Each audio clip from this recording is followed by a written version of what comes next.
Take me all the way, don't make me wait.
Hey guys, this is Artem from Furia. I'm here with Koala Noob, and today we're gonna play muted comms. Basically, I need to ask questions for him and he needs to answer, but the thing is, he can't hear me, so let's see how it goes. What agent do you play the most?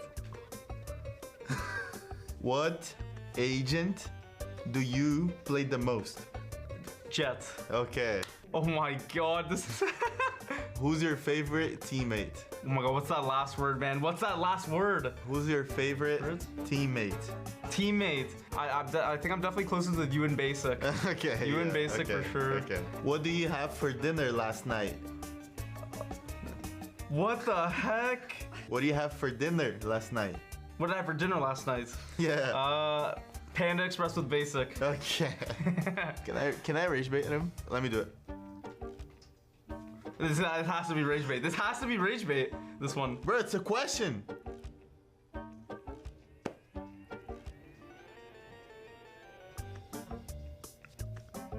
I'm speechless. What do I want to drink? What is the best map in the game? Map. It has to do with a map. What is the best map in the game? What is the best map in the game? Yeah. Icebox. What toppings do you like in a pizza? Do it again? What toppings do you like in the pizza? Oh my god. Okay, this one's crazy. I don't. What What toppings do you like in a pizza? I don't know. What? Toppings. Topics. No, toppings. Tropics? No, toppings. Hot picks. No, toppings. I'm lost. I can't get it. Toppings. Token? No, toppings. Topics. Toppings. Pizza. Bestie? Pizza. Oh, yo, what the? Eat. Pizza. What toothpaste do I use? No, bro. Pizza. Pizza. Yes, okay. What toppings? What toppings do I put on my pizza? Yes, bro. Yes. Okay, I either have regular pepperoni, like a hot honey pepperoni, or I'll have like barbecue chicken. Here we go. Finally. Holy crap, Finally, that one bro. was crazy. Where's champs this year? Where's champs this year? What? How?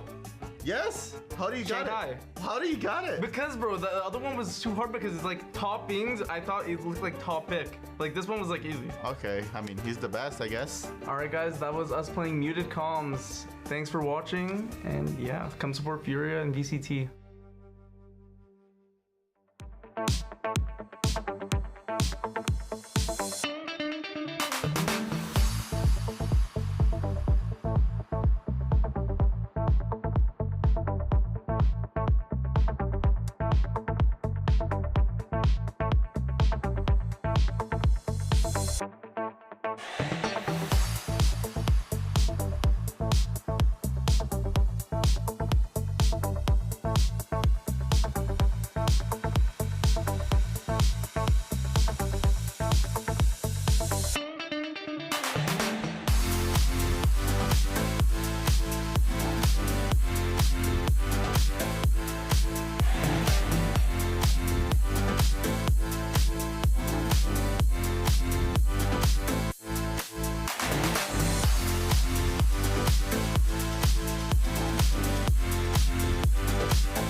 Oh my god. Okay. Oh, we need to warm up, brother.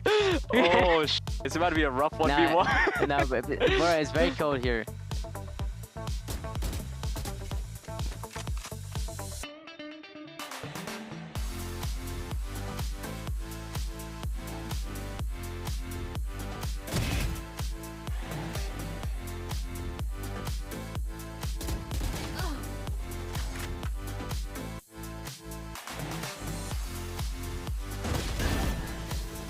Phantom, brother. Oh, Yo, I can barely move my arm right now, Yeah, bro. look- It's so cold.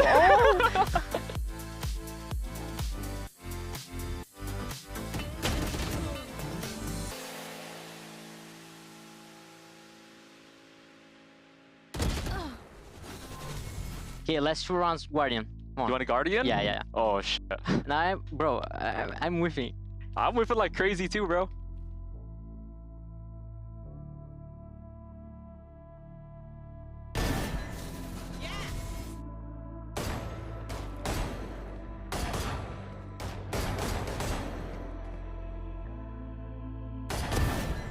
GG, bro. GG.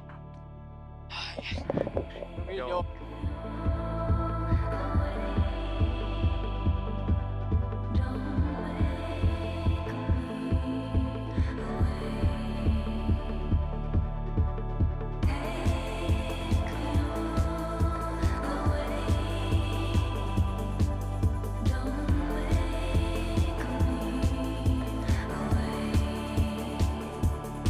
Take me all the way, don't make me wait.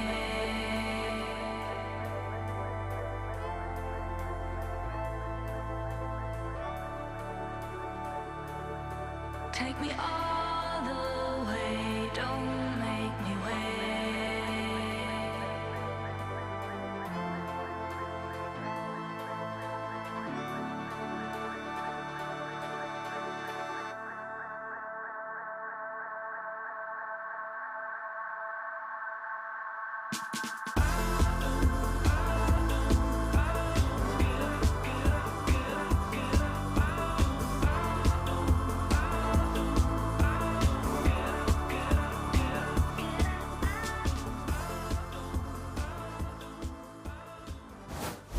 This stream contains fast flashing images that may affect viewers who are susceptible to photosensitive epilepsy or other photosensitivities. Viewer discretion is advised.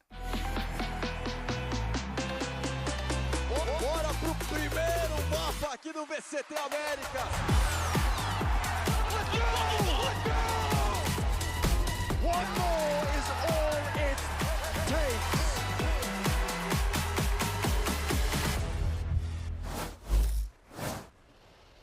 It's the final week of Stage 2 and all 4 playoff spots are still up for grabs, so anything can happen. Hello and welcome to VCT Americas, coming to you live from the Riot Games Arena in Los Angeles, California. Zowie here on the desk with Ender and Dryad, kicking off the final 4 days of regular season action. Guys, I can't believe this stage is already over. Like, actually, what happened to the last 3 weeks? Where did it go? Time flies when you're having fun. So true. Right? And we had a lot of fun, right, didn't we? Yeah, I mean, it's been really cool. I think we just have a very unique stage that we haven't had before with the play-ins, but it's all going by so fast, so it's kind of the last chance for teams to get it all together for the ones that are making it to those play-ins. That's right. Let's take a look at the standings to see how things were shaking up thus far, because the top 2 in each group will be getting a bye straight to the playoffs. However, none of these spots are locked in. There's still so much to play for these teams, Ender. Yeah, that said, I think 100 Thieves by playing G2 all the way back in week 1, fantastic looking on the Omega side of the bracket, but 3 teams tied with 3 wins in Alpha makes that a little bit crazy. I do think, though, NRG have great chances to just take this one and go lossless in the group stage. Winless. It could still happen. They could just get all their games reverted. Some teams are looking at a winless stage here as well, but they still have an opportunity this very last week to redeem themselves and at least end it on a high note, right? So it's going to be a super exciting 4 days ahead of us. And Dryad, of course, every win here matters, right? The teams that don't get the buy into the playoffs, they get to play in the play-ins though, and there are, of course, champions points on the line. Yeah, for some of them, it's going to be seeding to see where they're going to be when they go into those play-ins with the challengers team. But this is my favorite part because the teams that haven't gotten this win, or the teams that already know that they're not making it straight to playoff, they can make the funniest thing happen. And I don't know who it's going to be. It might be all of them. It might be a few of them. I don't know. The funniest thing might happen, Ender. It's true. I think the biggest one in terms of points, though, for me is like a Furia team that's obviously on a huge slide, but because of the beginning of the year is actually in a pretty decent spot. All things considered, if you have NRG, G2, Leviatán, if you have two of those three teams making it top two, there's still a world where they could squeeze in here if they just start doing something. In a world where they're currently winless, they could still make champs, which is actually crazy. Now, of course, we have some great matches for you today, as you're seeing right here on the screens. EG will be taking on Furia. So Furia, as we said, trying to get the first dub here on the board. And then afterwards, Envy versus NRG. That's going to be a tall order for Envy. Hey, you say that, but what did Envy do at the end of stage 1? 13-1 smackdown over MIBR. Yeah. Everyone thought MIBR, they were world beaters. Everyone thinks NRG are world beaters now, but Envy, come on. They're coming off strong off a win last week. Yeah. What can't they do? You're selling me on this. Probably beat NRG, but you never know. He's so confident about it. Honestly, it could happen. They did it last stage against MIBR. They just did it last week. You guys bought that? It's difficult, though. Why not? I mean, okay, look here. These are the teams that are locked out of playoffs contention, which means they will be playing in the play-ins, so their season ain't over yet. But these are the opponents that they're facing. EG will be playing 2 matches this week, so there's still a lot of movement possible. Yeah, there's a lot of teams that already went and played those 2 matches in a week, which is a lot, especially for the ones that are bringing changes. But I think it's really interesting. Again, the teams that you're looking at, those are the ones that can make the funniest thing happen. Those are the ones that you do not want to miss those matches. I feel like we're going to have a few upsets. Yeah, absolutely. Now, speaking of matches you don't want to miss, if you guys missed on last week, boy, did you miss out. But don't be afraid. Don't worry about it, because we got a little summary of week 3 here for you. 30 seconds left. Verno has util out. Verno needs to cover. Digizin's still alive. So Oh my God. Oh my God. 3 kills on Oh my God. He brought us here. He needs to be my strong. God. That's a good shot. And ready for the drop out of heaven too. One's how they know Evil now. Geniuses now have the Aspas numbers. Swift. Aspas is mid. Aspas We won. is down. Performance. Oh, the dart gets him. It's fine. It's fine. Rossi does everything. No, second one not to be found, but his teammates are coming through. Nice. Wait, Nice is dead. No chance of winning this round. They have backside though, and he gets another one. Flame wall takes down Calm. Even in death, he's killing people. Another util kill from Knights. Let's go! Knights is him! He meant to do that! Fury, you have to go. You have to. Yo, you have to plant the bomb! Gotta do something. And as they hear it come in, basic 3, that's the ultimate. The Thunder is Oh my God. Oh, that one's doing pretty cool. Teammate there. He's so close. That was solid. Honestly, I really favor these little situations where you try to play into util, but Tigazine comes out shoulder clear on that for Fireball. And they've broken that first choke point. C9 trying to move together here, and Tigazine is still ready to shake everyone's hand on the way in. Meu Deus. Okay. Never mind. Go on your train, bro. Let's call it a day. 0% chance. A side, and then calling. Oh my God! Oh my God! That should have been impossible. No, stop. The best initiator in North America! Stop. There's no way. There's actually no way. Man, as you just saw, Evil Geniuses was on the receiving end of many of those clutches. They came out strong initially against MIBR, but then spaghetti has been dropped. They lost 16 consecutive rounds and just didn't recover in that series afterwards, right? Yeah, it was pretty difficult, especially because EG, they have shown us a lot of great things this stage, but they haven't been able to close out maps like this one. To be fair though, I feel like people are being a little unfair on what went wrong in this matchup. Yeah, it was a second half that didn't really go their way, but it was an MIBR that has been incredible on the attack side of Haven, and it's an MIBR that we knew was going to be good. So once you lose a lead like that, once you lose in overtime like that, then things kind of switch up a little bit going into the second one. You really have to reset mentally to make those wins happen. Yeah, which you're just not going to be able to do because they had a lead 12-5 was the scoreline for them. And maybe hot take, I think EG just straight up outplayed MIBR on that Haven map. They got clutched on so many times. Like, it was ridiculous the amount of 1v2s, 1v3s, 1v4s, 3 4Ks from Verno that EG lose the map. And yeah, that is a lot of that entirely their own fault. Poor spacing when they're up in numbers, poor performance in terms of closing things out. But like, for 95% of most of the rounds they were playing, they were outplaying MIBR. Yeah. So there's still some positives they can look back on heading into this week. As we already stated, they do have 2 more matches to go. It's going to be against Furia and NRG. Furia, obviously very winnable. NRG, that's a tough one to close things out in the regular season. Yeah, especially because right now, EG, I still don't really know where they sit, right? You look at their scoreline and you'd imagine, okay, they're at the bottom of the table with these other teams, but they already beaten Envy. They had an amazing showing versus MIBR. I think this team is just neutrally in the middle of it all, but because the group is so top and bottom heavy, like, they just kind of look lost where they end up at the end. Yeah, the middle of the pack looking a little question marky right now for many of those teams. But for more, let's hear from Digitsin. Emily, there we go, I love you. Spoke earlier with him ahead of today's match. I got there. After one of your most recent matches, you tweeted out that your team didn't have the right amount of attitude kind of going into it. So what are you doing to kind of help ensure that you're going into the match today with the right amount of confidence and aggression you need for your team to succeed? I think like just doing my job great, so keeping my comms up always and giving my energy for my teammates. So I think like we have like good perspective right now about the game because we lost and then we learn. So for me, in my head right now, if you like play the same way we have been practicing, I think we like 2-0 today, easy. I love the confidence and I look forward to seeing the energy brought out on stage. Thank you so much. Oh, what do we make of that?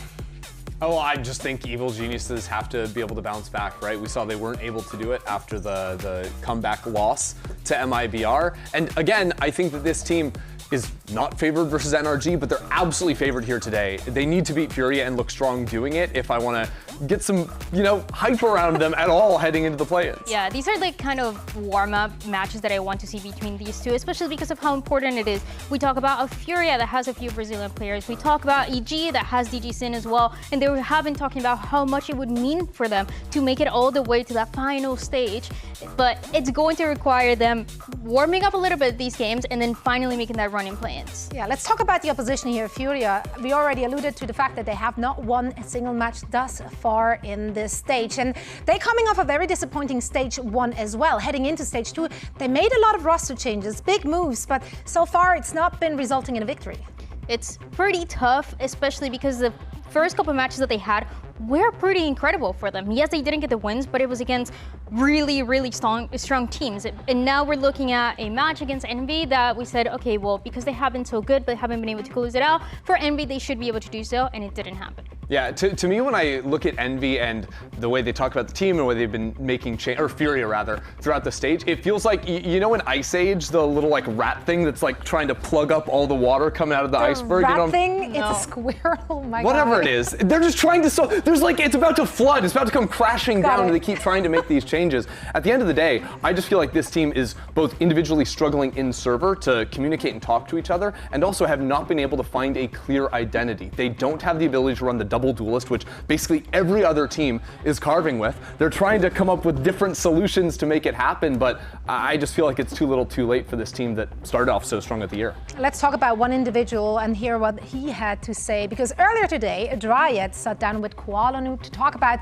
this long road to Americas and Furia's roller coaster season thus far. Hey guys, I'm here with Koala Noob from Furia to talk about a little bit of his career and also the recent results from the team. Koala Noob, thank you for being here with me.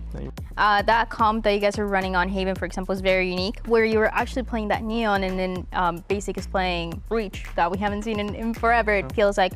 Is him playing the Breach a little bit of setting you up with the Neon, or what is? Tell me the behind the scenes, because we've been all trying to figure it out.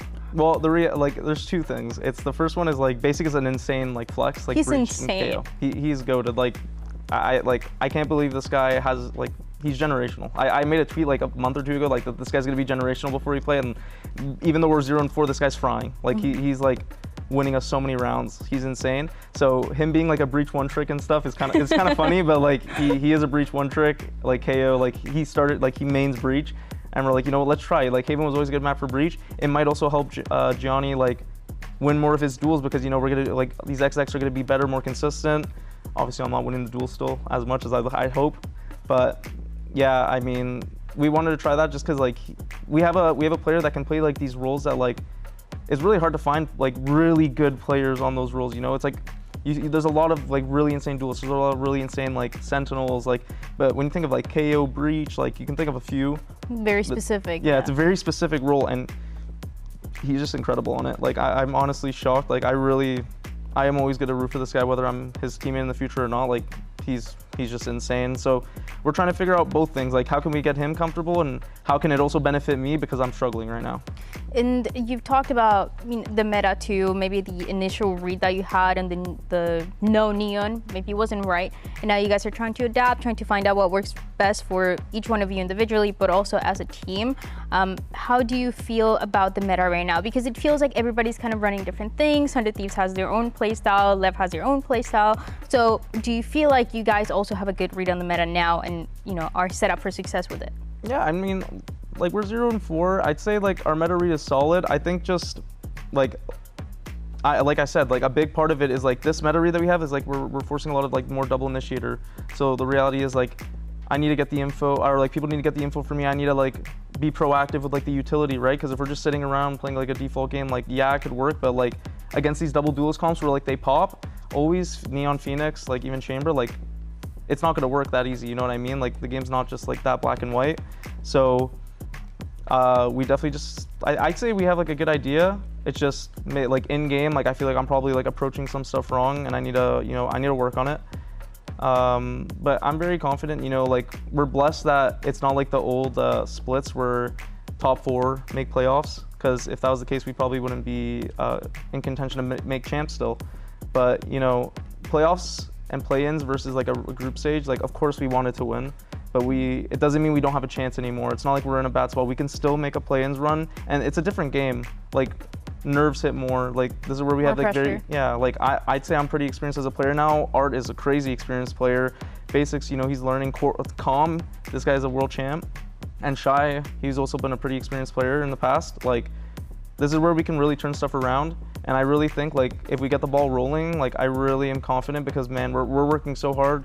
We're being so honest with each other. Like I literally want to take the heat for my team, so I know, okay, what do you need me to do so I can benefit you guys? Like just please like tell me. Like obviously it can get like a little frustrating sometimes, but I want to just do the best I can for my team, and I know they're doing the best they can to like help set me up and like play a good game.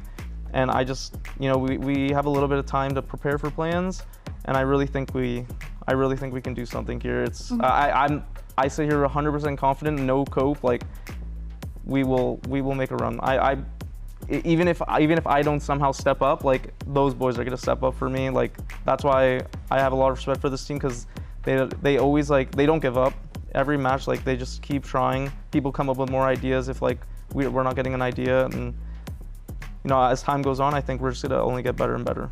Yeah, I think for you guys, with you and Art, who have remained in the team since the beginning of the year, we've seen a lot of individual plays, individual moments where you're able to shine, and obviously for the new additions too, we've gotten the chance as well to hear the input that Com has. So I think everybody's adding a lot, and I definitely believe that you guys can go on a run. It's great that you have a second chance to do so, because hey, I said back then that you guys are going to win champs, and I'm still holding on to it. So Colin, thank you so much for this interview. Thank you so much for all the insight. Of course, thank you for having me, and thank you to the fans for supporting us. We'll keep working hard for you guys, and we don't want to let you down.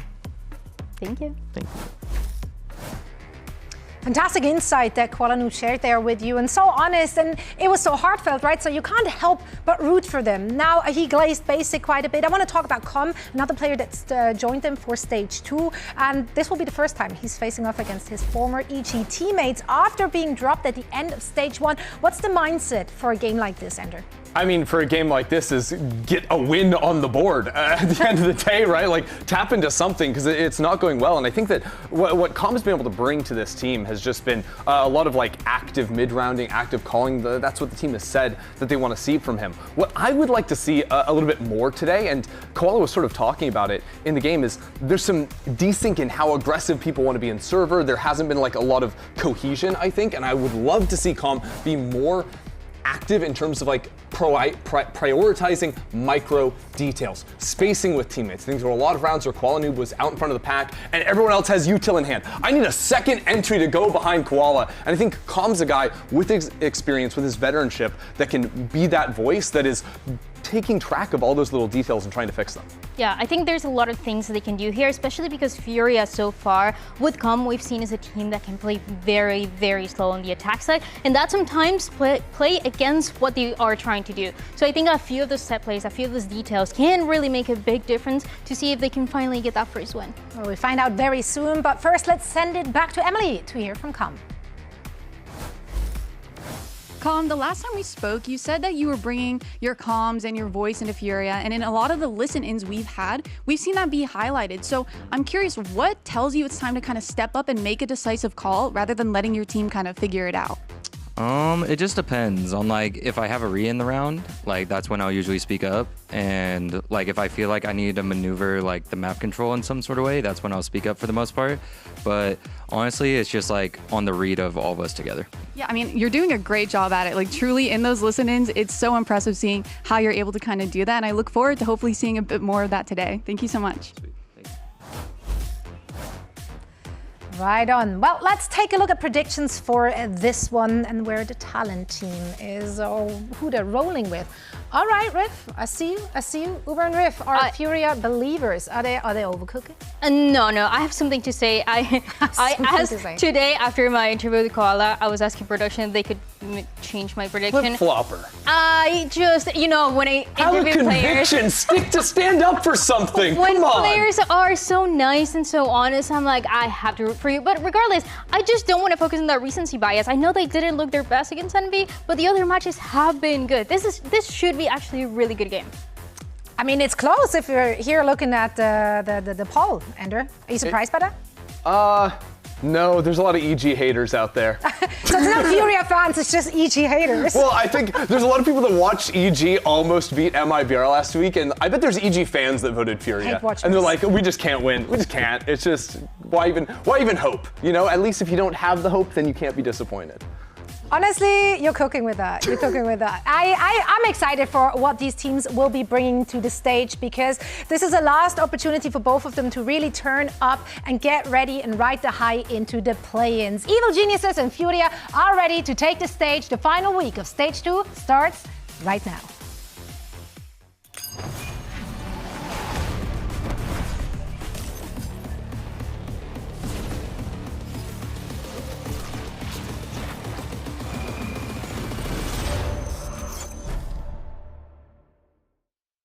I'm excited for the matchup against EG. All the people that I team with on that team are excited to play against me, as I am them. The dart shot's not quite there, but he's finding heads way better than he's finding the darts on the ground. Evil Geniuses are high, they're low, they're behind you and around you. Whenever I watch them play, they still do pretty much the same thing that they did when I was there. I'll know a little bit more about them, but I just need to play how I play. Olha o Cole Special chegando pelas costas dos Costinhas, já tá rolando esse defuse, o choquinho pra impedir, o choquinho é perfeito! E a Fúria finaliza mais um round e encosta no placar. I'm hoping to turn the ship around. It's not over till it's over.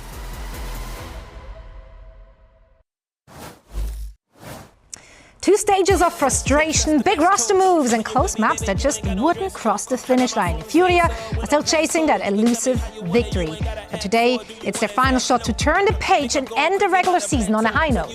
And that is exactly what they're focusing on. Yes, everybody's talking about some of the losses, some of the tough losses, especially that they took last week against Envy. But for the team, they have to focus on the positive. If you look at the individuals here, everybody is incredible. Everybody's able to shine in some specific agents that they have been focusing on. So I think that should be that conversation going into today. I think They have been so close. They have games against NRG, against Lev that could have gone their way, and now it's time to prove it right before they have that chance into play. The thing that struck me about that interview with Koala was him talking about how the team is being fully honest with each other. Things are clearly not going well for them. That they lock in for a week, they need to come out here and have a strong showing.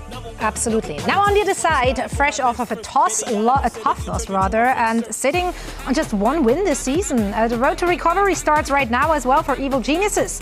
They've got 2 matches on the slate this week, and taking today's gaming, that's really critical to reset the mental and build confidence heading into the play-ins. Yeah, both these teams, a very similar story coming off of last week's disappointment. Evil Geniuses also having a series slip out of their control, but they're coming back in with a little bit of energy onto this stage. By all accounts, this is a series that Evil Geniuses should be able to win. If they lose, that's going to start asking some serious questions of this roster. They need to come out here and perform today. And again, for these 2 teams, Brazilian players that are dreaming for that chance to make it to the final weekend in Brazil, to play in front of their home crowd. And all of this is just practice, warming up a little bit before that, trying to have a chance for those rookies, for Zerona, for Pancakes, and while on the other side, for those players that are once again trying to prove themselves. Let's take a look at the map select to see where these teams are taking us for this first match today. Lotus and Split are out. Summit chosen by Furia, and then to, okay, EG taking us to Breeze, and then Haven, if we're going map 3, a bit of a PTSD moment here for EG, I believe. Yeah, I mean, Evil Geniuses would love a chance to try and close on that map, but to me, the first map is the most interesting. Yeah. Summit getting floated here. This is a map Evil Geniuses have never played here in VCT. It's something that Furia have run one time in an early loss to NRG, but maybe having some ideas here to beat EG on uncomfortable territory. Yeah, I'm also wondering if Furia is going to keep playing that comp. They're playing with calling up on that waylay. No, he's still on that waylay. Thank you for that confirmation right away. Really appreciate that. Some KO as well in there for basic. But honestly, I want to focus a little bit more on that second map, Breeze. I'm so excited to see, because these 2 teams, they face each other on stage 1, but both Koala Noob and DG Sin, they were not playing Jet. Now, last time these 2 teams played this map, they were both playing Jet, and I feel like they have a very similar playstyle, and it should be incredible to find out, if one of those teams is going to close it in 2, or if it's going to go all the way to that Haven. Yeah, EG currently is 1-0 on that Breeze. Ender, do you think they're just going to run it back with the same cars?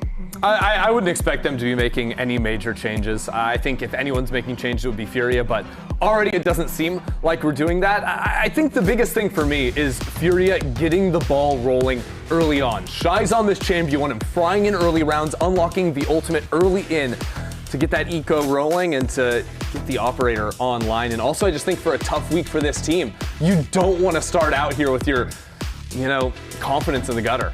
And there's a small change as well in Art. Instead of playing Omen, is playing that Astra, which I think is really interesting. There's a lot more of those set plays that we talked about, a lot more of those details that you can work with when you're playing that agent. I think especially having pullback stars is so valuable, especially when someone is playing something like the Chamber, and you can come in, repost onto a line with a quick pullback star assisted from long range. Even if Shy is ending up playing on the weak side, almost always he's gonna have that global support from his teammates.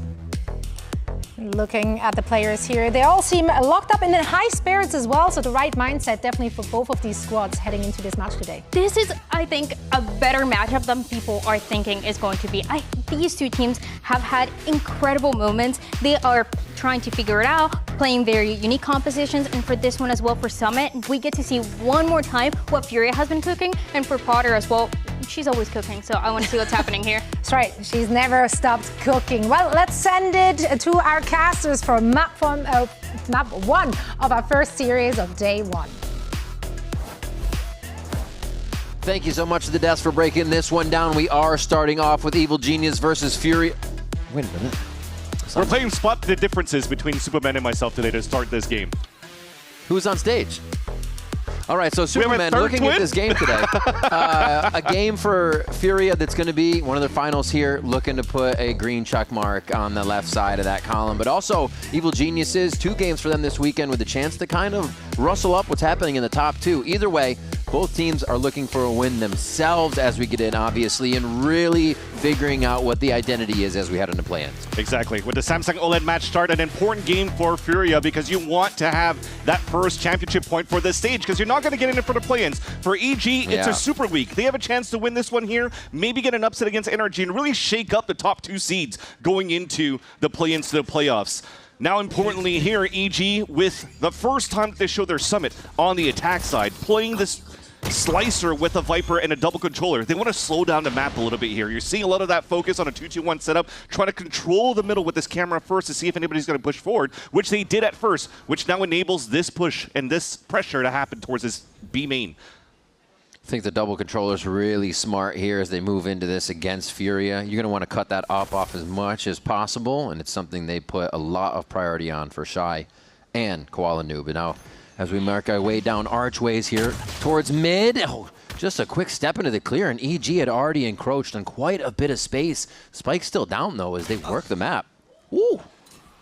Okay, Superman. I'm looking good today.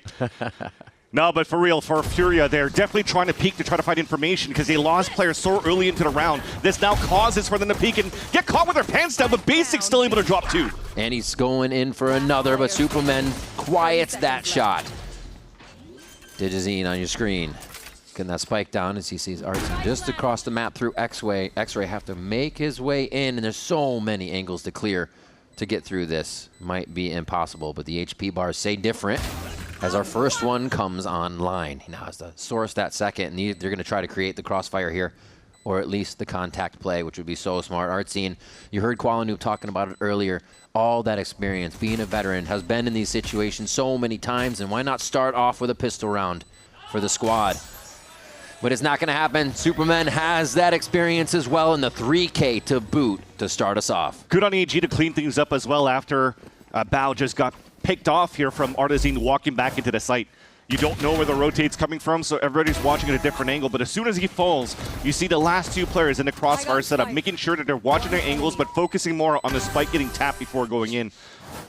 So a nice start here for the side of EG, adding a lot of pressure again in the slow play. I'm expecting this to happen a lot for EG's end.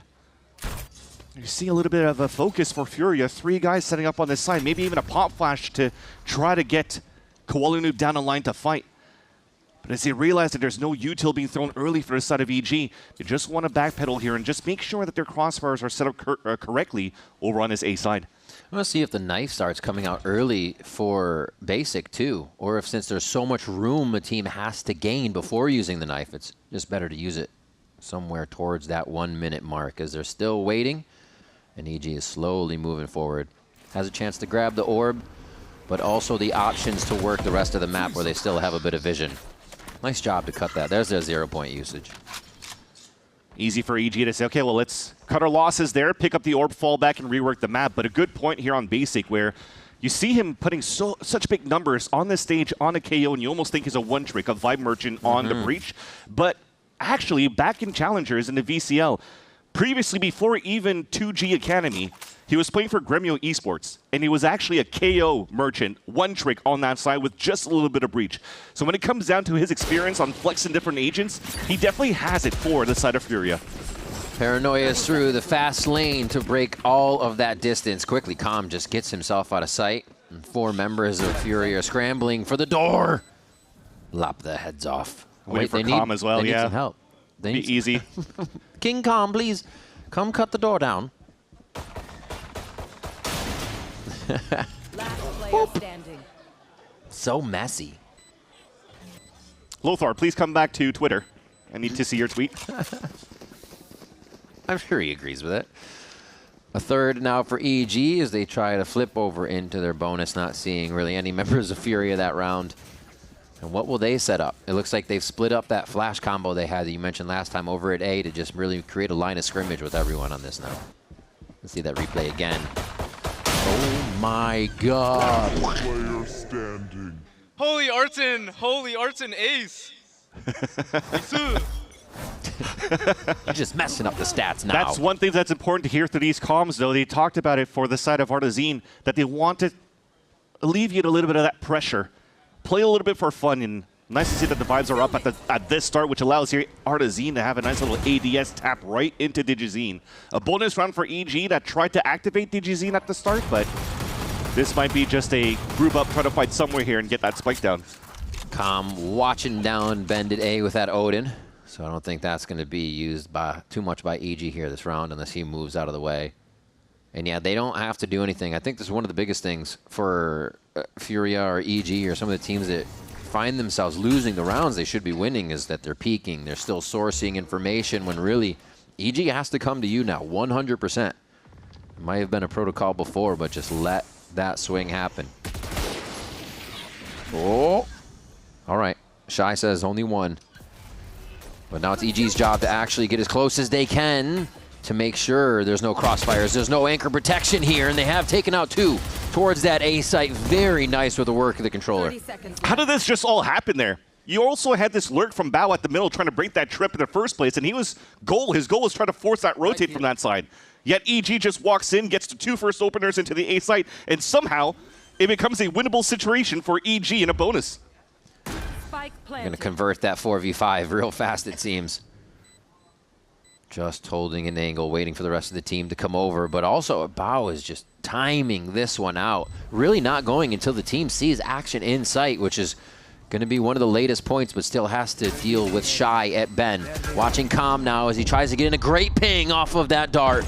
Gets 2 as he starts to spam a little bit, but he runs short and dry on the mag. Superman keeping it clean from pistol round on. And now it's going to be Shy. Gets tempted by Bao, and the lurk is going to come up big in the end for those 2. 3-0 as EG grab bonus round. That'll be such a huge upgrade for EG as well. 3 players staying alive and upgrading to weapons.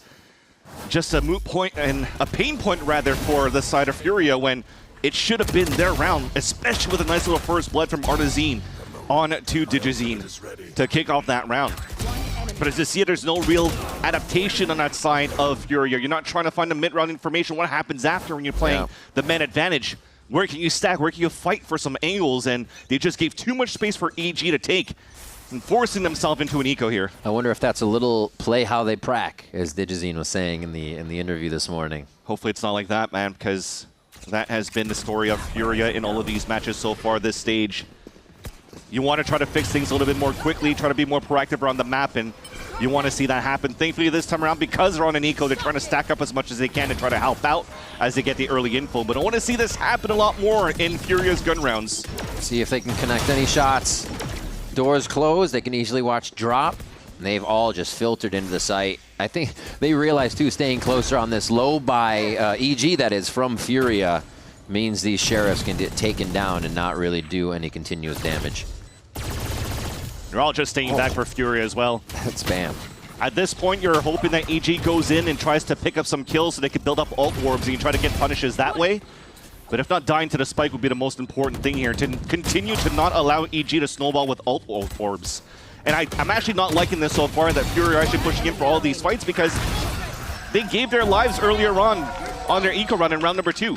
Right? All 5 of them dying to the doors. Don't give these orbs. This time around, they're kind of just peeking one by one towards the end instead of just trying to die to spike and forcing the exits to happen and then let EG run into their crosshairs. Yeah, that's definitely something you have to think about in the long run with those alt points building, the momentum that EG has, that this adds a little bit more weight. Definitely feeling it on the EG side. So comms from both teams here are up. Feeling pretty good. And we'll have to see for a 5th round. Odin's out on both sides. Operator is going to be there now for Shy. That's it. The most important thing, though, it's on Shy. It's not on Koala Noob when it's usually the win con for Shy. Ooh. And again, EG scoring another first blood. And that's going to, again, thin out the defense. Thankfully, though, because you're playing this chamber at this position, you could lock down this area. You still have a trip on this side, too, so they could continue to play a passive mid. Because now you tried to go back and forth. I like the double peek in tandem between both Koala Noob and Shy. They don't manage to get a pick, but at least they get good information that EG are still working a slow 1-3-1. Heck of a read there, too. And they realize it went to the right. If they hear this, they can probably assume that nobody's going to be quickly guarding it. Yeah. With the chamber going back. So Spike's still down, though. The last bit of noise, I think, made by Zerona here as the team moves to the right. and see if he can really start to give him some mind games. Here we go. That's the bit of the smoke.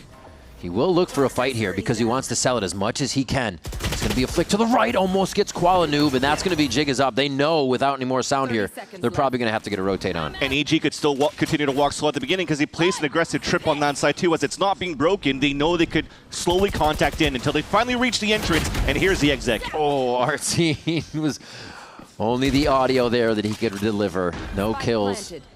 Noob sets up that restart on the retake very quick.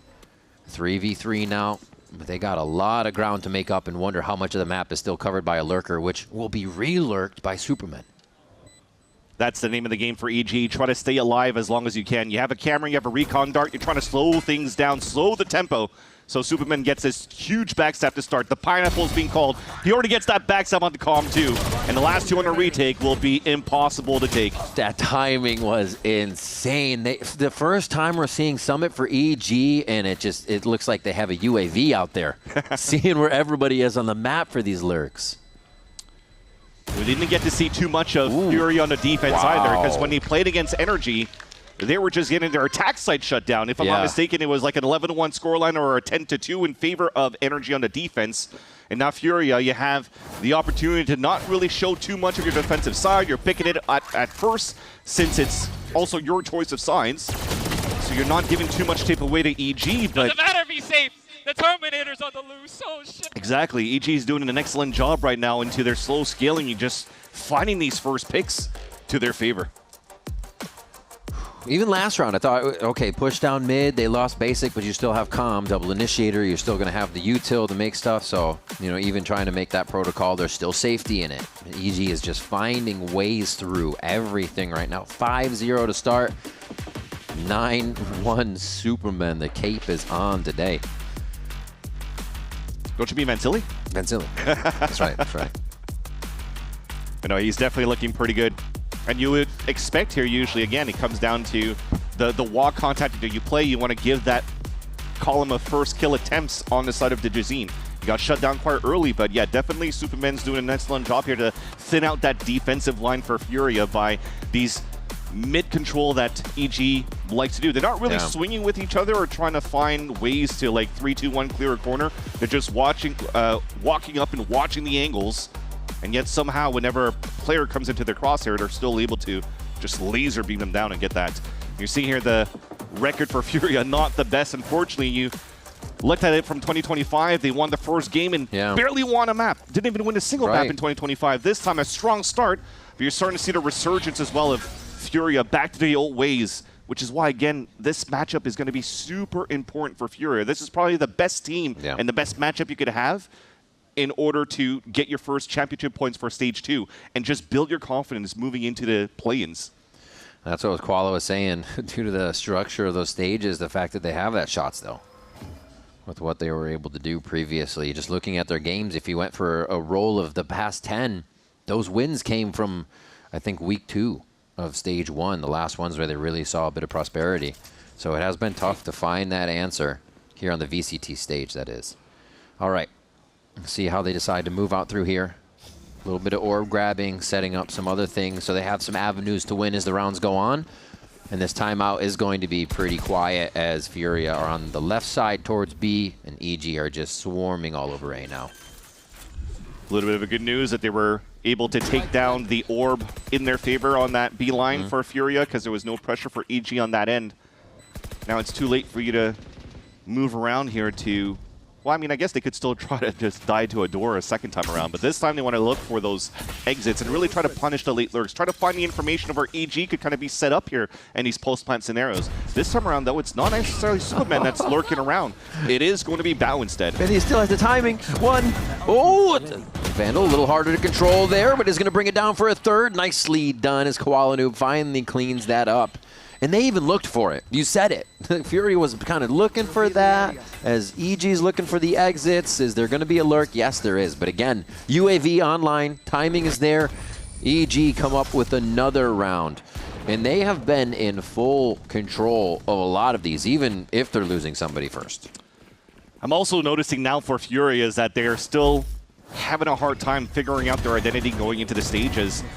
You know, Kuala Lumpur had the conversation with Dryad talking about how some teams are playing double controllers, some teams are playing double duelist. They're trying to go the double initiator route. But the thing is, playing double initiator, you're putting yourself at a solo duelist. But if your win con is also to put Kuala Lumpur on an operator where he's supposed to be basically the best operator in the world in the eyes of Coach Shaw, why put him on the Waylay instead of a Chamber?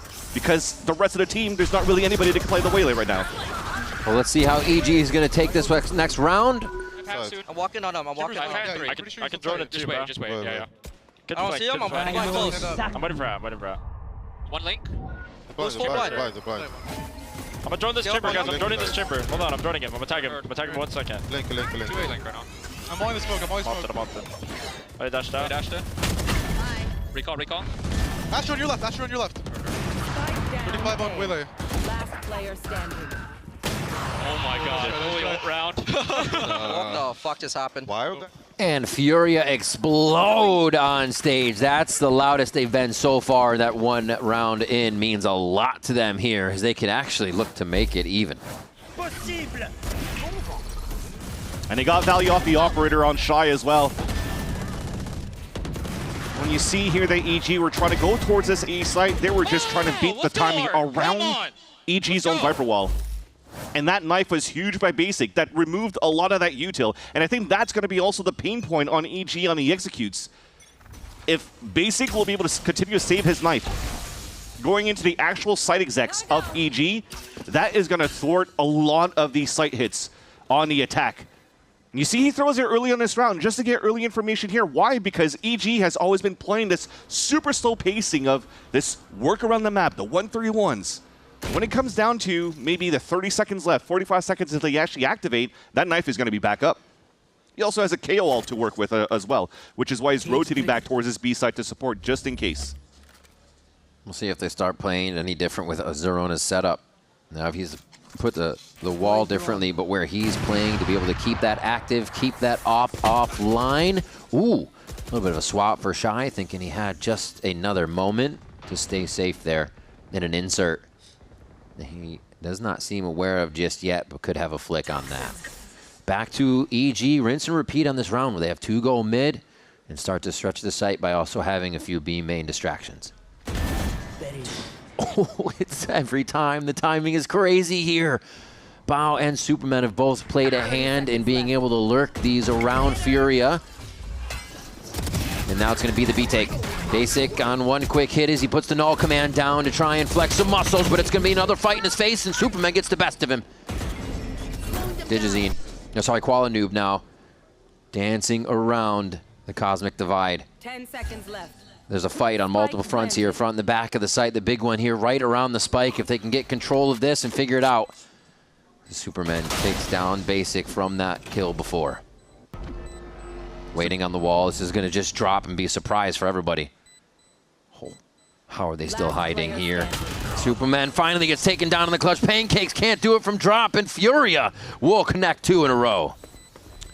A great job for the players early rotating across here as soon as Calm fell for the side of Furia. The idea for EG on that previous round was continue to work with their break that trip on the A-Link side. Shy placed it in a different spot because he was placing the op here to work into the B line. So Calm kind of got caught off guard rotating back. He should have kept watching that lane because that trip wasn't there for him to get the early information. Nice, let's go guys. Let's go. But thankfully, the rest of the team was still there for Fury to fight back and have a clean retake towards the end. I like the idea, though, of how that was played for the side of EG, where they closed that door. Kind of just isolated fights. Pancakes had to get like his one towards that drop. But at the end of the day, you're starting to see the resurgence of Fury in terms of how comfortable they are in these gunfights. Getting 2 rounds here is a great start since the timeout from Coach Shaw. Potter is going. There's a lot being calmed in that one. Really setting the team up from what she's been seeing and probably what they've been doing really well at 6-2 here. Only a few things have been able to get through their attacks. And like you said, it was kind of 0 point shutting down the round. And then, I mean, Basic was just in the site with null command on down that one. So it serves the same purpose. So yeah, really finding a way around this utility that Furia have educated themselves on round by round. And despite Basic having to use his null command on the actual site here for Furia, the win con still remained the same. of how EG was very slow to walk around that map where he still had 2 knives available on that second wave hit from EG towards his B site. So with Basic losing the null command within this round, you could still see some very similar looks and still have a strong defensive hold for Furia. Because EG is not changing that tempo yet. We'll see if it changes now. That Potter started the timeout. Oh, a little bit of a play. Usually a paranoia, but it's just a straight up fight from Furia here at B main. Incredible stuff to keep the fight going. Hunter's Fury a little late on the call, but they knew it could follow up. So nice decision on that to use it as well. The shot ended up. Oh. And now Furia has seemingly come out of nowhere here with these ideas, especially to shut down EG's timeout.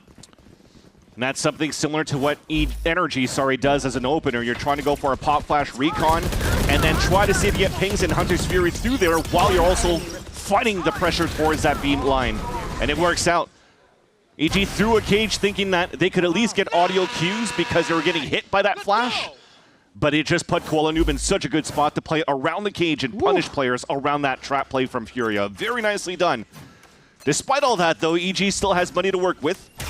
This round number 10, it's a full rifle round with them. Yep. Trying to go back to that play that Potter was trying to dress up from the timeout. Activate more quickly towards the B hit. They're going very fast. I think they have to on this one. Just kind of go for the throw. Basic gets 2, another third one through the smoke.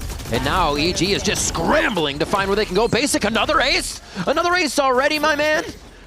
You may let him go for it. Pancakes, pretty healthy here. They're going to swing for Basic to go for the shot. Koala Noobs just a little too quick with the click. And it is going to be a kill there. Another great round by Furia. An important one for both of them, too. Either or, Basic or Koala Noob going for the last kill onto Pancakes puts them very close into their ults. But yeah, nice, once again, positioning by Furia. Offside execs for the side of EG, playing on the edges of their opponent's smokes or getting tremendous value on the defense for the Brazilian organization. So Basic continuing to fire all cylinders here as a key anchor player for the team. Now this time holding it solo on the B side. Not going to necessarily try to go for a knife yet, because they could still utilize the trip on that B line and play the Flood retake as a team. You know, Vance, I was going to say that was a big round because there were no ults, so we'd really see how the momentum was working. But it didn't take Furia. I need to get in the sight. They're still doing it. Really incredible to see that they have an answer to this so far. Koala Noob with a quick peek. Oh, Bao's crosshair was there, but Koala Noob is quicker. The lower buy for EG. We're trying to pop through the smoke, but it is the Odin that Calm starts spraying towards the main. Yeah, you want to try to go for this convergent path? No, Artizane's already in the forward line, so they're just going to farm here, prevent EG from moving through that smoke, but that Calm spray with the Odin, that's a signature from Cortezia over from Sentinels. What? Learning from that play, and now Furia are closing that gap, only needing 1 round to tie up the half. I'm sorry, what just happened in the last 5 rounds? It's like it's like a gentleman's agreement. You get 6, now you get 6. Okay, thank you. Like, it's just happening like that, night and day from what we just saw. This looks like Basic's defense, honestly. Almost thought it was a replay for a second. They're so clean on both sides right now. Furia is not letting anything through. Take it! Let's go. Probably talking about all the assists that he was getting from spraying with the Odin. Recon on top of that to prevent Superman from getting value off the TP. But last round of the half, this is an attack side operator. And look at Fury's aggression. Walking down towards middle, an instant trade. And as it slow things up a bit, though, I think it might come down to giving that opportunity for Digizine to walk up on the attack side and try to get a pick here over on the A-line. Clear on one side with that drone. Not clear, but knowing what's over there, I should say. Oh my god, Zerona just straight up taking on Artsine in sight. Using this wall ever so slightly to creep in. Now faces Calm as he almost gets taken down. They're trying to fight multiple fronts here. Oh, his wall creates such an awkward position. Calm thought he had the walk-in. Twice now, Zerona's been able to do that into A site, giving Furia a hard time for this last round of the first half. Now you ult in hat for Bao. That's going to be the information for the last two players of Furia. Both of them spotted towards the cave. So it doesn't matter even if the knife from Basic spots 3 players inside the pit. EG can now focus on nobody's going to be flanking. One of them could maybe late rotate, late flank once again. Yep. And the retake's going to be difficult now with Shy low on HP as well. Holder there. I mean, you expect Shy to make some noise just so you can get a creep in here from Basic. Shy. Basic's also encroached in too. And now he's going to be able to make a move just to his left here. Oh, he gets the shot. Wait a minute. What did he see? Oh my God, Pancakes gets one here. They're scrambling for the last few kills. Bombs on the fast beat. They can't even get their hands on it. Those Pancakes cleans up the Red Bull clutch for a 7-5 first half. I thought it was going to be another EG versus MIBR. Man advantage, and somehow you let that lead slip. A 4 versus 2 that almost got thrown away. But thankfully the leader, Pancake, steps up, clutches the 1 versus 2, and allows EG to maintain the lead going into the second half. A 2-round lead for EG as we go into the break. Don't go anywhere. We'll be back with more VCT Americas after this.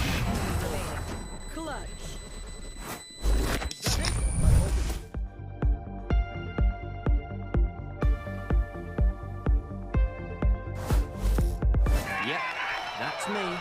You're probably wondering how I ended up here. It all started when I got to the FIFA World Cup, and wow, thousands of Verizon customers. Oh, you got the free Verizon tickets too? No, I'm with amazing seats. I'm sorry. Okay. And even pitch-side access. Are you? David Beckham, a Verizon customer. This used to be for players. Now it's for Verizon customers. No one gets you closer. Only on Verizon.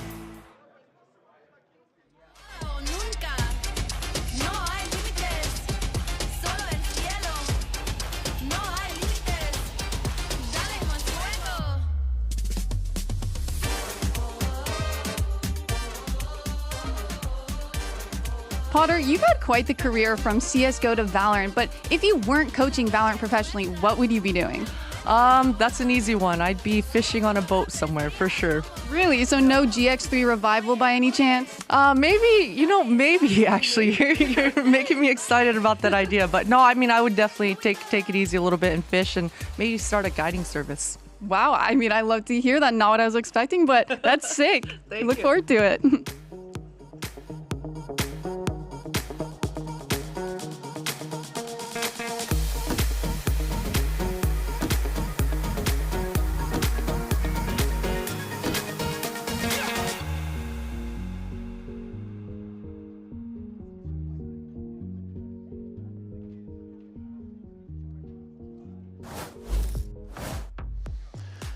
Welcome back to VCT Americas, Evil Geniuses versus Furia, as both teams battle the swim upstream. See what they could do here as we get under a second half of Summit. First time we're seeing Evil Geniuses on it, and they are able to get a decent 7 in the first half, but it almost feels like it should have been more, but Furia were able to find the afterburners and turn them on. Yeah, this game is going to be quite close in my eyes, despite the predictions from the talent across the board and maybe even the fans thinking that it's going to be leaning EG for a lot of these matches. But if you're thinking about their strength of schedule for the past couple of games, a lot of their matches against the top teams in Americas went into overtime. So game plans are always very good when it comes down to both these teams. It's just sometimes the gunfights, lots of clutches don't go in their favor. The scenarios where they have players advantage don't go in their favor. So now you're expecting a lot of these bloodbaths to happen for them as they encroach into the B site for Furia. Only one player holding it solo for now. Oh, Zerona onto one as they trade with Arts in here. The back of the site's being flooded already, and they realize they have to fight this before they can plan. A nice job by Furia to understand the situation. A quick plant here, and now they can just close in on the obvious angles of Superman. Faster than a speeding bullet. Looks to get another one here, and he's going to get blindsided, isn't he? Just trying. Oh my God, what do you mean? Give him a tall building to leap over, quick. Oh, Basic gets the shot, 7-6. That's Furia's pistol round. What a flick that he just got onto Shy. But going one-on-one against one of the consistent players on the side of Furia being Basic, that was a tough battle to win. But yeah, we were definitely feeling the hope there. I don't like this peek right here from Bao because he was already accounting for it in that drop side. And you're almost seeing a little bit of the resurgence of EG having hard defensive rounds when they're getting pressured and they're just peeking at the roll moments instead of waiting for their teammates to come. And it made things a lot more difficult for Superman to try to win that round. Imagine things were a little bit more different. That could have been an easier one for Superman as he finally was able to rotate across. He would be able to rotate across and meet up with his team, but now for EG, it's going into an old school stack. You see them all lined up towards this B line, all looking into the spot just to try to take one or two down if Fury are going to try to work towards this B site. And once they don't, once they realize that Fury is going to plant towards A, I wouldn't be surprised here. Then you go back into the good old tried and true of getting knocked out by the door. And that will allow Furia to put themselves at 7-7. So that was such an important pistol round for the side of Furia on the attack. A big one that breathes a sigh of relief as Basic was able to win that one against Superman. Plant. See how many Shy can get out of this too and get some points online as a goal for that. But any of them, will they drop a gun here? Or are they all going to go searching or not even searching? No, they realize they're going to get Dora-teened. And an ace for Superman.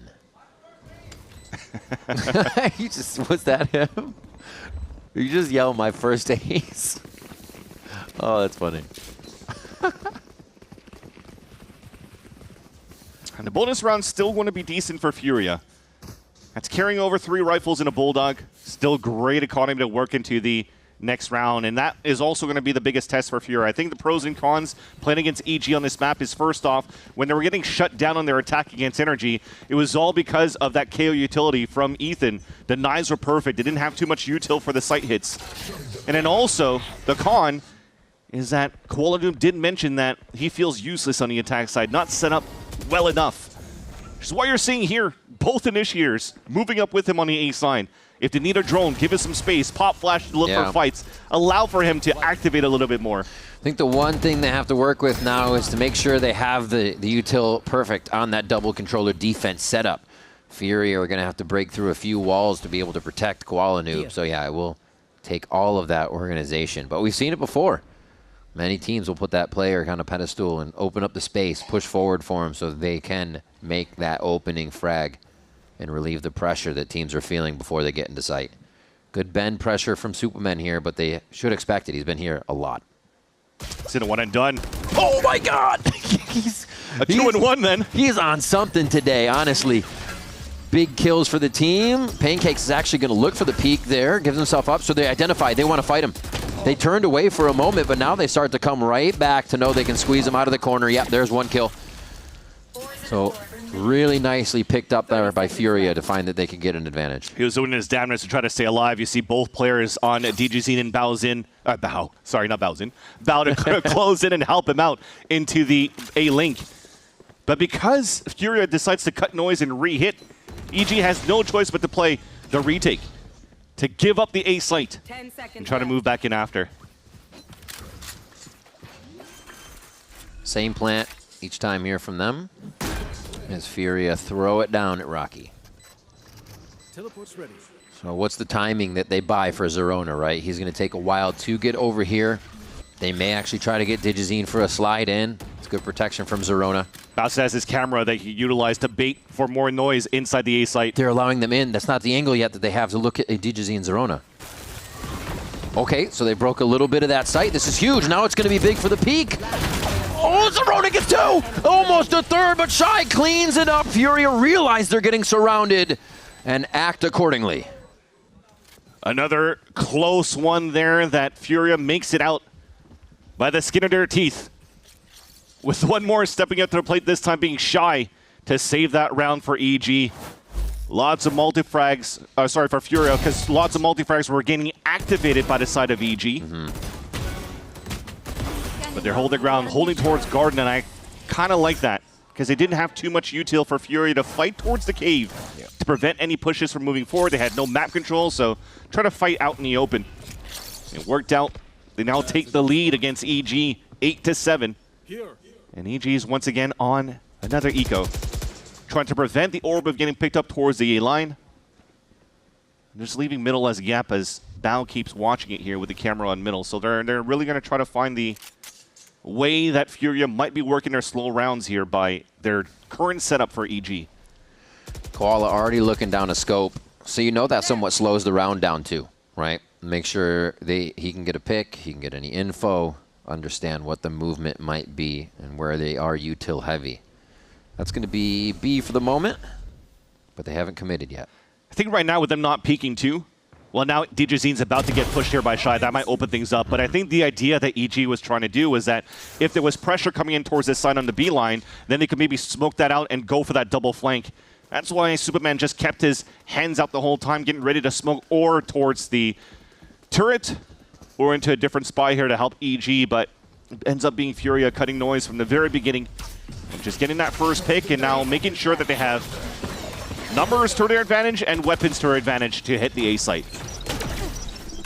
Hunkered down inside as they get cleaned up slowly. Oh my God, another one. One last shot. Pancakes doesn't get a chance to shoot it. What a double kill there. And now the 2v3. This bandit could do some big damage. Nope. Quick kills from Furia. They're able to sort that one out as expected. 9-7. The attack side starts to sting here as Furia take a few more rounds from EG. Yeah, but look at the HP that was remaining towards the end, though. I think it was Shy at 1 and Koala Noob at 7 or vice versa, but there was some good damage being done. You were just hoping from the side of Pancakes. He almost lined up that third kill right here, but thankfully, Shy just jumps so the bullet hits him in the chest instead of in the face. And that allows that plant to go down. If not, that could have been a big eco round for EG. But finally, the economy's correct on their side. They're bringing out the operator in this round number 17. He's watching that line towards A. Once things start slowing down for a bit here, you might see DJZine rotating to a different spot because Bao is also holding a camera just above him to get info in the mid-round. If they got that op on the line, you can see Bao, like you said, so ready for everything. So what are they doing at B? Waiting back, holding out, letting the site be taken with the util to react. But it's the A side. Superman with a beautiful phantom shot. Basic trades it back though. It doesn't seem like they're happy about this situation of getting in just yet. They got to realize what's behind them. DJZine and Bao take time to pick off a few more of the stragglers. A third one there as EG look to stop the bleeding here after losing these rounds in a row. And Bao on to comm is going to be the last shot they need. Beautiful reset to find that. You called that utility on the right side. They use it so well. And it's Superman 2 that blocks the rotate on that A-Link. Nice first kill that he has, even protecting DJZine as they were setting up that crossfire on that side. Look at that, the double dash in, he plays that corner, nobody's ready for that. So good. Or pod flashing for the entry to happen. You're just starting to see them all drop one by one. Because they've already lost the tip of the spear for the side of Furia with Koala Noob dropping so early. The double dash was supposed to get space, he could recall, and then they slowly gain that advantage to scale back in their favor, but all of that falls to pieces when you don't have Koala Noob early in the round anymore. So this round, early drone coming out from EG. Full coverage and control of this B line. So now they could stack 3 players over on the A site and prevent what should be Furia attempting their hand at entering towards the garden one more time. Love that anchor smoke between the trips and A. There's so much that makes it tough to get through. And it's a walk across the map. Coast to coast for Furia on this is, they know they at least need to do some conditioning or faking now, because EG's been very good at reacting to what's going on. Pancakes move over into position with that Odin on B. I think that's the thing, though, with the drone coming out very early for Pancakes and the positioning from Artizini, he should have heard that drone, so maybe they're just guessing that Cypher's not there to anchor up the site. So they could regroup as a team and go for the full hit into B. 3 stars instantly. Yeah, that's going to get EG to come on over. And in goes Koala Noob. Spam down from the Odin. This is exactly why they have it. Up in the doorway. Doors closed. And now it's going to be a reset on how the site is played. Ground game for Furia as EG comes from the elevated positions. But they're going to give them time to plant. They don't know they have time to plant. I like the patience here. Just kind of creating the nervousness with the time. But DJZine and team have to move. They're letting the operator see if it can find an opening as the Odin slowly creeps around for another kill. They don't have a flank on this, so it's all the members of EG trying to push forward into the site. Calm through the smoke, spam just to the left, going a bit wide, and they're not even on it, actually, for the defuse. It's to half, and it's only Calm and Shy. That's another kill, but Pancakes is able to get a third, looking for a fourth, and the Odin is good for it. Pancakes is good for it, and it's 9-9 now as EG tie it up. And he was the one solo anchoring at the start with an Odin, and still manages to come out with a 4-piece and still full HP. And that just comes down to the great protocols for EG on that retake. Shy was a little bit too slow on the backstep, but somehow finally was able to make it winnable for the side of Furia. But, I mean, that was 4 players covering up on that spike to at least get it at half. And then I like that from EG. Get away from it, continue to play the buddy system, get rid of the last 2 players for the side of Furia, and then go for the defuse. So Furia needed to have a little bit more oomph into their B site hit. Try to maybe take 1 or 2 earlier on so that Shine can actually get great value off that flank. At least they got the plant down. They picked up a lot of good rounds on the second half. It allows for them to have a strong economy, even with Shy holding out the chamber ult, holding the A line, trying to insert him to maybe fight into the other op of Digizine. But instead, Digizine's now watching the angle onto mid this time around. Big pop on the mid. The shot from Digizine takes down Calm. And they slowly move it back towards A. Reset on the sniper line. Oh, they choose the same one. Who's going to see that reflection in the scope is the question. Still full extremity control here from Fury. Control, but they're looking as they start to go towards the link and that bend. Somehow EG has 2 members ready for this, or at least 1, with the Hunter's Fury behind it. With this knife, they should know the position of Superman, though. Furia's already hard clear in the corner. 30 seconds left. Oh my god. How is your brain so big? Gets him to actually reveal that Basic is there, take the false shots, but now he doesn't realize there's another one. Superman might take a pie to the face here, but no, he's going to try to go for the kill on Arnson himself. Little spam, little tap, little touch, and he peppers another one in there. 3 for Superman. Probably going to have to start calling that spot Superman here on Summon. Crazy. That movement was very nice. Even a close TP inside the smoke, breaks the timing on the peek from Basic, and then just walks back into it. Into the same line. And just isolates every single one of these fights. But it also comes to show how Furia, when it comes down to trying to scale up on here, they're not together. It looks like a huge highlight reel and easy for Superman to do, but for any other day, if you had better util or better protocols to swing against them, that should have been a trade-off instantly for Furia, and that's going to hurt. Because as you talked about, a very strong start for Furia on the attack, so that's 4 rounds in a row. But right now, ever since this last one that Superman just went nuclear on, it breaks the econ, EG's back in the lead. Now you're on an eco for Furia that gives a chance for EG to put themselves at 11 as well and to really close out the map and steal it away from from Furia. When you look at the way Furia goes in, and it's an open book. It's going to be Qualanoob. It's going to be utility. And most of the times, right, it's actually been Qualanoob going in, Odin out of window at B, or out of door at B. The other one, you can't get into A because there's so much utility around there, and they're doing a Qualanoob dash to stacked boxes, which is now covered by Bao and Digizine to see how's it. So it's a little setups in figuring out that we just need to stop Qualanoob, and the round somewhat falls apart there. Let's see if we can get them to trap himself in sight type situation.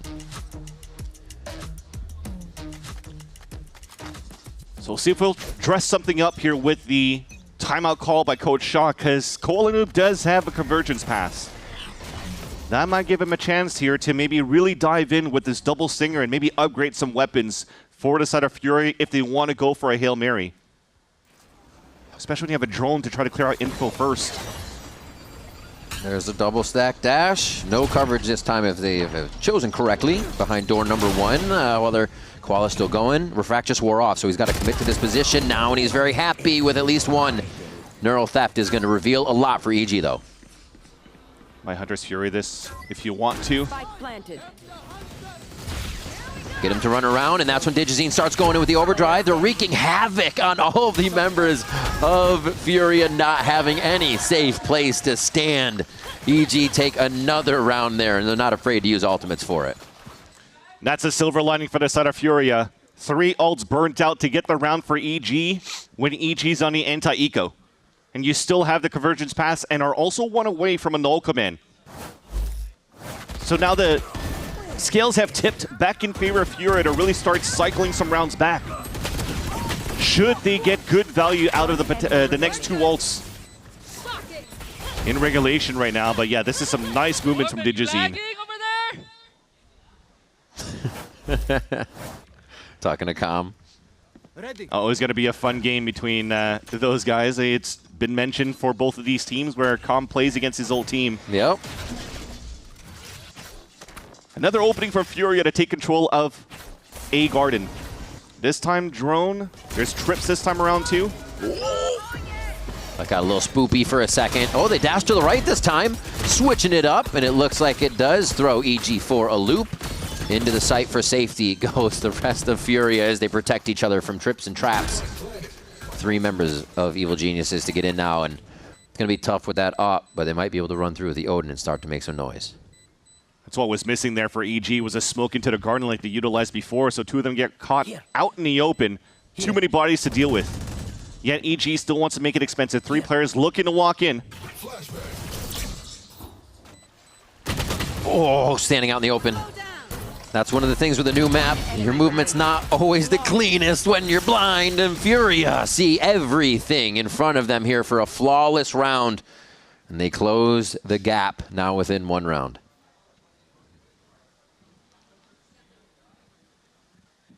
Pit available too. We haven't had a chance to see that for EG yet on how they set things up in this double controller setup. But as I mentioned, and also you've mentioned, that smoke that's being placed at quad right between the rocks and the green boxes allows for you to get a little bit more value off the trips. Oh, so good. And instead, here Zerona tries to find the timing to swing out the fight, but gets punished right away. Furia looking to continue with the fast-paced fights into the B-line control this time around. We did talk about the ults. Cosmic Divide if Artizane's going to pick this up, and they also have a null command to try to really brute force their way against Zerona if they want to. Trying to bait out some shots so they can just fire into the pit, which they're not afraid to do anyways. That was almost the line they needed onto Zerona. No damage suffered, though. And a little bit of map gain towards Bend as well. It seems like EG really likes the information from Bend, or at least the map mobility, and it's somewhere they always have a player. Yeah, that's because of Digizine's op. Always good for that one. And from the timeout, you're seeing the changes to it. Just putting the Astra Smoke right there blocks that line. No need to jump spot. And allows our Fury to go for a 3-2-1. Map control on the top of middle. But Bao's camera is waiting for it there. He's going to see them. And he has no utility to help him out here. He has to hide inside the pit with Zerona. Oh, they're going to be able to swarm around the outside of this. Almost hand in hand as they started the fight. A trade on both sides. As you see, they're trying to return into the site. EG is. With mid still held, Furia has a lot of good cutoffs on the map, so this is taking quite a while. Zerona now is going to be pinned down by 3 and takes 2 of them out alone. 8 bullets left as he get help from Pancakes now. Probably going to drop the pit if you want to because the spike is down, and that will help EG to set up the crossfire. Instead, he runs in for another pick. Zerona! The 4K! Makes his house at B site. That's insane, man. All the timing that he's finding inside that pit was so nice. You see him going into the second stage, playing a little bit of Phoenix, playing a couple of agents here and there, but back in the VCL. The Viper was one of his main agents.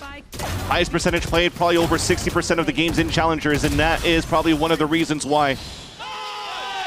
Look at the amount of times he's getting picks for players reloading, switching weapons. Great timings. The idea as well to step out of the pit there when Pancakes was entering so that trade could even be a possibility. And there's no trade on Digizine as he starts off immediately to take down Shy. Still a good bit of util to smoke and enter the site. So the 4v5 conversion is possible, and they are going to juggle this operator right out of the hands of EG. And possibly keep it for themselves. Is that Koala's run? Yeah, he's going to keep it for now. Yeah, because Digizine still has his, and as they try to rework the map, though, it is a little bit turtled up for the side of EG. They're playing behind the trips this time around instead of trying to look for some garden space. So that's a huge gap right now over here for Furia to start taking. It's passive lines being held by Shy, sorry, not by Shy, but by Bao to look right at this spot. And I love the way that those work with a Cosmic Divide if it's used too, right? try to enter straight into the site. Nice cover. This is also why a walk-up right now from Qualinoo with the operator could be very good in an opener. Down towards that back of the A site. So they actually divide straight horizontally across spawn. And that's going to be the lurk. Artsen's really going to be the kingpin on this one. The team in sight has to hit the fight that they're presented with. Oh, the timing in spawn is huge, and that's actually going to go in favor of Digis. And I think shots in spawn, sight rather, go for EG. And there's the trade we were looking for in spawn. Spike's finally planted here as they start to rush back to the situation. Door didn't get closed yet. Digizine doesn't want to go for that fight into the garden. Just waiting for Zerona to meet up with them. Quick peek from Basic. Been really, really good in these clutch situations here, but now it's Digizine. Oh, he goes for the knife at the moment. He wanted to grab an extra step. And it is punished by Furia. An 11th round going into their favor. So missed comms, I like to say, on a 2 versus 2. The picks were looking very good on Digizine.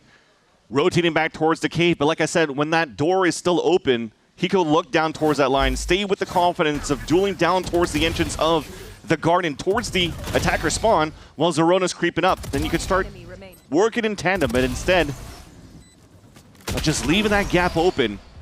You saw here Furia take full advantage of it. You are incredible, my man. Indeed he is. 22, 16, and 12 heading into this timeout is Basic for the side of Furia. Thanks to the anchor plays that he's been doing, but also these clutch moments to keep Furia in the game. Had the other one too, where he was up with Shy in that clutch, had the ghost hit. Was able to pull that pistol in for the team. Yeah, there's been a few moments where he's called upon, and it does not seem to stress Basic out one bit. Now EG calling the timeout. They had their string of rounds, 4 rounds, with some being post-plant success, others just being totally wiping out the side of Furia for 2.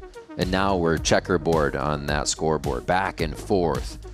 And it's too late to have that happen here. EG looking to close it out as Furia, the chance to bring us to OT with this round right here. Furia's been conditioning a lot of the B side open and also the A side lure. So at the end of the day, lots of extremity control. Yet for EG after this timeout, the wall goes down towards middle, but it doesn't look like they want to take advantage of Digizine with the op to maybe walk down with the team and try to punish maybe a late lurk or any of that fashion for Furia. They just want to play as passive as possible, utilizing Bao's util over on the B side to spray from the top of heaven. And for Digizine to even opt down that line again from this time towards door all the way towards A main. Outside of that, it's all jump spots for EG. They're going to play this whole round with almost 0 info and just play more reactive. You see how that one recon from Calm just pushed everybody out towards middle to converge at that spot. I was just going to say, they finally tried to get a long distance clear on Bend, and now it's retaken already. EG says, well, you thought that was safe area, and it's exactly where they set up, making sure Zerona is a bit of an insert here as they lean towards A. This is going to get bloody here. Smoke out, Digizine trying to get online. He's going to put himself in sight. That's a bit risky. He's a lot of pressure for it up, but he's going to try it. Null command will be available after this. Can he get out in time? That's the question. He's starting to back up. Already has protection. Really nice job by the team to give each other cover here, but Furia is walking in ever so slowly. Zerona shuts one down, but it's quickly traded here. As you see the rest of the EG members start to scramble towards the site, Furia setting up that post plant and backing out. Knife is slowing him down for a bit for EG, so less util to come back for the retake. Got to think about what Pancakes has. Not even a recon for them to retake across too, so it has to come down to the comms to try to work a buddy system to fight. A paranoia lined up by Superman.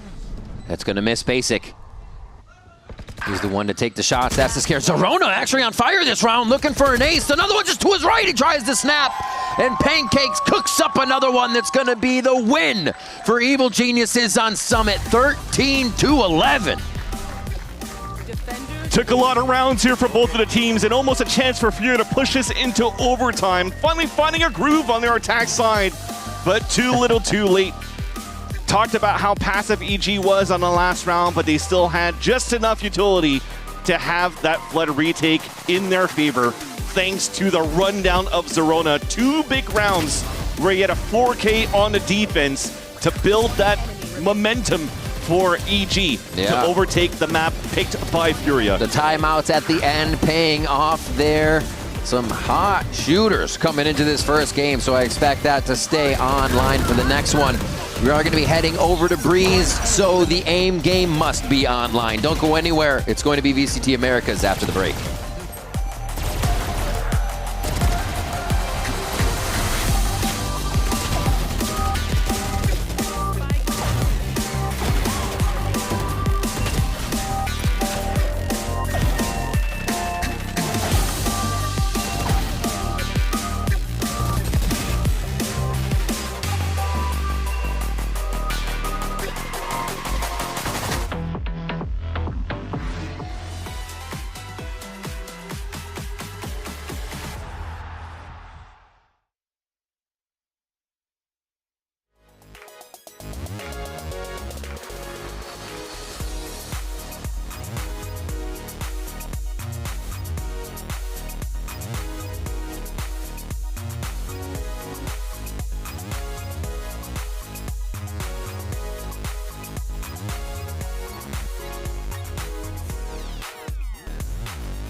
With a beautiful shot, still limited time. Bao holding it down. It's Bao all the way. Hell of a round from Bao. Lurk up into Koala. No hope, no way. Koala is here and waiting.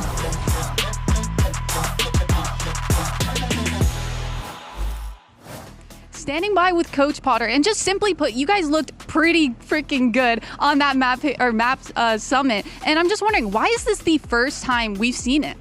You know, we've been working on it for sure. We've been floating it, but it's just we've been waiting for the sweet spot, I guess. But you know, it's definitely a map that we've been having a lot of fun with. I think people are still trying to figure out what the best comp is, and I think for Zerona especially, he's not really a Viper main. He's a Phoenix main. So I'm glad to see that he finished strong, though. Yeah, I mean, that 4K was just insane, and I'm looking forward to Breeze, your guys' map pick. Good luck in that, and thank you so much. Thanks, Emily. Welcome back, everyone. Zowie here, joined by Dryad and Ender. And this was our first look at Summit from EG. What are you feeling about it? Yeah, yes, no, yay, They got 13. That's success for me. Yeah. I love it. Yeah, I thought it was really nice. You know, both of the teams, they keep it simple.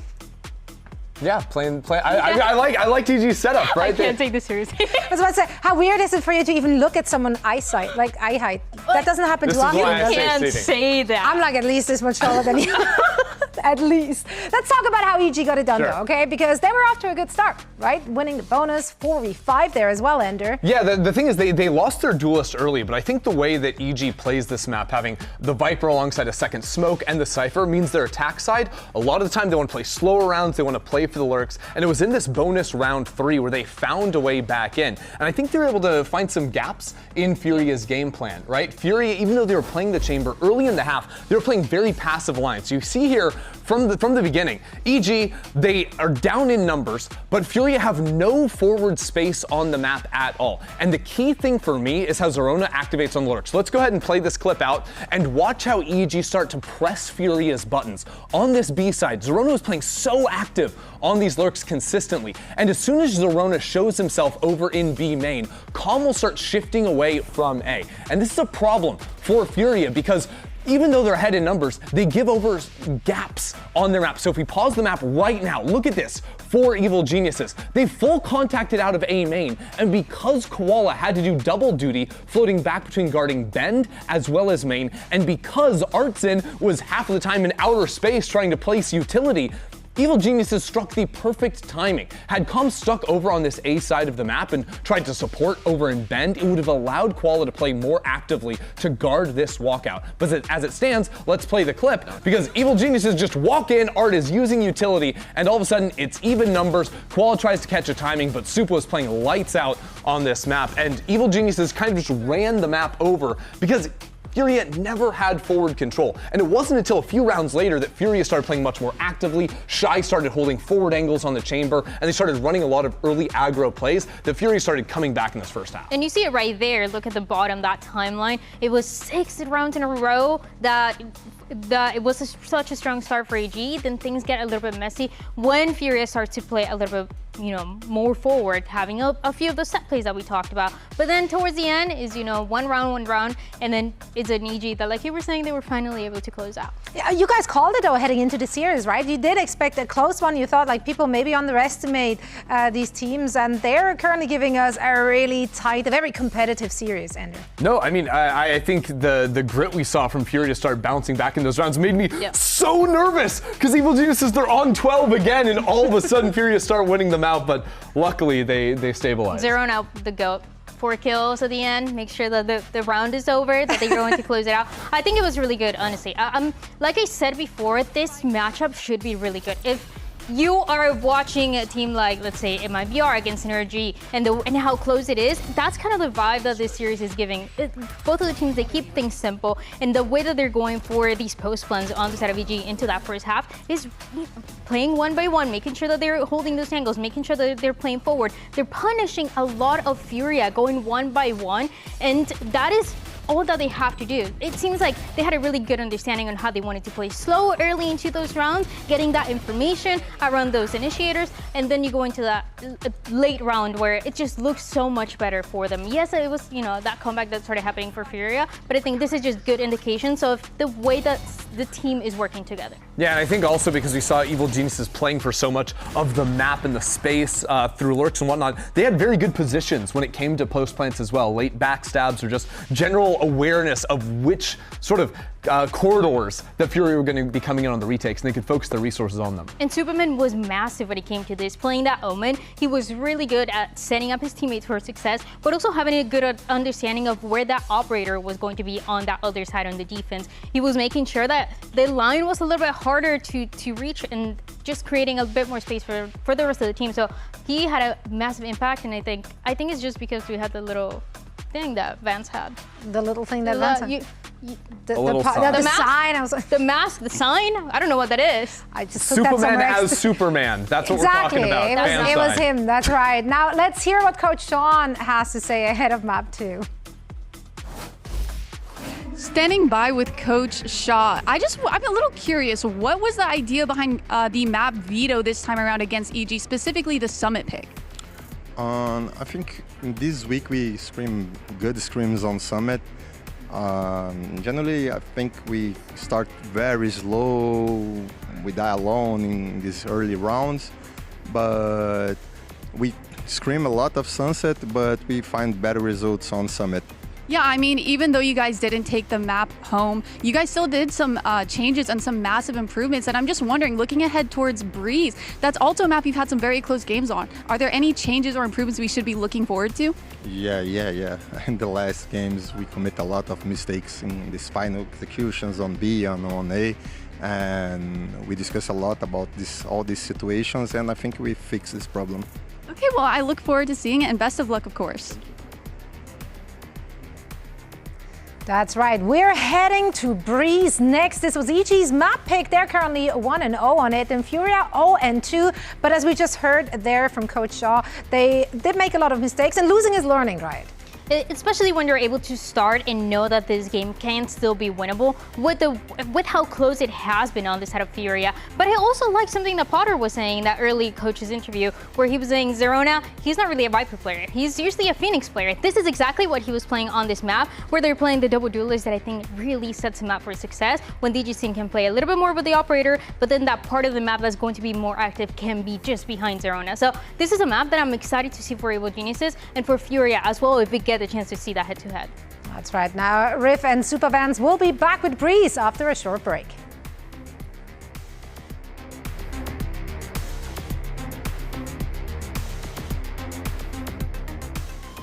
Hit the wall, broke the skin, never complain, I just start again. I'll never stop, watch me go, I rise to the top, I let them know I'm built for this. Every time I fall, I get up. All the weight that made me bend turns these shaking hands to strength again.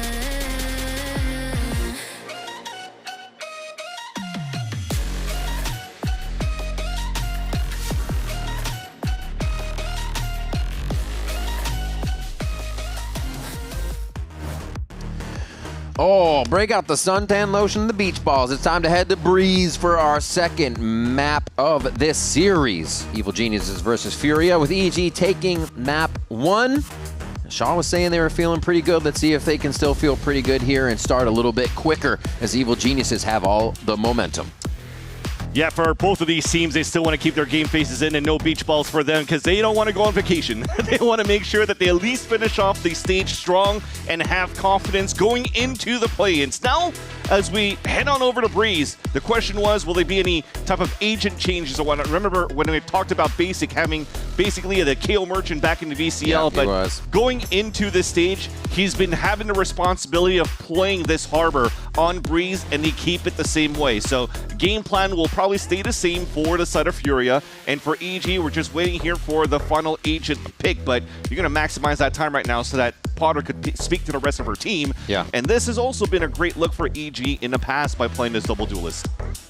And this is where it feels good to get the operator online. Yeah, you're going to be going up against, again, Bao smokes, Superman smokes, trying to cut your avenues off for getting that shot on, but there it is. There's the jet getting locked in. And that means the operator is going to be a lot better on that. Seal protection and kind of forward utility he still gets, or if it's more Koalanu creating that spaces, the jet kind of has to on Breeze to open up a site. That'll be the main thing again.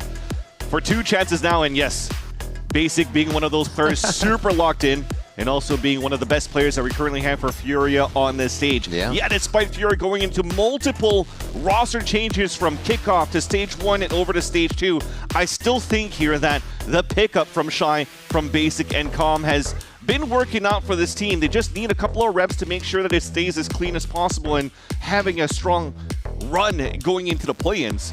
But of course, you're always going to be biased when it comes down to the original roster, that one kickoff when you had a live. You try to reach that accolade again of everything that they accomplished, and it's so hard to find that secret sauce again when it's just, it's right out of reach. Exactly. Right out of reach. So Lemon Nerve being part of that roster originally, and naturally when you're changing rosters for this team, you're also naturally changing the playstyle and the agent composition. So there's a lot of reps that's needed to make sure that you're moving comfortable week after week.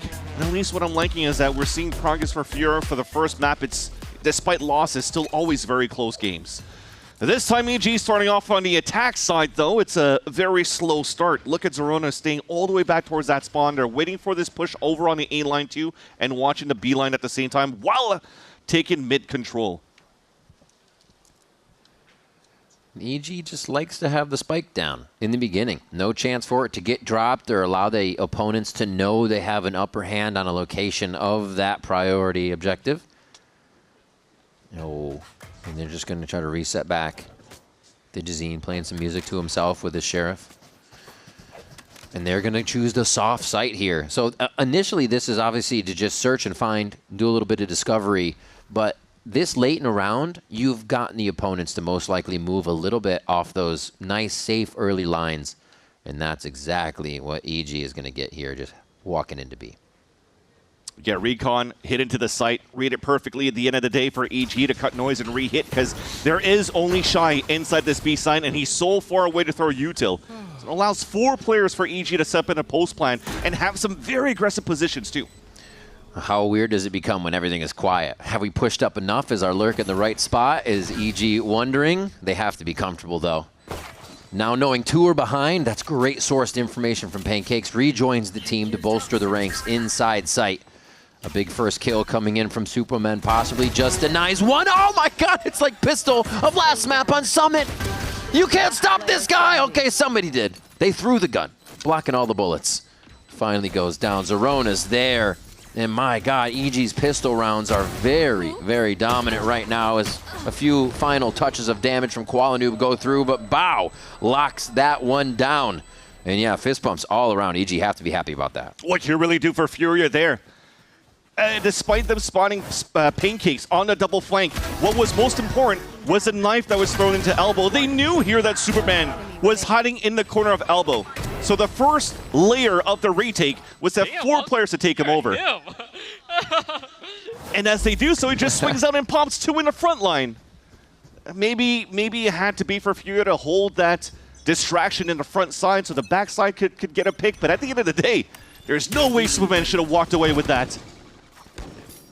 That's going to hurt here for Furia in terms of the confidence. They're the pistol round loss this time around. Another gamble stack. This time onto the B site that allows Digizine to open up A. Calm falls down, and now EG could just take their time. That's having that other smoke, too, of Bao to throw in there. It doesn't have to be the Viper Orb to close off mid from Superman. The backpedal, though, a little bit of a fadeaway help from Digizine. Nice protection for each other. Or rather, Bao back there. Adding shields. We'll see where they decide to run this one out. Pancakes quickly taking position. What? little sidestep flick. Made it look clean. Some aura on that Bulldog. Why not a second round here? Remember, EG were able to grab their first bonus quite handily, even after losing Digizine last map. Let's see how they play this one. Another fun game that will build the confidence for EG if they could continue this time. And this type of play around.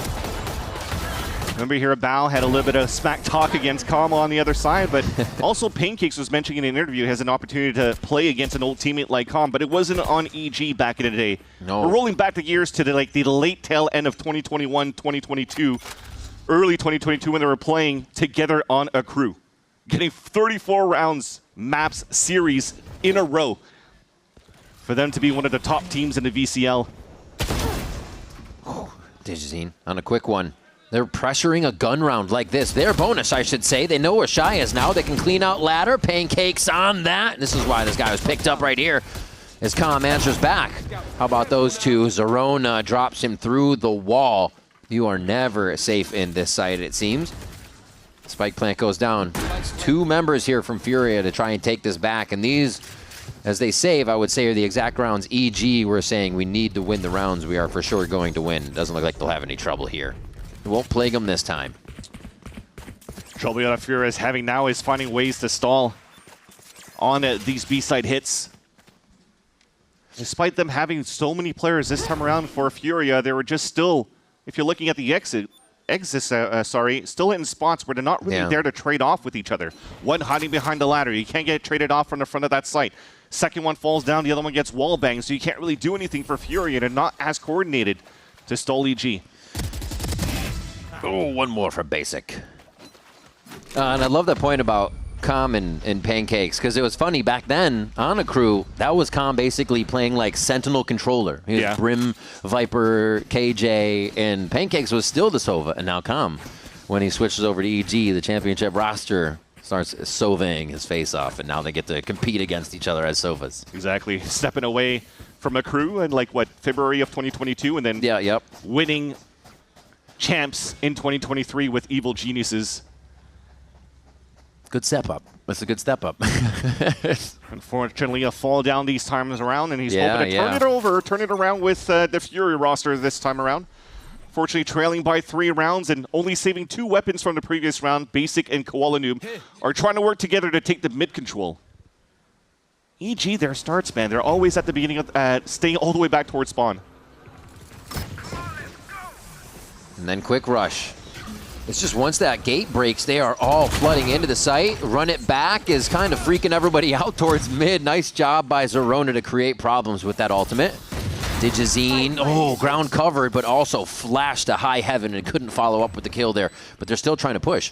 Zerona knows they still need a little backside control here, so he puts himself in a position. Furia starts to encroach, and this is where that double controller starts to help a little bit, but there's no gas online anymore. The tank is empty, and Furia continue to move in. Shy only has a Sheriff here, so they're trying to back each other up with that firepower towards the other side of pillars. And yeah, they have such a good sight on this spike. No need to peek until all this util goes down. Oh no, it missed! It tapped. It hit the ceiling before it actually got to its position. So you're right, it completely missed out. Now the cove down, they're gonna try to get some shocks in. What in the world? In an instant, I think I blinked, but they're dead. This is the end of the round 4 for Evil Geniuses. That was supposed to be a shock and snakebite lineup to just instantly kill the players inside the cove. And I felt, as you saw it from that picture-in-picture, that the snakebite just hit the ceiling and didn't fully land onto the spike, yet the shock dart still kills both of them in the end. Got to count your lucky stars from time to time here for the side of EG. Yeah, 75 HP remaining there on Basic. That's a full hit. Double shot kill, goddamn! We have lineup. We have lineups. Well, it's a fast round for EG. Zerona is already down to low HP as they're looking to encroach on a split into the A site. Another first blood for EG, though. Furia says we need to speed it up faster. EG says we're going even faster, and we are already into the back of the site, 20 seconds in. Digizine looking to flex it. Koala Noob more than ready, though, and going to keep the eyes down his scope for a second. There's still some mobility around the map to get over to this fight. Furia rotating here, but EG is set up and ready to defend.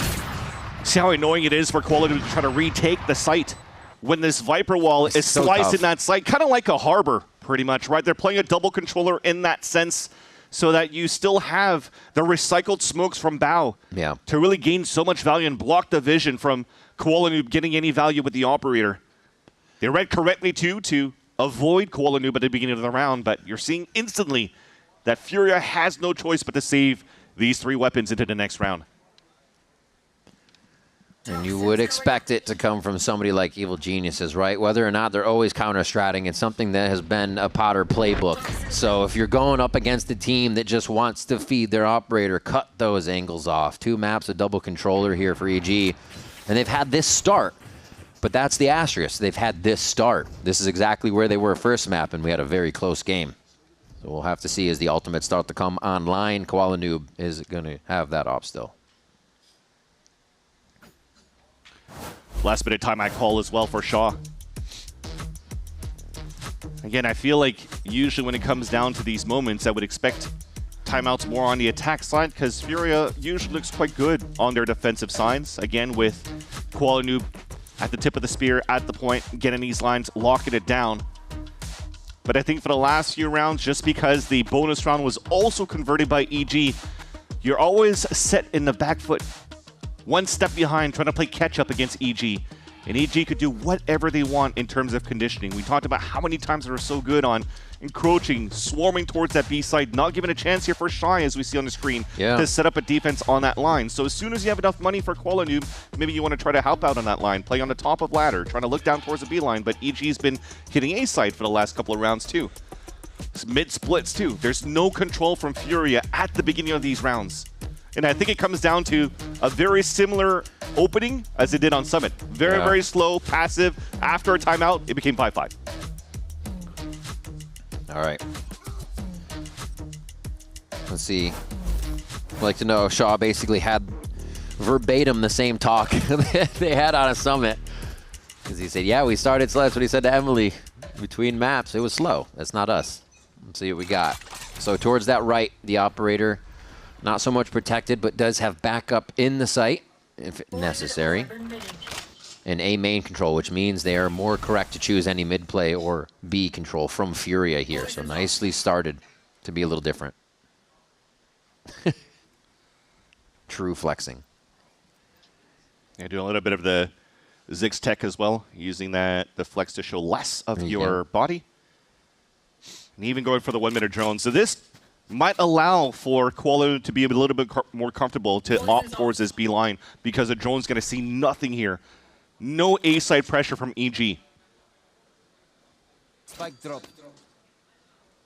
Don't think anybody's in range for that. And this is going to be the Digizine space creation. Oh, they all TP into sight here. Reckoning comes flying through as the Hunter's Fury tries to disrupt this entry. A very nice push. Digizine able to close that paranoia gap up, though, from the cove, or from the smoke of harbor, rather. And now where will they go with this? How will they continue to push themselves in? Digizine slowly goes for the long peek there. Not realizing all the members of Furia got themselves into position, and they took that one slow and methodical to make sure they didn't give up too many kills to EG. First error coming out from EG on the exec as well. As though you're getting stalled by the Reckoning on the side of Furia, EG did a great job to fight towards the pressure that Furia was trying to move forward with behind that wall. But that's where that mistake comes. Val TPs with the Omen ult, or just double TPs on the top of Castle, and it just loses a spike in the back of the site. Instead of just trying to get the spike down, he was prominent. He was very adamant to try to push forward in the back of the site to trade with the rest of his team.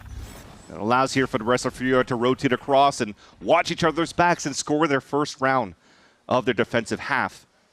Again, very similar pastors coming out from a timeout from Coach Shaw, but not necessarily a good game plan drafted on his side. It was a mistake from EG more than anything else here that allowed for them to get that round. These early smokes are actually allowing EG to really get up close. Like, Qualinu takes a shot. I think he's going to find Bao in his face. But look at that timing. Oh, he tried to step in and get the shorty on. Very smart by Qualinu. He's making a lot of noise. He's got to stay moving himself as they're kind of rotating in and out here. You see a little backup by Calm as he knows the site's held a little bit more now, so he's staying in a lean position. There's just too much space given away. Calm is holding all the way towards Troll, so they don't have ways to find mid control, mid information. There was an opening there, possibly, for Artazine to get that pick right into the back of the B side. Instead, they smoked themselves out. No trade yet on Artazine. He's actually going to be a big nuisance here in the back. Bao covering. This is really nice that they've walked up mid already. They just got to count with these next shots. And yeah, Bao is able to snap down on one. That means the site is open and Artzine's left out in the open, dead to rights. If you don't get an instant pick here, this might be a save. Yeah, especially with that smoke going down into Molly. So another round where Basic and Qualinoob will have to fall back, but EG are chasing for these kills. And that's the opt down. Basic's nowhere close to try to pick it up and fall back. But he is going to try to stay as close as he can to try to pick up at the last second. But again, it comes down to not having any information over here for the side of Furia. Should have been an easy pick from Digizine on to Artazine in the back of the B site. But even if he doesn't get the pick, they've already gained so much space for EG to just go for the split into the B site. And again, Furia in a position where they can't trade off each other. Like one committed to try to fight towards that B main. This guy's trying to fight towards the back of that B site. Nowhere where they could go for multi-kills together and go for the trades. They definitely don't have an answer for what's happening in the smokes mid, right? If it goes up, they're like, maybe we don't need to cover it, but then they're orbing themselves, so they don't have their cross anymore from double doors. So a lot of it's just left up for guessing in the end.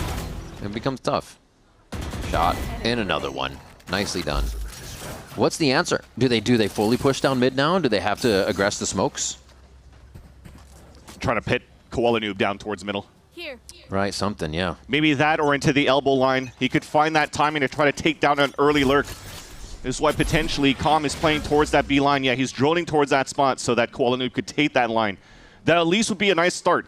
Because on the other side of the site, a knife just hit 3 players. A pop flash, but nobody's swinging out of that towards that A line. So that was a little bit wasted, at least for Furia, but they have some good information. And look at that. The smoke coming in from Bao, all the way back towards the elbow. Forces Quality to hold a different spot, and it would allow EG to maybe reset back into the beeline hit. That's exactly where they're moving towards to.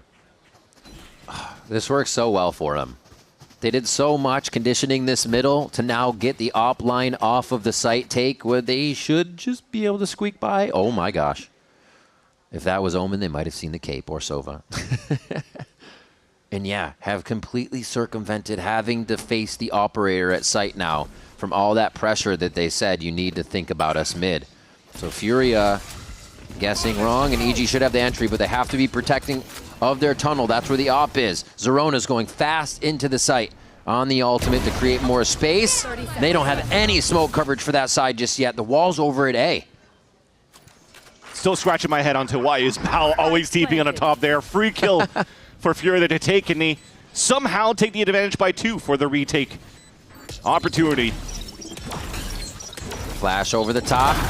Starts to come in. What a spray. Zerona in a beautiful position under that smoke. Dodging. Oh, God. Just giving Qualanoob a chance to come in and pull Superman's hair out there for the daggers. A defuse and a deja vu along with that. 6-2 now as Furia start to bite back. Furia has to be lucky as well. That was a beautiful timing by Zerona for jumping through.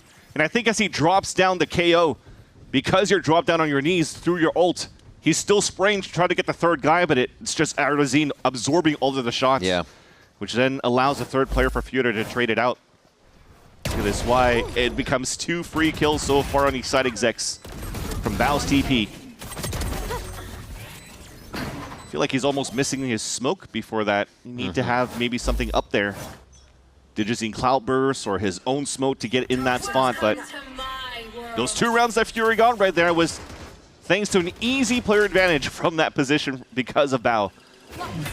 And right back to mid, just like that. Already in his face. Bao dash out, or Digizine rather dash out, able to find that one as Qualanoob takes to the skies and is taken right down. But Basic is just in the frying pan right now, looking for help from Calm here just behind him, and he'll get a bit of protection. Nice job, the Harbor utility, to keep them alive. The rest of EG is trying to squeeze in. I got to credit here for Furia to keep themselves up and safe. But these walls drop, and it's going to get messy really fast. It's about who can react the quickest. And it's EG who actually has the lines, all of the shots that count. The rotation from Shy is just too far. As the spike goes down here, they should be able to set up this post plant and get a 7th round for EG. Shy never rotated. Yeah. Because EG, there was an opening for them to fall back. That Viper wall was always up here for the side of Superman. So that could have been a moment where they decide to fall back and re-hit the B site because there was no pressure coming in from Furia to retake the A site. Gotta say, Bao found a little bit of a redemption on Furia's attempt to retake the A site as he TP'd on the top of bricks this time around, but finds the better timing and stayed up there, perched up at that spot to mow down 2 players. Just kind of lives out of that one. You can tell he was ready to react. But yeah, EG, the operator for Digizine. The money's there for Furia. But honestly, if we keep going back and forth like this, that is not going to be the case. And just working it slow. He made a fast play to go in, get those first shots on the Qualanoob, and took his prize all the way to the end of the round of that operator. Fortunate as well. Knowing how good Qualanoob is with the operator, that should have been dead to rights. The elevation. Yeah.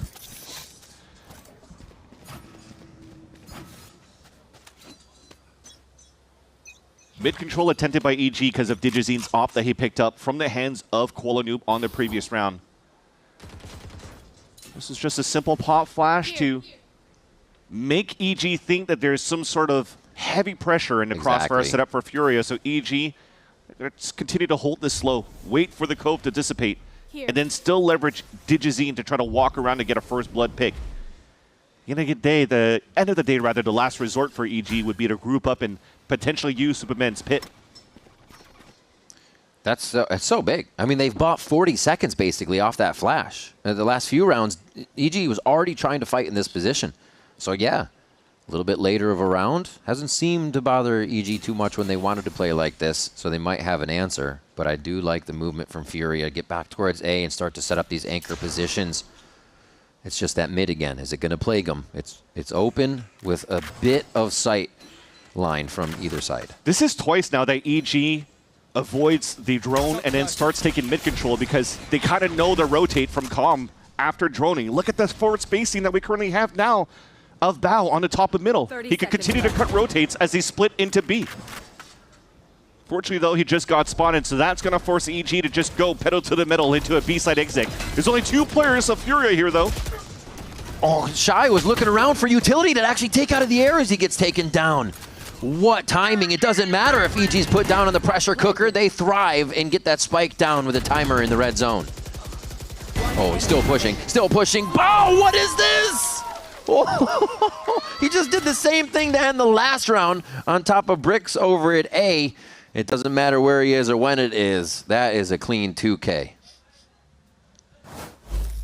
That's going to hurt Furia on their defensive side. Again, I've mentioned how Furia usually likes to, or usually are very, very comfortable playing their defensive halves.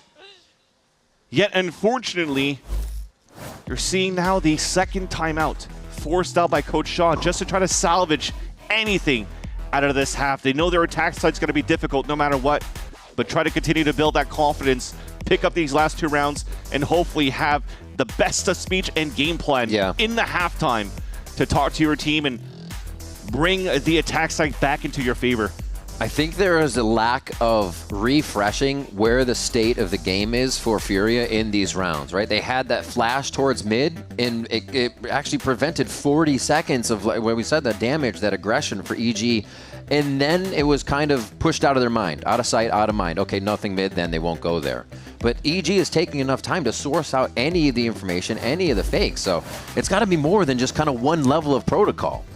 EG's going to walk right through that. So Furia need to reach deeper in the strats. You're playing double initiator, right? So with the flash, yes, you're able to delay, but you have to find ways to then react into what's happening after, because it's just a flash. You don't know how many players actually did get hit by that. True. What's your next layer? You want to try to fight back towards A main control, knife towards A main, recon, drone, something on that side. Yet somehow I almost feels like even if you're having both initiators on both sides, they're still lost here in trying to figure out where EG's work in the mid round. Finally, it's almost like we got to try to give up certain space so that we can just fight and encroach on different spots. This is why we have the walk down from Koala Noob. Zerona looking at an ultimate if you can get the kill on Artazine here. Doesn't lock that one down. Nice fragment combination kill with the Sheriff, but it is followed up on by the squad. Wait, here comes Furia though. Hot and heavy. Actually going to do the reckoning out of here with some hero rifles. No. It's the push through. Oh, Bao's going to do it again. That's deja vu so much. We're in a dream. It's Bao's dream right now. Oh, okay, gets down. Koala Noob. It's turning into a nightmare. Wait a minute. 1v3. Pancakes the operator and the Hunter's Fury and a lineup. We got lineup. Superman all the way back here. He's saving. Don't worry about it. I gotta say, I'm scratching my head this time on Furia's side. The retake with the Reckoning. Not too sure where he threw the Reckoning from. I almost felt like he's still in good enough range to. It was right around yellow, the box, I think. Push that across the map, but yet somehow it just stopped right before the spike, which just doesn't give a chance for Furia to activate around that and to regain that space in the back of A towards Palm. And you have no choice here. It was just a broken retake in EG. That's a mistake that they'll take on their side this time around. You give 2, you take 1, but you still hit the lead by 7. Yeah. In a 9-2 scoreline. 13-3, Bao on top. You're getting another run it back from that strategy. I mean, whether or not Zerona went down, the team was ready to go in, and now you have a fold over of the run it back for the next round. And these plays from Bao. He's kind of playing outside the box at the moment, right? Things are probably just happening, and then he's peeking or taking that off timing. All right, it seems like everything is an off timing he's got against Furia right now. He just is inside their head. And the Duelists are finding some great impact frags for EG at the start. Digizine at 4-1, Zerona at 2-2. Jeez. Making sure they're getting themselves in and early and getting an advantage for the team. Digizine. I was going to say, that's a solo mission up mid, so it's going to be tough as you're clearing your own angles, and Koala is faster on that one. Move out and fight. Find your value. Trust here that your duelist could really win his duels when you're trying to have them push down these lines. So it's a great two-player advantage to start, although 2 big ults still available for EG. Yeah. So Zerona's going to try to find that space into another ult hit into B. It's almost like who's close, who makes the noise first. Goes for a hot hands to the back. Nicely done by Koala Noob to play that calm and cool. And they wait. Oh my gosh, the Sixth Sense. He just sourcing players left and right. A good flash takes Pancakes down, and they're going to be able to get basic up for that last one onto Zerona. 9-3 there for Evil Geniuses in the first half. They keep that momentum in their favor. You almost wish you had that going in from Koala Noob at the beginning of this half. With the operator, with the rifle, anything just to get him that space. Look at how many isolated fights he finds. A 4K in that round. But it's EG with a strong lead in the second half, a 9-3 scoreline. Will it be enough, though, for Furia to overtake their attack side? We'll have to see. We'll be right back with more VCT Americas after this.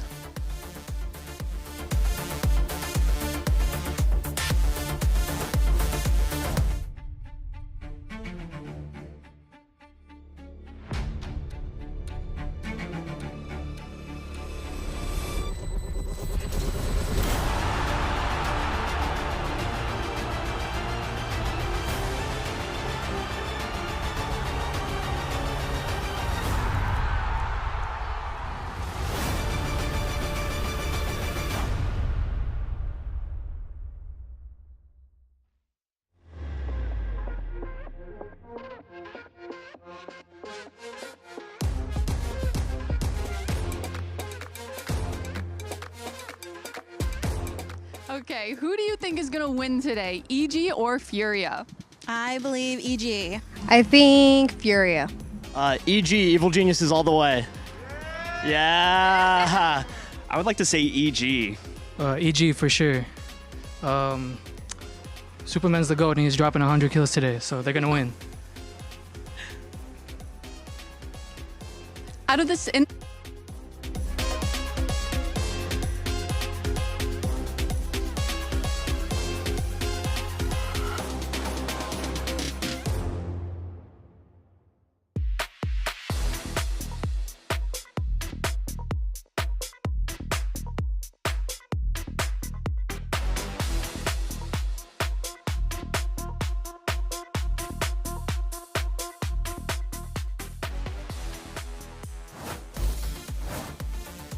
We are back for the second half of Breeze. EG up by 6 rounds, and Furia will look to invoke the strength of the Panther to get back in this one. As right now, it's not coming together. The frags aren't hitting. The strategies are there, Vans, but they're not being followed up on. It seems like the pieces are just falling slightly short there with the ideas as they try to get back some rounds on EG in the first half. Yeah, turning up wasn't a name of the game there for Furia. They were trying that against EG. Doesn't pan out. Coach Shaw had to fix things a little bit. Took 2 timeouts for them to finally activate a little bit more aggressively. Unfortunately for Furia, another slow start in a map. Doors and we peek top mid together. Yeah, smoke doors. Ready? 3, 2, 1. Window clear. Clear under. Off angled, off angled. They're mid fight. 2, 2, 2, 3.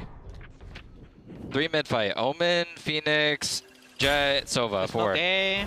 This guy's pretty passive here, né? What big? Really oven. There's 2 mid, fighting. Phoenix and Jet. Eu posso falar português, esqueci.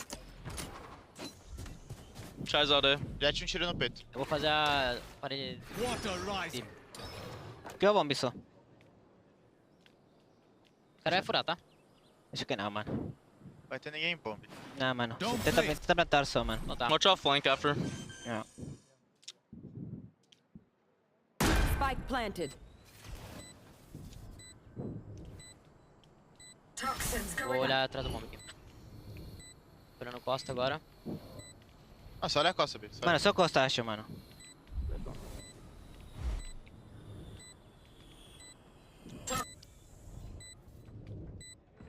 Amen. Last player standing. Picking double yet. Not sure. EG, a big lockdown on another round there. You could hear the kind of the comms back and forth here for Furia. We're calm, but it doesn't seem like they were able to get anything they wanted. It even almost felt like they got surprised here at the beginning of the round. They walk out, the wall instantly comes down, and suddenly they lose 2 players, and they're like, oh wait, they're fighting mid. They're fighting mid. Call? I don't know if I like this call.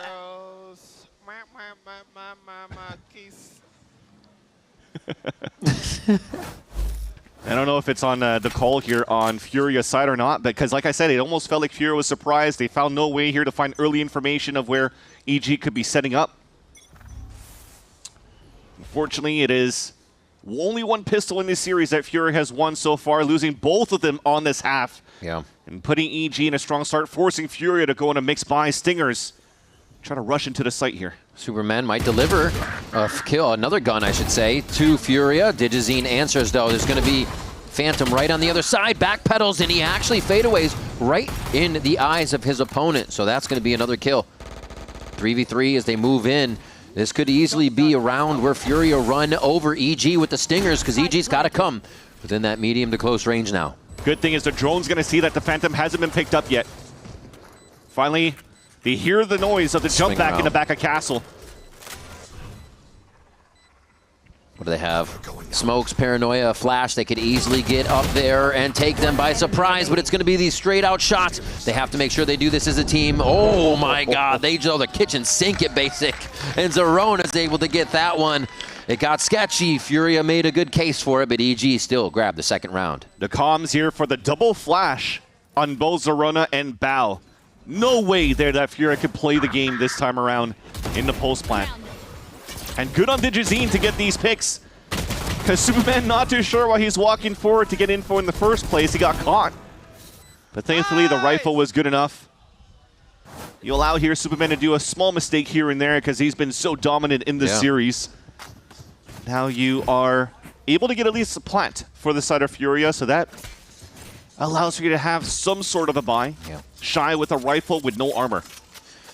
And Evil Geniuses have to be feeling good about the momentum coming into this week. NRG will be watching them, as it's a chance that they get their feathers ruffled if EG can come out strong with 2 wins.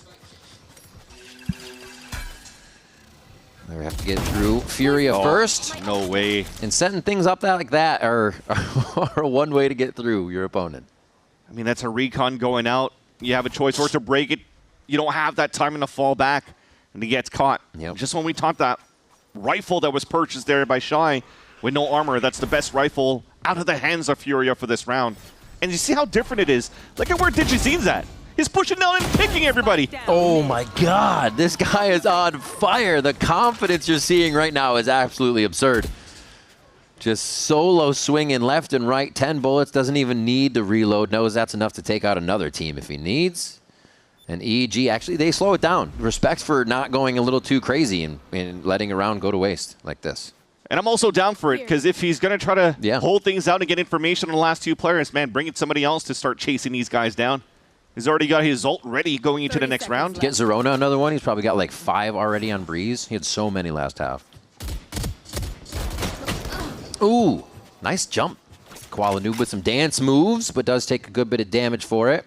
1 sliver peek and 1 wide peek. Goes away the B. 12 seconds on the plant. Available. Snake bite available. That's going to sting a little bit. And there's 4 to plant. No, I don't think so. A 12th round for EG just on the horizon here, as Basic is going to get timed out and maybe sat down. Oh, he does his best to stay alive here. I mean, it's Basic. He'll always take a fight. A nice round from Evil Geniuses. 12 now for them as they put the match on game point. All right, another silver lining. Basic gets a highlight reel, gets an ult for the next round, and hopefully that could be something to help him get around in the second half. But there's something that's missing out of Fury right now that loses their identity from kickoff. No, I think one thing... yeah, onto Calm. Oh. So that's unfortunate. But yeah, again, just to knock it away here, we'll hold that thought. It seems like a desperate measure for Fury to just fully hit towards this B site, potentially with this reckoning. Well, it is nice that Com can enjoy some pie with his old team here as we come into what could be the final round of this series. There's the smoke, there's the play. Furia looking to play a little bit quicker off of this one, which means everybody's going to have to be behind each other on the trades. So far, it's just Koala Noob really making the space, and it just takes a moment for everyone to get in and set up. A full retake from EG now. Harbor walls up. Digizine's going to try to get a glance before that fully goes into its highest form. And they have walls on walls with this composition as they try to buy a little bit of time. Hearts and Fragment to displace. They're basically on top of each other around the site right now as they start diving into the cove. Kills from both sides. And there's the jump up. Shy waiting for the ants to creep around the roaches to find their way out of the woodwork. And somehow EG has turned the lights off again for Furia. And it's going to be one last one. Koala Noob doing his damnedest here. The defuse goes down. It's going to be there for Superman. The cape flowing in the wind. And Evil Geniuses take down Furia. A heartbreaking stage 2 for Furia, going and losing all of their games week after week into super weeks as well, and just unfortunately looking weak. It did not work out there for the side of Furia. EG finding some footing here. They made the changes they need, and they've kind of stuck with them since that. Fireball Ops feeling it. And Furia changes after changes to see if they could get that momentum again. You're always reaching for what you saw in kickoff, which becomes so hard when there's no answer there. In that process, they've been punished by the teams in VCT. Yeah, one thing that's good for EG, playing with a lot of confidence as well, seeing a resurgence of Superman, and just the game plan for EG overall looked very good here on Sunset. And I'm hoping, taking away out of this Furia game for them moving into play-ins, I want to see a little bit of that kickoff Furia. One thing that defined them for being so good was the mid-rounding adaptation of just on the fly being assertive to say, let's just stick together with the remaining players, move over to a different side, use our aim to cut the rotates and win the round. That happened so many times for the side of Furia in kickoff that just disappeared the stage. For the kickoff Furia, there was always that thought in the back of your head, if the round was maybe down or they had 3 people left, you were like, this is the team that could still pull this round back. Now they're in a position where you're trying to figure out who's going to be the star player. They're not working with each other as much. You're seeing it be a little tougher. But we still look for EG to move forward. NRG is definitely going to be watching this match. They saw Summit from EG now, so that would be an interesting one. Yeah, because week after week, even if EG hasn't been having the best results, especially they should have maybe won that map against the series against MIBR, but they always had good game plans. Innovating. They got some wins against NV, against Fury, who maybe are the weakest teams in their group, but overall, when it comes down to game plans against Leviatán, against MIBR, it looked quite good. So I wouldn't be surprised here if EG has something cooked up against NRG coming up later on this week. That'll be an amazing one. Honestly, it's going to be a lot of amazing games here as we come down to the last bit of the regular season games before we go into those play-ins. But that is going to do it for us here on the desk. There's more games to go, but for right now, we're going to send it to Emily down on the stage for the Verizon post-match interview with Pancakes. Standing by with Pancakes. And first of all, congrats on the hard-earned win. You guys played phenomenal today. But I do gotta ask, you guys had a little bit of a narrative going there that you had a little bit of a hard time kind of closing out these really intense maps that you guys should be winning. But you guys were able to change that script, turn it around on Summit. And I'm just curious, what do you as an IGL do to kind of help your team stay composed in those high intense moments? I don't really think it's me. I think our whole team just, after our last match, wanted to stay composed when it got close and close out these close rounds. So everyone did a great job of just playing with composure when it got late. Yeah, I mean, especially when it got super close there, 11-13, you guys were able to kind of stay locked in. And one thing that I'm curious about for you specifically, how has it been kind of transitioning from Tier 2 to Tier 1, stepping up from the Academy team? How has your IGLing kind of changed since working with Potter and being in Tier 1? It's honestly, first of all, it's just like way more fun because there's way more like pressure on all the matches, and just being on stage is awesome. It doesn't really feel like different in the in-game aspect. I think it's just more hard work than being in Tier 2, but nothing really feels like it's changed for me. Yeah, well, I'm glad to see that the hard work is paying off with days like this. And one more thing that I am curious about. Today, you guys put on an amazing performance. I felt like you guys were in control the whole time. Would today be a good example of what EG has been trying to show this entire stage? Like, is today one of those days where you feel like, yeah, we played our game, we owned it, this is what we want to do every time? Yeah, I feel like we played our game for about 90% of the game today. So that's what you should see more of, hopefully. I mean, that's great. 90% is a lot better than, you know, how you guys are kind of feeling in those earlier stages. And moving on, I'd say today you guys had some insane runs. You guys kept composure. You made a lot of improvements. What is kind of the next step or the next thing you guys want to focus on as a team moving forward? I don't know. Just keep doing what we're doing, focusing on ourselves, I think. So Yeah. just keep building on ourselves. Keep building on yourselves, keep trying to go for any improvements that you guys might see coming up. Yeah. Thank you so much for the interview. Again, congrats on the win, well deserved. We're gonna send it back over to the desk to see what they have to say.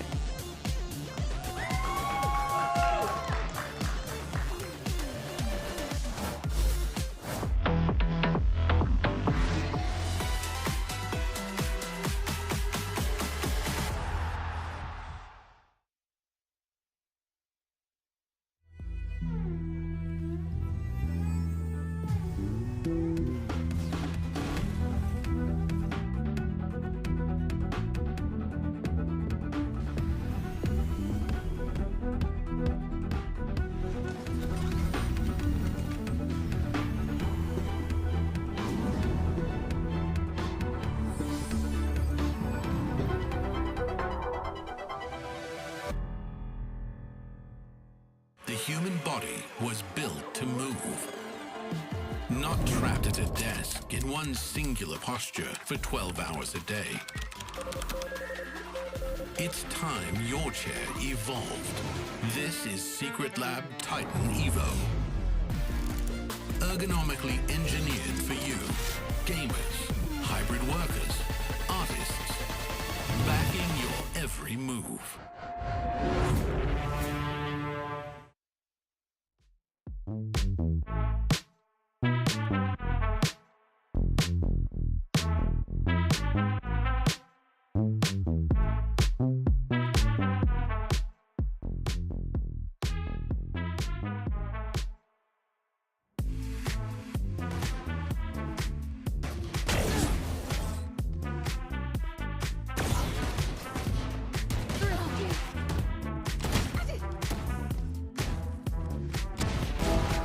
You can still play gun game if you want to. I'm down for gun game.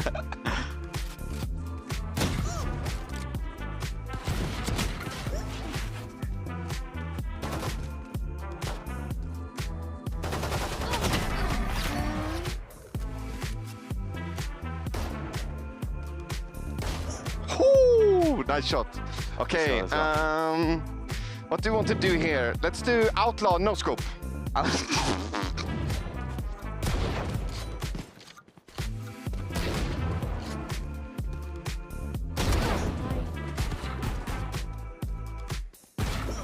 Oh, GG. Yes. That was actually fun.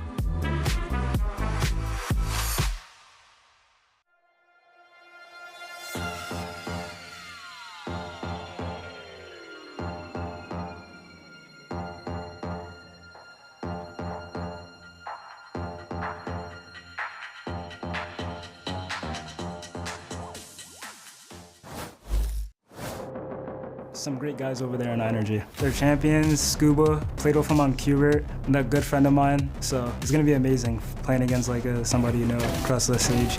And I've been teammates with them, so like you just know like certain like tendencies of them. And you won their first series against Furia. When you're pretty down and you finally win that first game, I think it gives you a lot of confidence and you start playing a little bit more loose and less tight. And I think they're going to be pretty confident, not going to lie. They have nothing to lose. Demon won. He's like the person I would worry about the most. It'll be pretty fun to play against Chamber v Chamber. Obviously, he's very good on the agent and he's very good on the op roles. Like we're capable. Everybody's talented on my roster. So we really just got to lock in and build like on the team setting because like, we already know everybody's individually very talented. Welcome back to VCT Americas and our second match of the day. Envy versus NRG. Zowie here, joined by Dan, Dryad, and Ender. And guys, this is a really good situation for NRG to come into this with 2 matches this week, and they can win either, and they lock their playoff spot. Now, if they get the win today, they're going to be the first team who's guaranteed just going straight to playoffs, which is going to be incredible for NRG, especially after the series that they had last week. I feel like we didn't know where to go. That match against Lev, incredible, and they get the win at the end. Yeah, NRG already took out the titans of this group, right? They had a hard-fought series versus MIBR in the first week, then that Lev series last week, like you're talking about. So they're sitting wonderfully right now, only needing to win 1 more series left. Absolutely. And yeah, again, circling back to that series they had against Leviatán, that was a masterclass of Valorant from both sides here. I think they really showed on what high level they can play and where their ceiling could be. Yeah, no, playing Leviatán is really a big challenge, I think, for a lot of teams because of how many different aggressive looks they'll give you in mid-rounds and reclears. You always hear people talking about it, and I think that one of NRG's strengths is in their macro calling and their anticipation of those moments. They, of course, have the talent to be able to stand up against that, but you saw, I think, them matching Leviatán in those complicated mid-rounds. Yeah, it's a few of the things that are going well for them. One is that they have a really strong summit that is also very different to what everybody else is running with that brim, so it's always throwing people off a little bit, even when the adaptation for Lev seemed to be good towards the end. And then you look at a map like Haven, where sometimes it's just about the individuals, it's just about believing that you can win, and that's something that NRG has always had. So with a victory over Leviatán, can they now claim that we're the best team, or is that just we're even? Like, where do you rate them now? I don't know if we can say that yet. We still got to get through playoffs first if we want to make that claim, but I will say that having a locked-in summit bodes very well if you want to call yourself the best team in Americas. Just having that fleshed-out map pool, I think, is a great sign and something that NRG has always been good at. Going all the way back to when they started implementing Corrode, they've been locked in when it comes to theory crafting new comps on new maps. Look at them. They look lighthearted. I don't know what the right. Chilling. Yeah, they seem chill about this one. Obviously, there's not that much pressure if you have a second opportunity later this week to lock your playoff spot. So again, they're sitting comfortable. Now, last week though, when they faced off against Leviatán, Scuba was the player that sealed the win over them with an incredible clutch in overtime. It's so cool to see moments like this one from Scuba. I think what I keep in mind is an interview that I had with him towards the end of stage 1 when he was struggling a little bit, and he just said, honestly, I'm not playing to my standards. I'm not playing like myself. So it's so nice to see him back in action, back getting those clutches. Doesn't matter what he's playing or where he's playing. No, absolutely. I think Scuba is one of those guys that he can always do so much with so little assistance, right, from his teammates, whether that's anchoring on the side or playing it in these post lanes on attack. He was absolutely dialed, and that makes me just really excited to see him today facing up against his former Hubert teammate in Knights. Knights is also so good. A big part of why Envy were able to get that win last weekend against Furia. And I love when teammates get to meet again after some time, after everything that Scuba went through, after Knights gets picked up recently just as he turns 18. And I think it'll be a back and forth between them. I'm very interested to hear what they have to say about each other. And luckily, we did have Emily catching up with the pair earlier.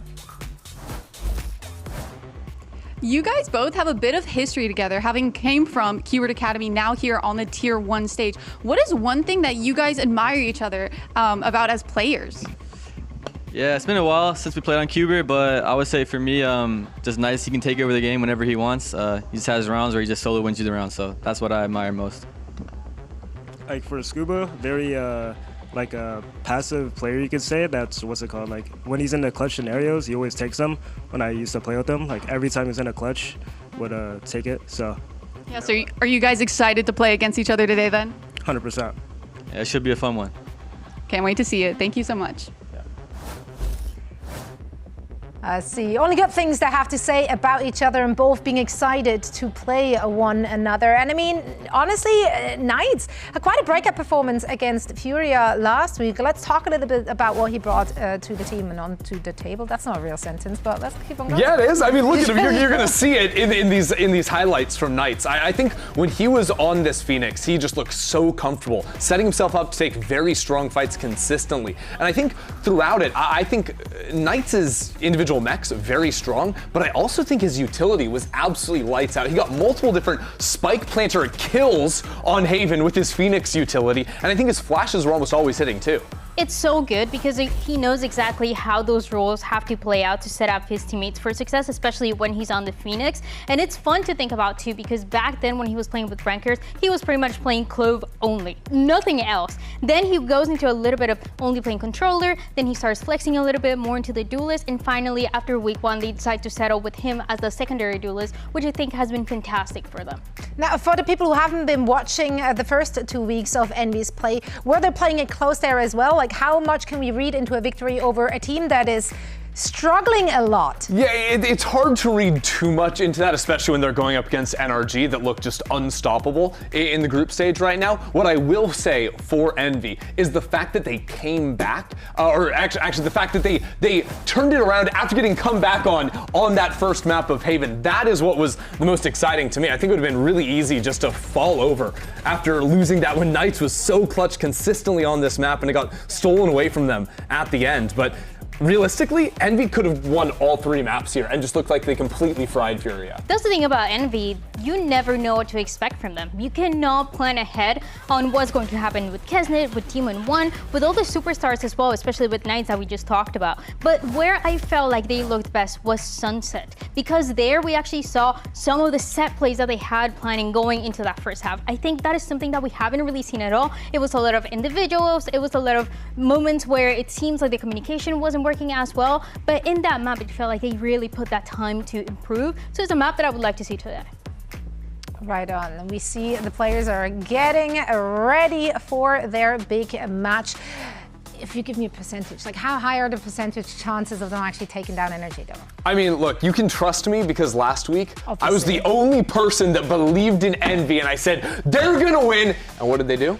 They won. They won. So sample you can size. Trust me when I say their chances are very low today. And I won't be elaborating. Didn't see that going there, but that's all right. No, but individually, I think a lot of those players have really stepped it up. Demon 1, one of them as well, been really putting up big numbers in their match last week.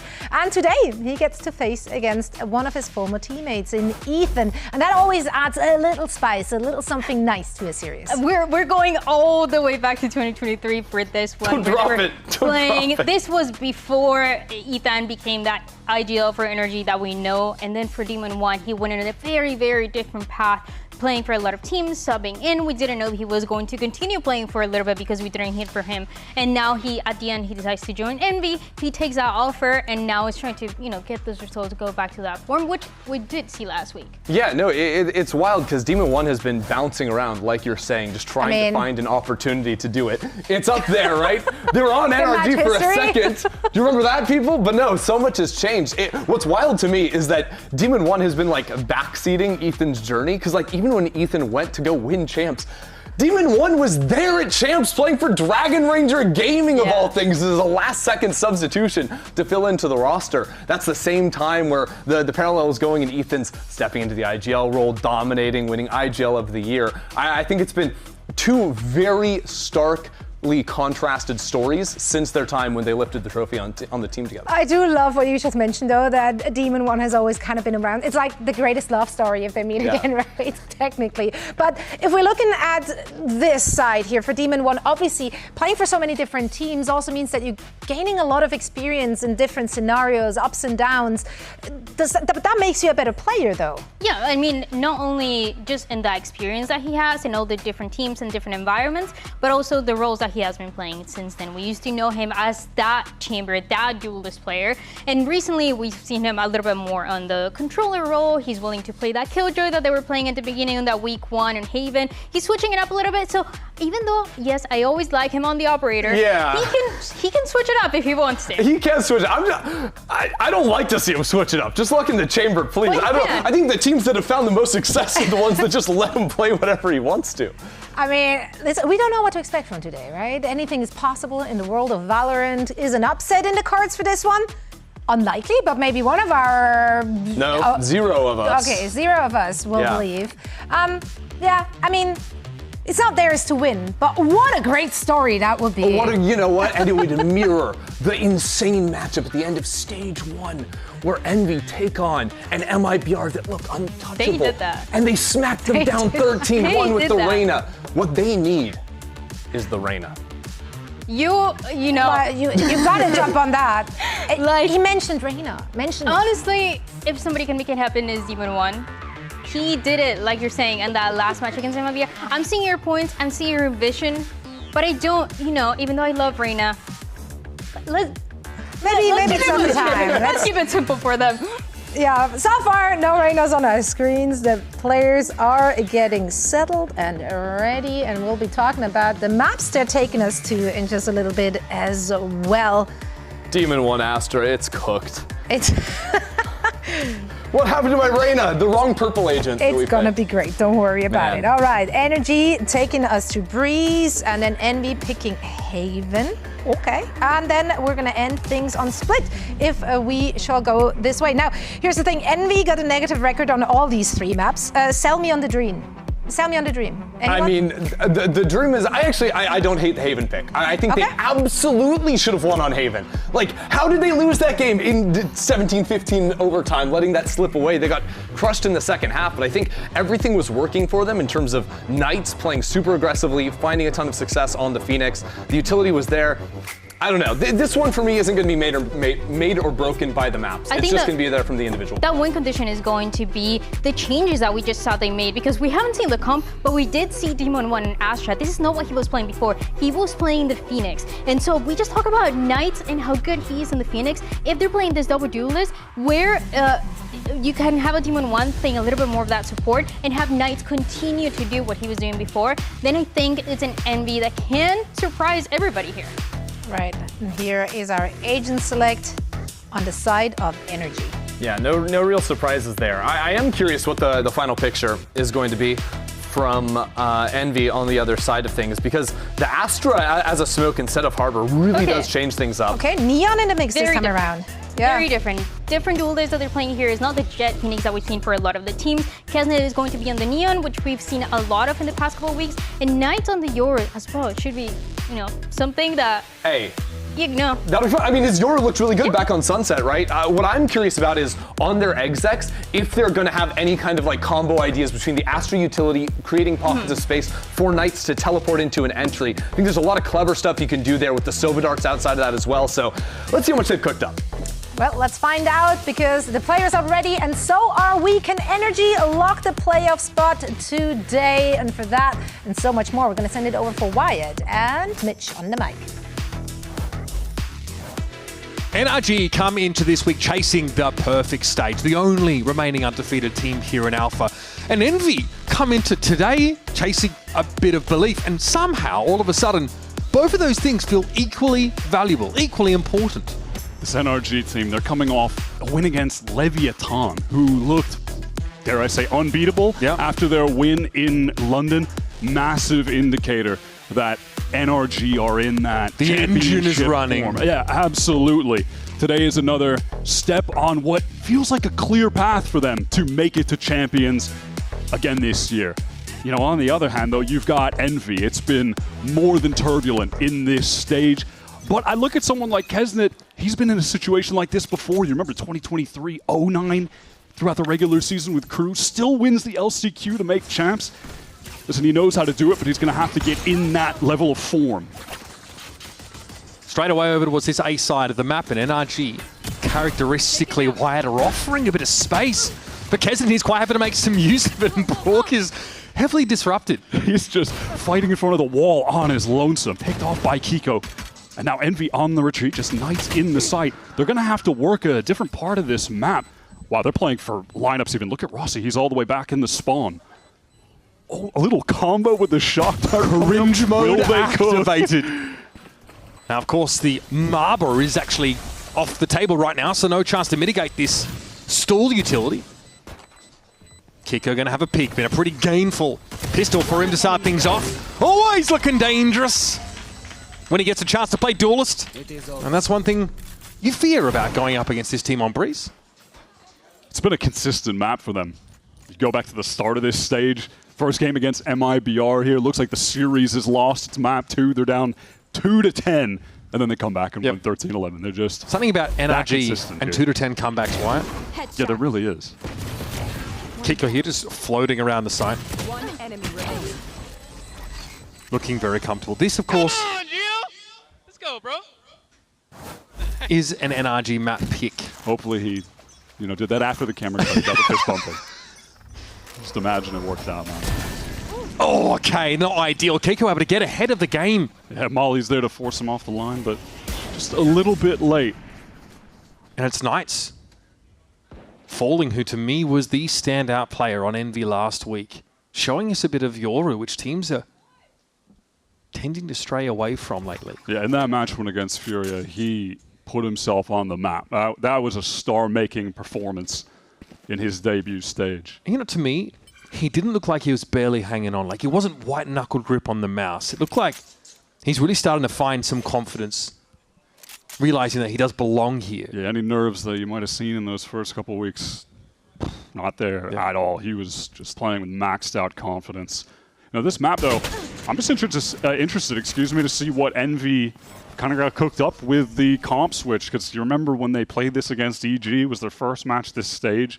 Demon 1 was playing Phoenix, kind of left a lot to be desired. You had Kesnet on the Jet, more kind of historically standard pick here.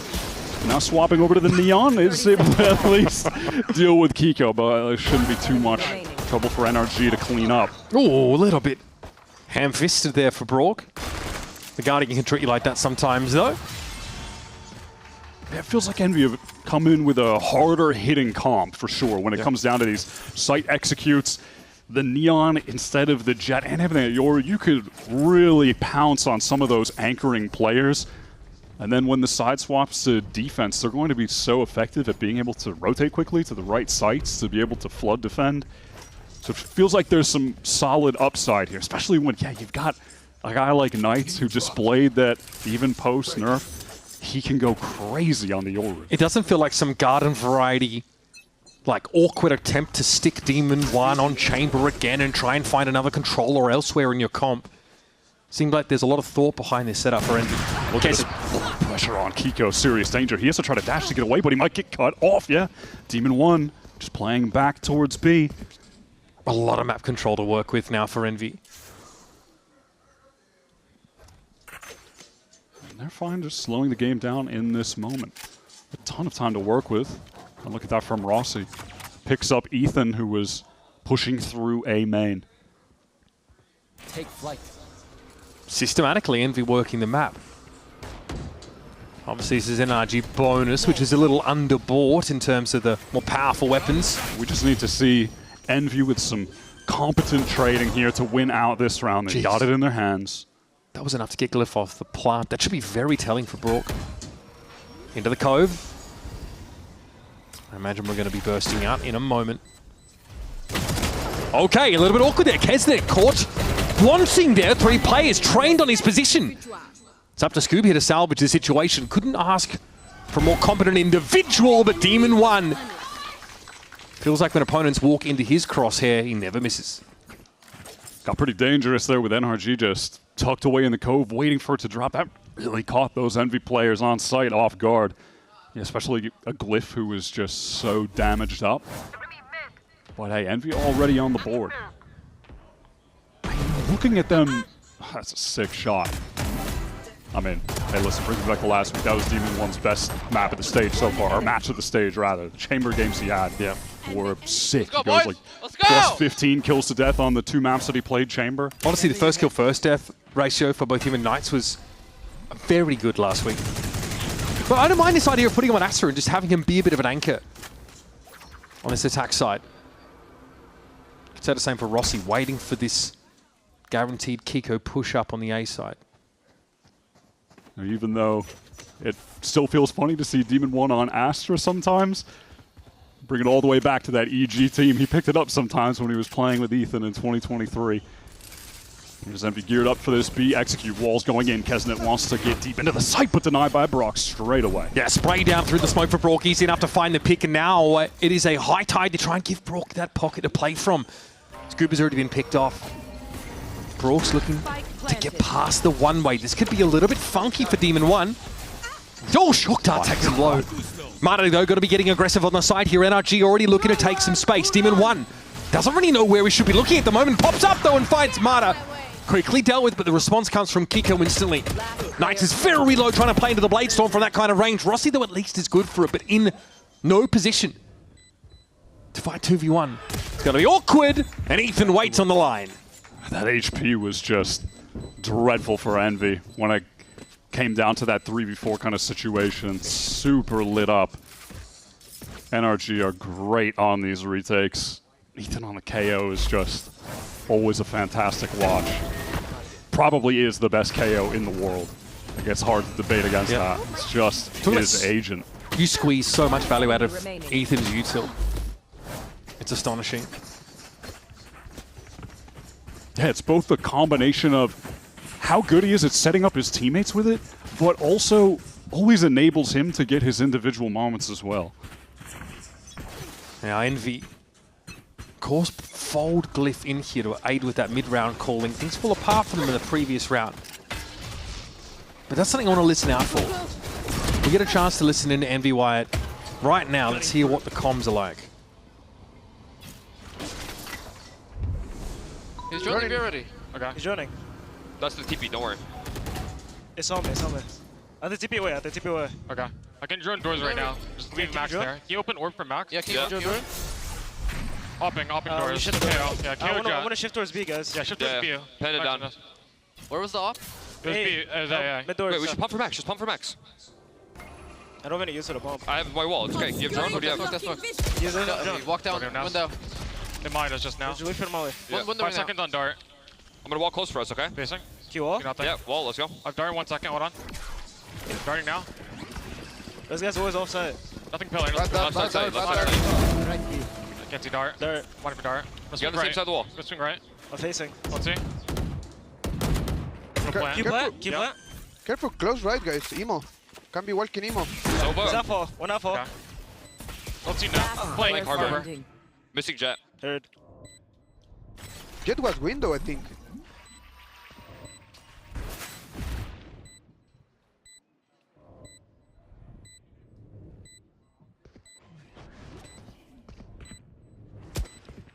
You see me? I don't think so.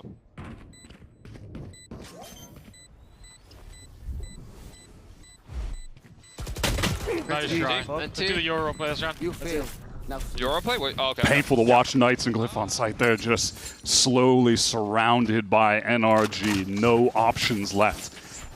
Earlier in that round, and we saw it in the last round too, though, credit to NRG and Brock, who have been able to really deny Kesnet. He was trying to get up mid. That recon dart came through. They weren't able to break it, kind of obscured by his own fast lane. Takes a ton of damage. He's killed by Ethan on the retreat. And yeah, that previous round, he's trying to get in off the wall, gets spammed down by Brock. They've done a really effective job at dealing with Kesnet so far. A lot of ping pong between Glyph and Rossi in that mid round. With Kesnet chiming in about gaps as well. It's a good signs here for Envy, but they're trailing. Kiko here, obviously mindful that Knights is going to be pushed up, but Ethan's going to be there to meet him straight away into the null command here. This is very disruptive, and Scuba's waiting to punish this. They just walk straight past him. Oh, it's a disaster. That is so brutal. And an investment there with the aura wall for Envy, it's just completely unraveled. And whatever the plans laid there for Envy on that execute that they had, really went out the window. I was expecting to see a little bit more, but the existence of Ethan and that null command's presence really just shut down any ideas that Envy had for the hit. You know, if Ethan isn't there, maybe they get that Hunter's Fury off with it, but there's no point in using that. Ethan is just going to use the null command and get rid of any ults immediately. So Envy really just get stalled out in that choke. They don't have the support to come in for Knights. Completely unravels that set execute that it seemed like they were going to go into. This match has ballooned out pretty significantly already. Envy's only round win comes against NRG's bonus, and they only get a couple of rounds out. How about this? Look at the depth of this roster. We talk about like who's the standout, who's having good performance. We talked about Knights for Envy. Here in stage 2, there is so much depth on this NRG roster. The thing is, you never know who's going to do you in on NRG's side. You just know someone is. You know someone is going to clap you. Mata for me is one that stands out because, like, you think back to stage 1, there were earlier times in this year where he was struggling a bit on the Neon. It's when the team tried to put him in a position where he was playing a little bit more gimmicky, a little more Danby-esque, and it felt like that kind of threw off his flow of the game for a period of time, but I've loved his Neon in stage 2. I think he's really bounced back. He's looked excellent. And it's always fun to watch him just pick up the Harbor on the off-map as well. So 0 Point here comes at a pretty early timing for Ethan, and just spots out this entire Envy setup. They're going to stay. They've got some contingency and some mid-presence. His atmosphere being laid down by Glyph, though. Ethan is going to have to be dodging and ducking away from this one. Is eventually tagged out, but healthy enough. Nope. Great stun into the TP. That's a great play. A lot of util involved in that elimination. Kaizen here respecting this Harbor util coming through, but it's going to be tough to play into the Reckoning. Here comes Knights, so at least able to find one, but the follow-up on that Harbor ultimate is brutal. Kaizen's going to be forced on back. Speculating here through that wall. Rossi trying to hold up next to him. We're down to a 2v2 and plenty of noise has been made here for NRG, but man, they have stitched this together beautifully. Oh, look at that HP though, it's horrific for NRG. Real shot for Demon 1 to close this round out. Double swing though might be all that NRG need. Making a bit of noise, happy to try and tease 30 seconds Demon left. 1 out onto one of these sight lines. One enemy remaining. Okay, that's not bad, he's broken this up nicely.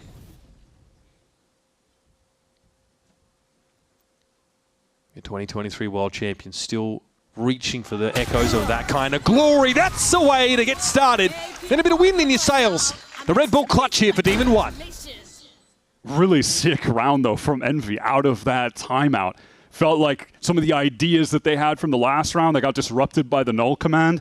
Well, they lost a couple tools there, but in the timeout, they're able to still put together a beautiful execute. Look at that stun that comes backside from Kesnet, which, you know, is placed via the info from Glyph, the Hunter's Fury, and the Knights with the TP in to capitalize. Nice! That's a really stunning round. Let's go, guys. Nice job, Mac. Honestly, a good indicator that Envy are making some serious progress as a team. Love to see that. And it feels like a proof of concept for the Yoru. Knights, the tip of the spear all of a sudden for Envy's paying off. Cutting through. So we are aggressively into top mid this round for the attack side. Rossi's trying to control over towards A on the opposite side of the map. Could have been an engagement there. This is an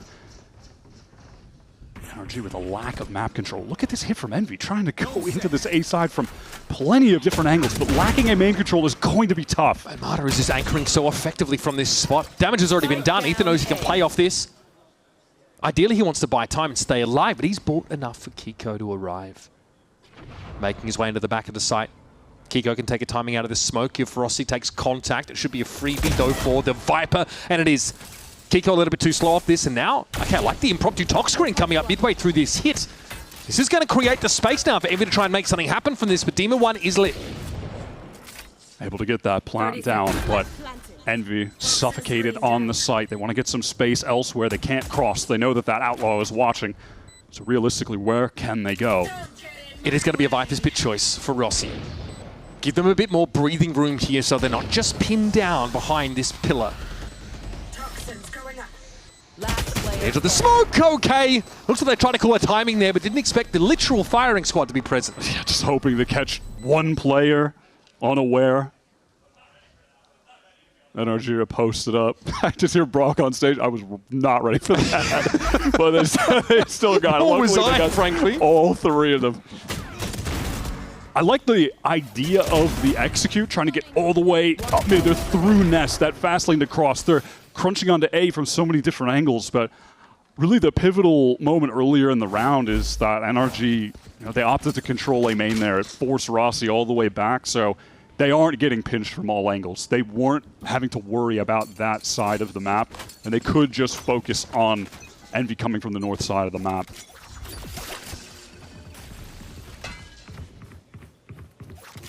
And this performance so far from Envy is about the polar opposite from what we saw at the end of Stage 1. The same situation. Nothing left to lose, really. Just get out there and do your best. But a different roster and a very different philosophy about how they want to end this stage as opposed to Stage 1. Yeah, for me, I'm watching this team. I think their goal today is progress. Signs of improvement. Because for them, it's about plans. It's about making a run when those begin. It's kind of weird to frame this as a game that you can lose and still feel good about. Yeah, but at the end of the day, though, it's NRG. And an NRG that just beat Leviatán last week. So if we can just, come away with this seeing a competitive Envy, and also, within that, you would hope an Envy that are going to continue to build confidence, even maybe in a loss, after getting that win against Furia. A proof of concept that this team can work. That is something that they desperately needed, and they got that validation. It's just about building on it at this point. It's going to be tough to get the better of in a situation like that. Envy just walk up, take an opportunity through B main, and are sent packing. It does feel like Envy are almost looking at what they're trying to become across the stage in a game like this. NRG might be one of the most finished, complete outfits that we have here in Americas.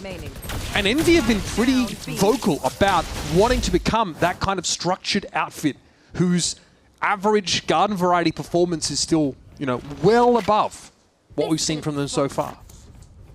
It's wild that Envy looks so complete too in a meta that on paper doesn't feel great for them when you're still trying to play double duelist. Here comes Envy trying to run another fast exec with this drift. Being stalled out just a bit by Brock. Cutting through. And they might try and play out of this, drift emergence inside A main, and in they come. Ethan trying to play the off angle, sees the clone, and ducks back into a smoke. Kiko with a very safe angle. There is that double wall up. Can Envy actually press forward and try to take some space? We haven't seen the high tide yet for Mada. That'll be telling, I think. A lot of pressure on Kesnet. He has been left in this site essentially alone. He might play off the drone here, Wyatt. He also has the Aura with him. Knights is playing off him, like we've seen them do top mid in the last couple of rounds. Are we full retake protocol here? Look at the cringe setup is already in place here for Envy. Everybody from Envy offsite, except for Knights, who's just waiting for this harbor wall to drop. Oh, this util just forcing NRG up the defuse. Okay, 0 point. Is there a window here to turn this into something? Mada on the defuse now. Can you stop this guy? Please tell me you can! Ethan's able to find 4. Did that 1-0 point really shut down their ability to contest? That is unfortunate. Did he really to say the least?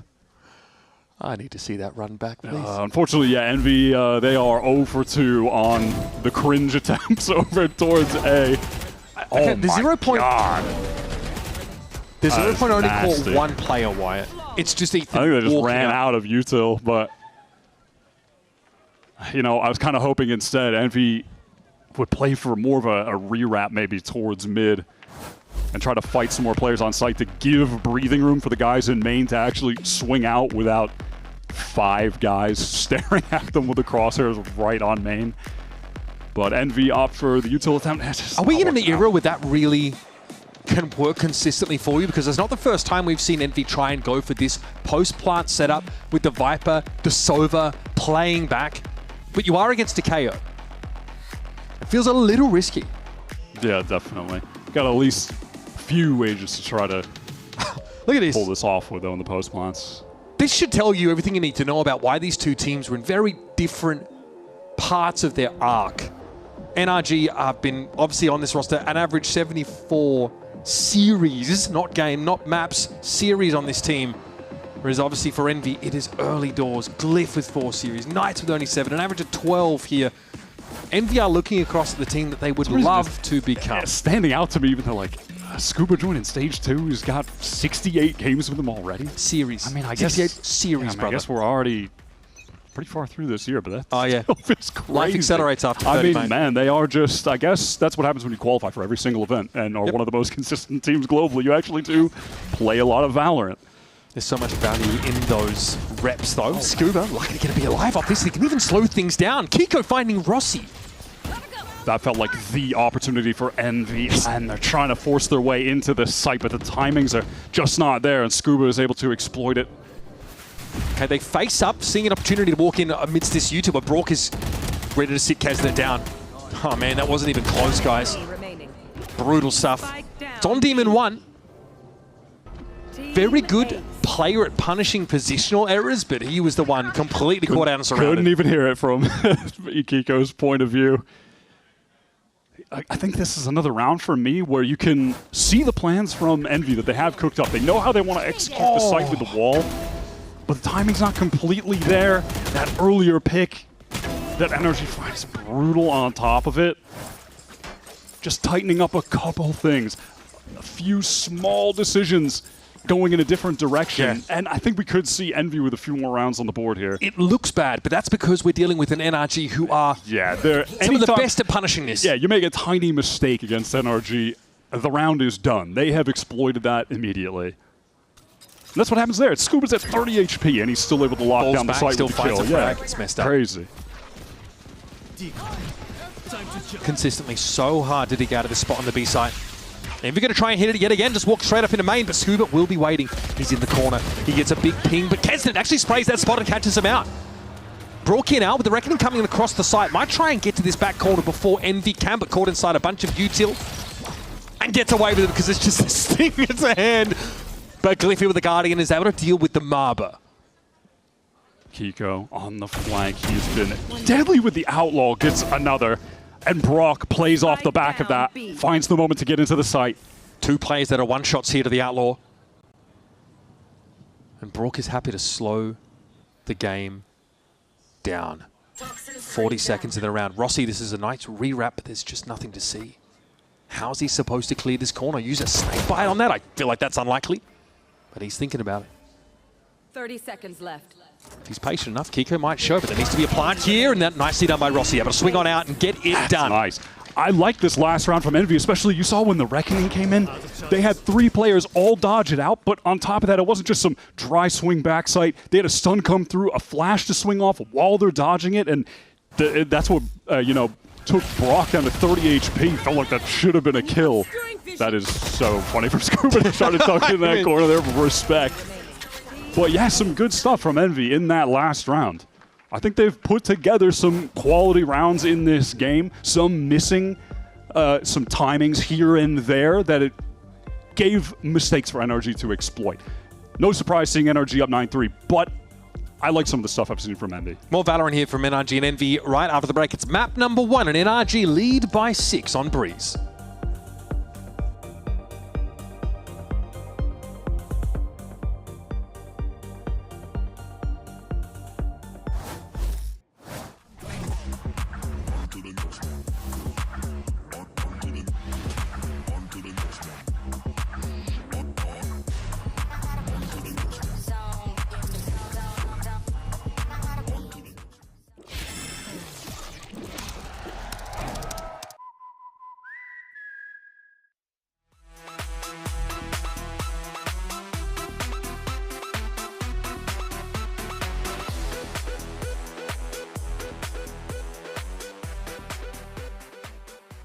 Which player are you looking forward to see play today between NRG and Envy? I'm excited to see Ethan. I'm a big Ethan fan. Shout out to Glyph. I'm really excited to see him play today. I would say probably Mata. I feel like he always has a chance to go crazy. For sure, Demon 1. Bro's crazy. Although he did beat Paper X, but he's still the GOAT.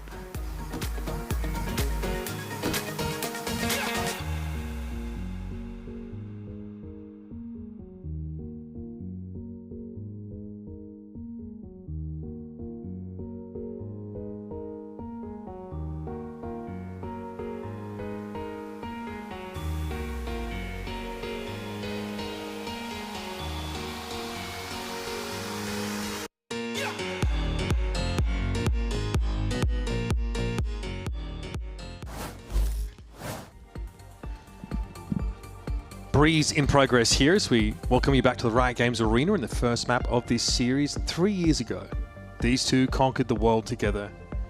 Today they feel like they meet carrying very different burdens. We have a map, we're watching Demon 1 play Astra. I mean, this guy is constantly fighting to reinvent himself, constantly fighting to be the answer, the solution to Envy's woes.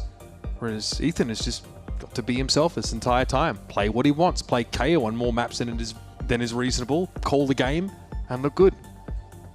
Absolutely in his comfort zone when he's able to play Initiator. Heading back into Breeze, I'm just taking a look at this NRG pistol round win rate. The 65%, 11 for 6. That is crazy. It's pretty rare to see one like this. Yeah, that is sick.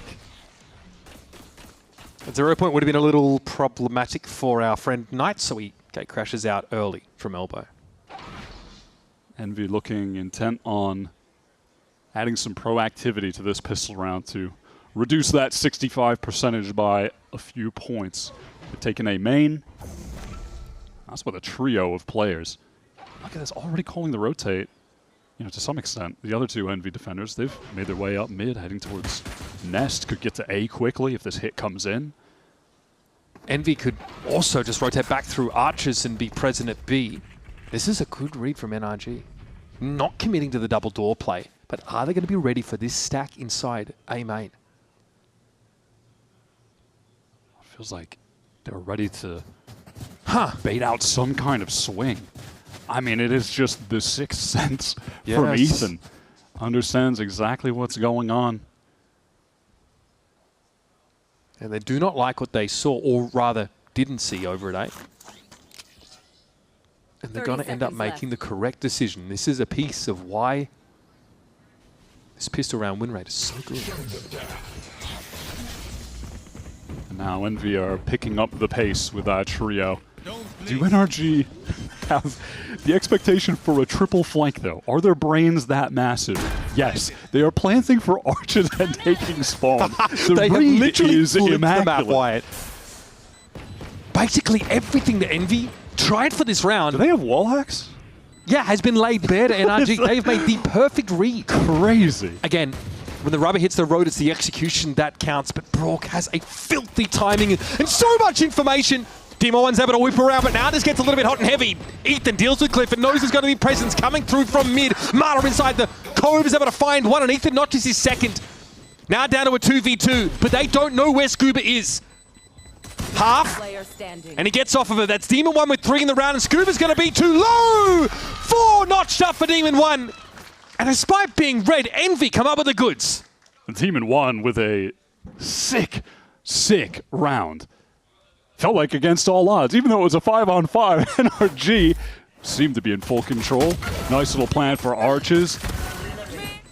Demon1 is so aware, though, to be able to get the crosshair in place to deny Brock on like that round-winning flank.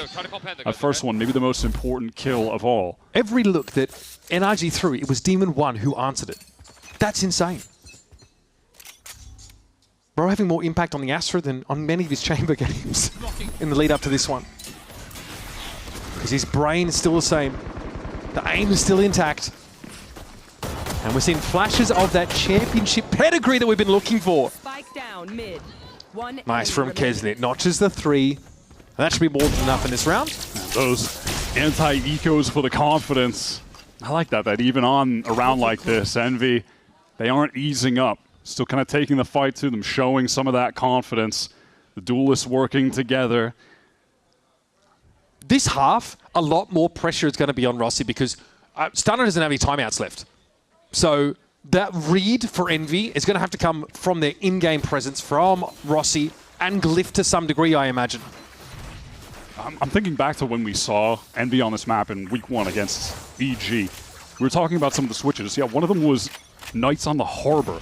But his involvement in this team now, picking up the secondary duelist, being there with Kesnet, really feels like that's paying dividends for them. And some confidence for Kesnet as well. Seems like he's been sorely lacking that. Perhaps a little bit too much of that for Knights, though, as he steps in and Ethan works around the corner of the one-way. NRG finding success in the bait to get someone to swing out in main off those audio cues from the orb. Now content to just slow the pace of the game down even further. Can they find Envy making another mistake? See if a player tries to over-push to find a pick to even it up 4-on-4. These kind of rounds test that discipline for Envy to the max.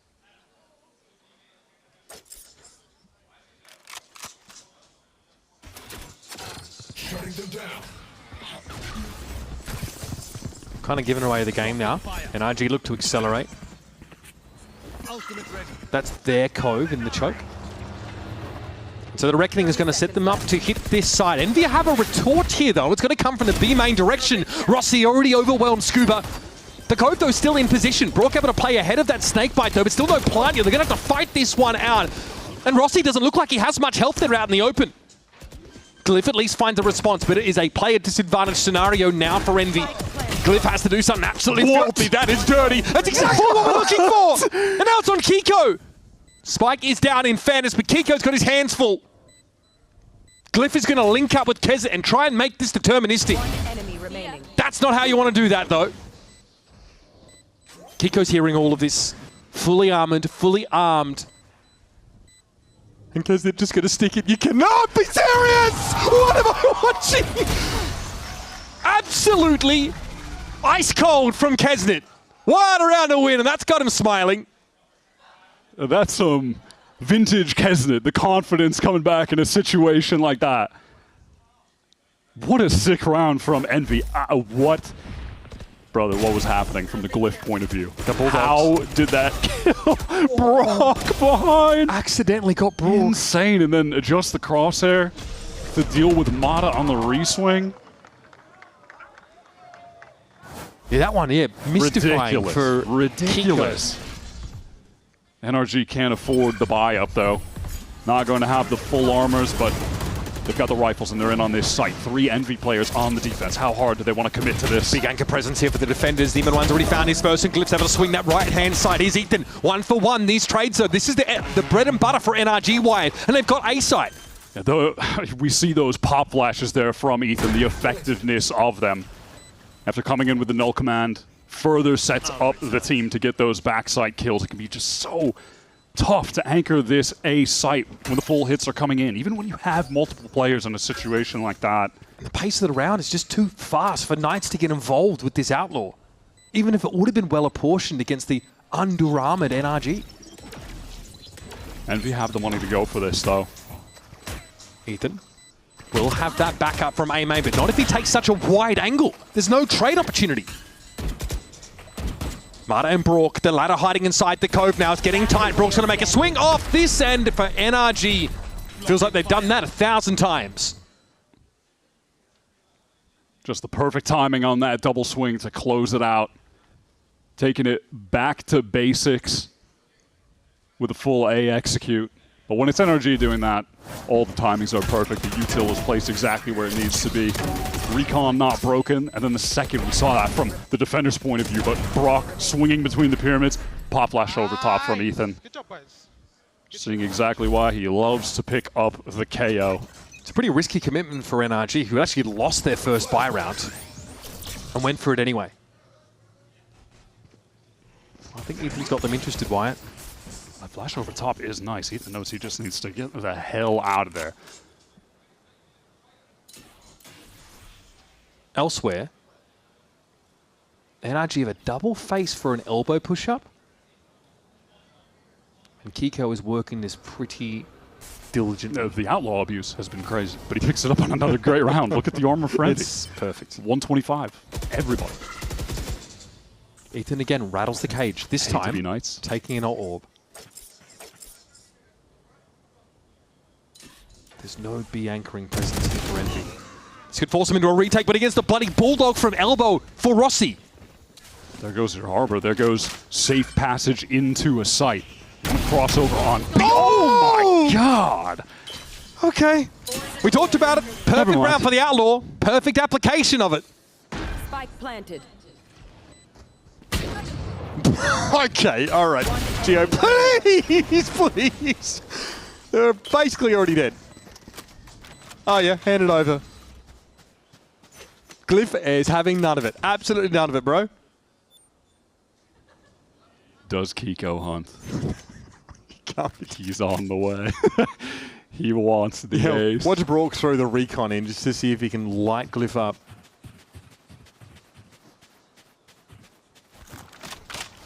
Warmer. Warmer. Oh, okay. Still, it's a weapon that Glyph cannot carry out of the round, and the economy is getting dire for Envy as NRG get ever closer to the Magic 13. It was always going to be so dangerous on the side swap, just to kind of be Envy generally, because the attack side, that's where we saw NRG make the crazy comeback. They go to attack and win 11 rounds against MIBR to overcome the 210 scoreline at half. NRG already with the advantage, get to their better side. Bonka not beating the evil mastermind allegations with that one. Sorry, mate. This is the rise of Guru. Great movie, by the way. Rossi trying to play up on the corner here with what looks like a classic. Bandit at best here. Demon 1 able to fell Kiko, but caught up on the side inside a snakebite and dropped very low. Most of the damage done by the Viper. You know, Sideshow hated that film, but he's tripping. He doesn't understand cinema. I just love... He does not understand cinema. Who was it that suggested Sideshow watch that movie? Was it you? Yeah. That's so based. He took it very seriously, that you wasted 90 minutes of his time. I, for one, thought it was phenomenal. Kesnet has a Vandal to hand, but that's really all Envy have to hang their hats on. Oh my god. That was pretty close. There's a nice one from Kesnet. Might catch on to Brock, too, as I'm stuck behind the box. What a shot. Yeah, man, Brock was not ready for that whatsoever. Here, those Scuba. Oh my god. This Kesnet's found 3 already. Okay, that's dirty. Tap. Scuba. Oh my goodness. Time, though, is just not there for Kesnet, and he knows it. Still.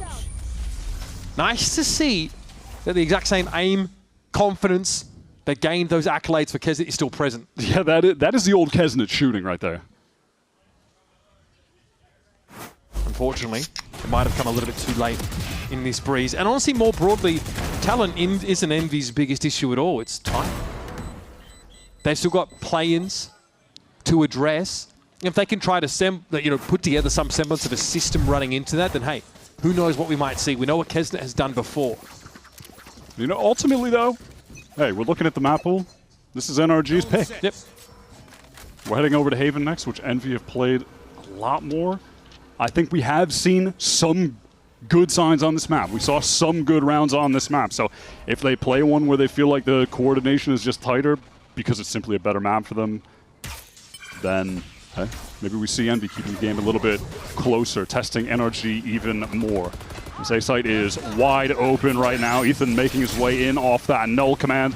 Hunter Sphere coming through as well. Envy have circumvented it. Now they're trying to get back in. That fragment over the double door is huge there from Ethan Wyatt. In that one moment, Envy have stopped in their tracks. Pit right into double doors. It's extremely rude. Cosmic Divide, they're being thrown out by Envy. They want to try and play around this. Kiko forced to a bit of an awkward spot there. The relay bolt actually knocked him out into the open. Marta down. Hunter's Fury now getting good value. Envy have the tools to dig NRG out. But the pit is still an issue. Okay, Brawl trying to play to the other side of that wall. Glyph has fallen, and now we're even in numbers. Cosmic Divide's about to come down, and Scuba's going to hear Kesnet now. Tap. They don't know he's there. They have no information. The wall working against Envy. As Rossi in the 1v2 has to salvage a difficult map for Envy, to put it nicely. And there's just no time. Half-hearted the attempt was. And NRG lock it up, 13-6. Yeah, they just get the exact result they're hoping for on their map pick. A consistent one for them in this stage.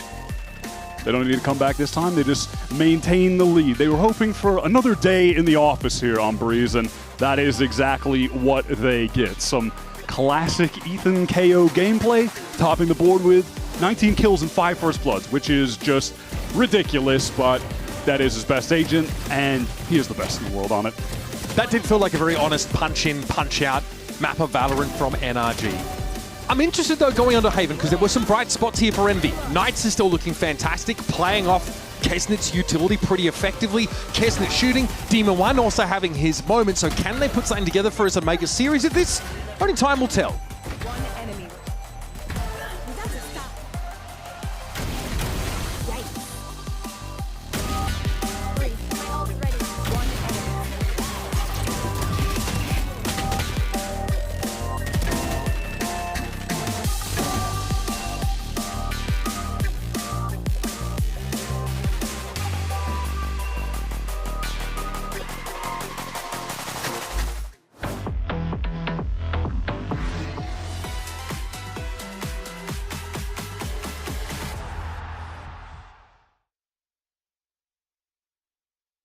Want to find your fastest server every time?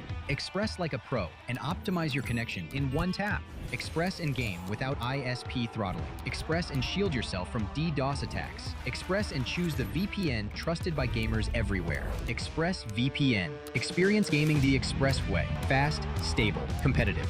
Outplay the world. It's time to Express. Unlock free cosmetics, including Lightning Kicks Buddy and more. Scan to subscribe.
Still, you have to get through the sensor.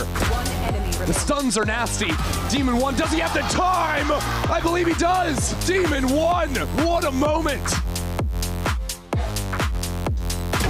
There's that first one. If he doesn't play the orb on the outside, wait a minute now, Scuba grabs it. Did you ever doubt him?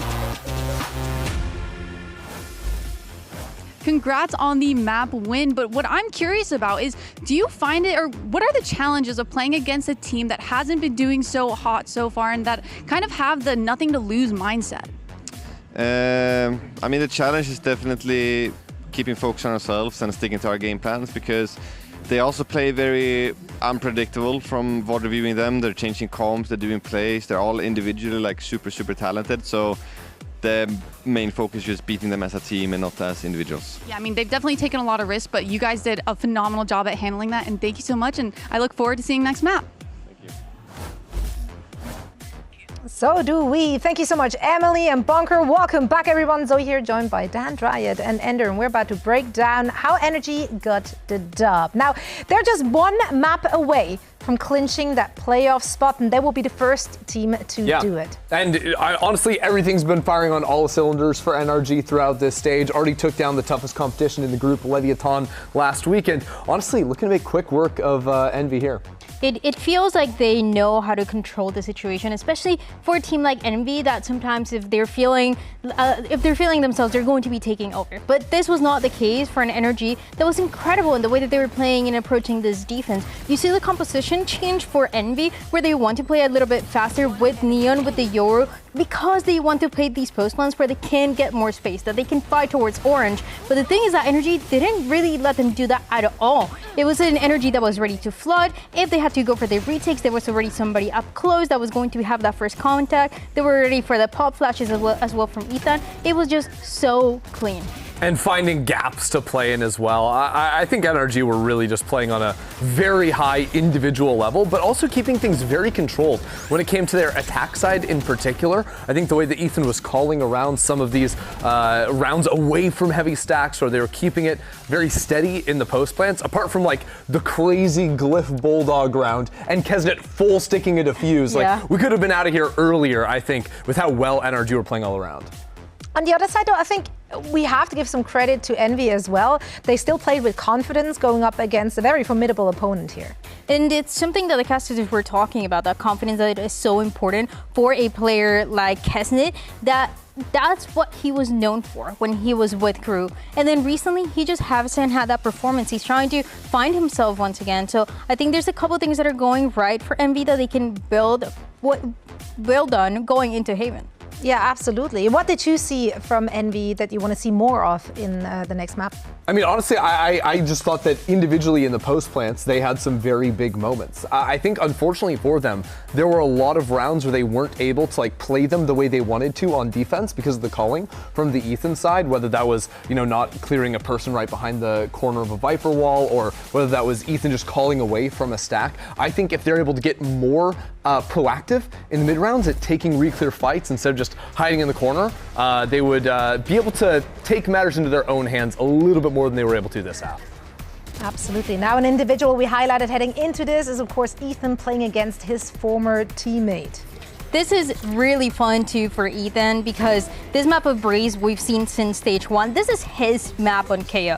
We just talked about the pop flashes, we just talked about some of the calling as well, where he is the best at. And they haven't had the need to change the composition here because of how good he is at also adapting to other teams. But we're also going into a map 2 where he should be playing that Phoenix on Haven. So, in some ways it plays similar, but that is not something that we were expecting when we saw it for the first time last week. Yeah, no, and a lot of people are like, wait, what's going on here? But what's crazy to me is that Ethan is playing at such a high level individually. This stage, they're showing the ACS, which ACS, make of that stat what you will, but he's the highest rated player on his team, over a guy like Mata. That's kind of wild that he is able to do that, whether it's on the KO or the Phoenix. Yeah, I mean, so many individual pop-off moments for him and the rest of the team as well. But let's shift gears and hear what the other side has to say. Coach Stunner has a quick chat with Emily. We saw some promising improvements last week against Furia, but what are you looking to continue to build on moving forward? Yeah, I mean, we're just working on our communication right now. We had really good communication in that game. We were just a little bit slow to listen. Yeah, I mean, when we did the listen and the comms looked super clear, and hopefully that's something that can continue on into next map. Best of luck, and thank you so much.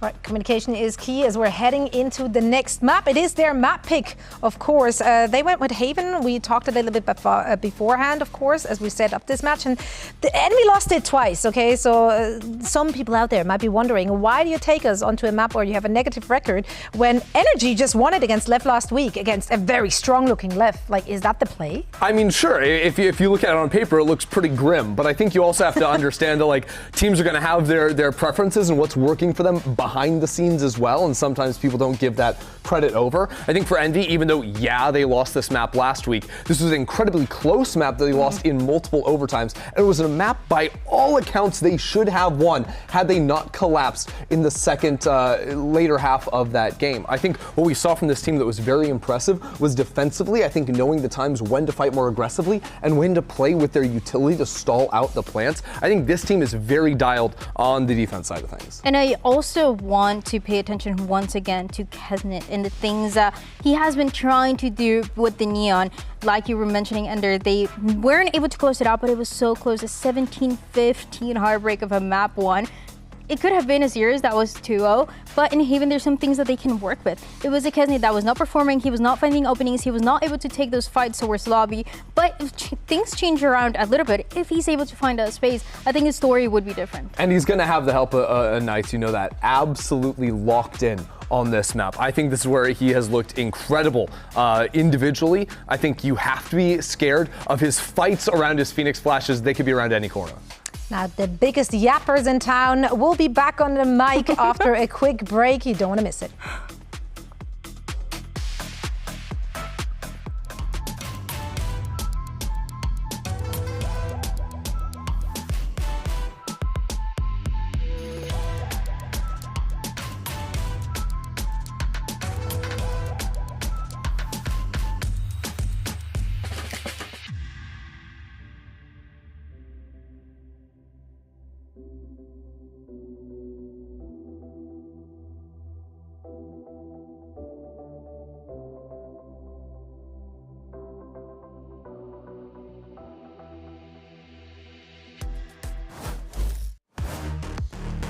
an unpredictable Envy that force NRG to adapt on Breeze, but adapt they do. Something this team obviously is known for.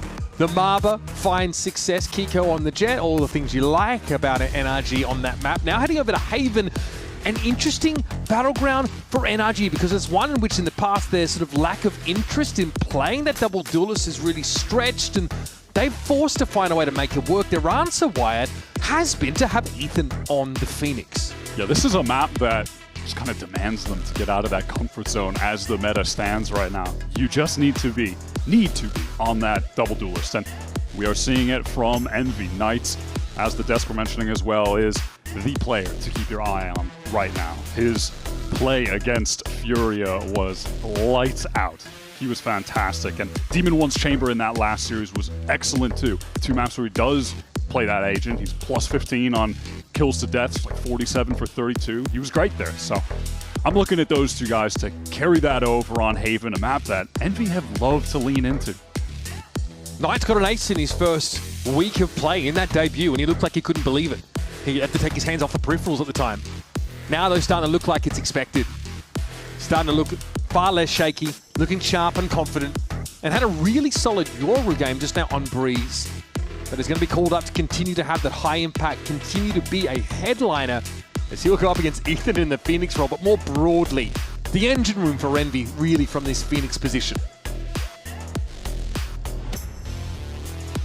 Back on Breeze, I saw some rounds that were really giving me hope in the prep that Envy were bringing to the table, as they did have some pretty layered executes with the utility. Some of them, the timings were off, the idea was there, and on a couple of the other ones, the timings were there, and they looked great.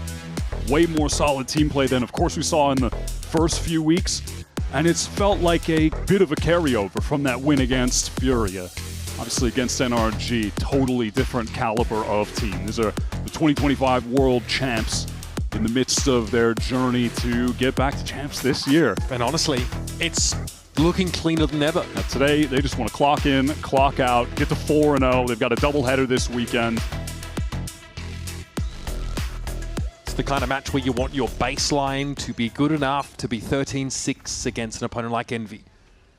This is Envy's map pick. We're liking what we're seeing from the Kez and Knights link-up in this series. This is an Envy trying to prove that they can be even more coordinated, display even better team play on the map pick of their own, a haven that they love to go to, isn't it? Bolt for bolt, everyone's stunned up. And this is going to be a straight flood out onto the C side, no split potential now. And it's worked out pretty well. Glyph and Kesnet touchdown beautifully, and Demon 1 actually gets left as the insert here in Garage. Finds the timing to disrupt, and now forces Brock awkwardly to sidestep away. And we have that 65% pistol round win rate we were happy about and praising on the second half of Breeze. They've got it dwindling.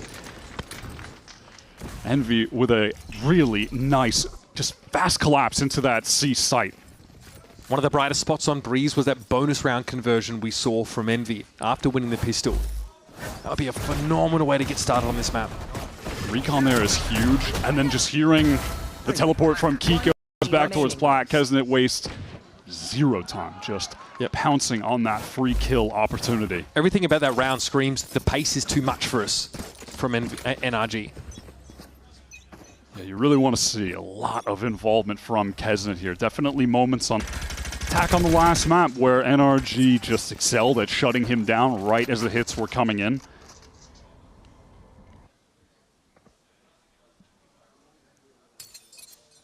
That was Ethan chancing for the ult orb there. Not the result he was hoping for. I've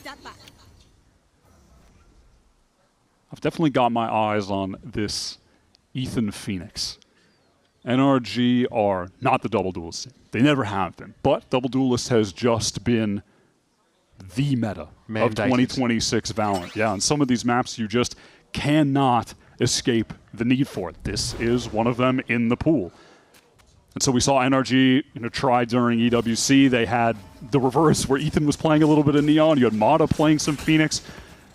And then they flipped it back. Mata has just gone on the Neon, which he has played a ton of this year. And what's so impressive is that despite these roles being unnatural for the NRG unit, they still beat Leviatán on this map. I think that's just crazy. It's a testament to how good this team is just at a base level. I like this from Envy because both back left of the site, close right, they're cleared with util. They ping logs, which is the only gap in that setup, so they're mindful of it. We saw Envy run up on that B side round after round after round on Breeze in that last map. Kind of hoping we see that again here. This C split has potential. We've seen them already favor this side of the map. Oh, NRG decided at the very last second, maybe we can get some damage off. They get 2 kills, but Envy only brought 3 guns into the round, so no worries for them. What is this? Okay, this buy is diabolical from NRG. You can't be serious. Yep, they touched on this last week that Brock was telling Mata he thinks he should pick up the Odin on the Neon, so they have been running the double Odin, and it did work against Lev. Oh my god. Okay. Glyph completely unprepared for the barrage of bullets coming his way. Okay. Order has been restored by Kesnet. You love to see that as an honest Valorant player.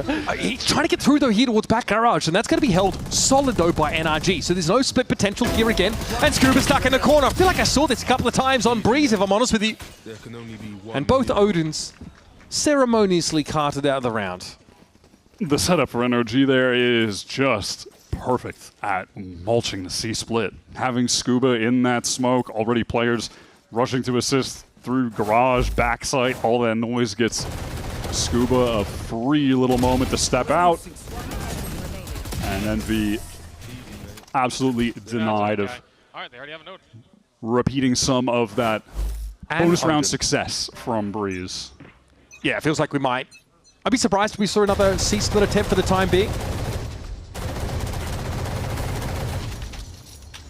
At least Knights can heal himself. Do you know but what? He'll only be up to 100. I don't think Envy saw the other Odin in that previous round. See how much that actually ends up mattering. The Brook was not detected in round 3. Yeah, I would imagine they just expect it by virtue of watching the Lev game. Or by it being Brook. NRG approach, that there's going to be 2 of them.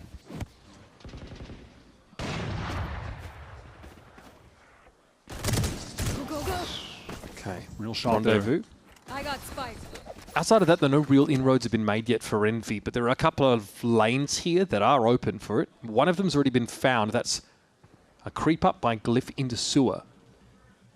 And at this point, I would just, of course, love to allot some time for Demon 1 to... Oh my god. Okay. We saw an extremity there. Marta aware of it, slides it out with the Odin and finds Demon 1. Now though, the C hit accelerating. Stunned up is Scuba, and Kesnet knows exactly where to find him within the smoke. Oh no, Marta with the Odin in the side already though. This is dangerous! You can't be letting him do it, man! Spike drop back corner, Marta with the overdrive. Makes a beeline for Knights. You know, I feel like I haven't seen a Mata ace for a bit, but last year, where he was like leading the league in aces, breaking records for aces in his first season. 10 seconds left. Yeah, like that was just his thing. Multiple aces per series type thing from him. Won't be happening here though. Glyph just wants to save this operator. And NRG would like to hold on to these weapons. The economy is not off the ground floor yet. Yeah, worrying signs for Envy losing that round. Never really get going. NRG lock in pretty quickly, shut down the bonus, and after the fact, Envy are going to be scrabbling for spare change. You know, despite this moment where Mata gets that first pick, Envy have a great response to get into C. Again, a moment where the Kesnet Neon is getting some good entry value with that bolt into the smoke, catches Scuba. Envy are putting themselves into a winning position on the round, but the Mata star power just comes through with the Odin, the dishonest approach to Valorant, and it works. I mean, if you haven't given NRG a reason to play honest against you, then expect it. You've got to get to a threshold to earn this team's respect first. And it comes at a high price. Demon 1 walks out of the smoke there. Kiko chooses this moment to clap on in. And that was an up carried into the round here for Envy, quickly clattering to the ground. Watch out. One enemy remaining. And you're looking at NRG here, just thinking about like how many different options, how many variations they actually could with where they put the personnel on this team in terms of trying to run this comp. Like you could have Kiko playing the Phoenix, try to get someone else on the Chamber, like Scuba on the Chamber. It's not an agent he hasn't played in the past. He's actually done it quite a bit, right? So that's an option. You could have Scuba on the Sentinel and then get Ethan back on the Omen. You could have Kiko play controller, which he was doing at the beginning of it. Like, there are ways that they could try to swap this around, but it feels like they have maybe landed on the right solution. And despite Ethan not having a great Phoenix game against Lev, it didn't matter. He only put up 11 kills, but the rest of the team were just so effective that they got it over the finish line.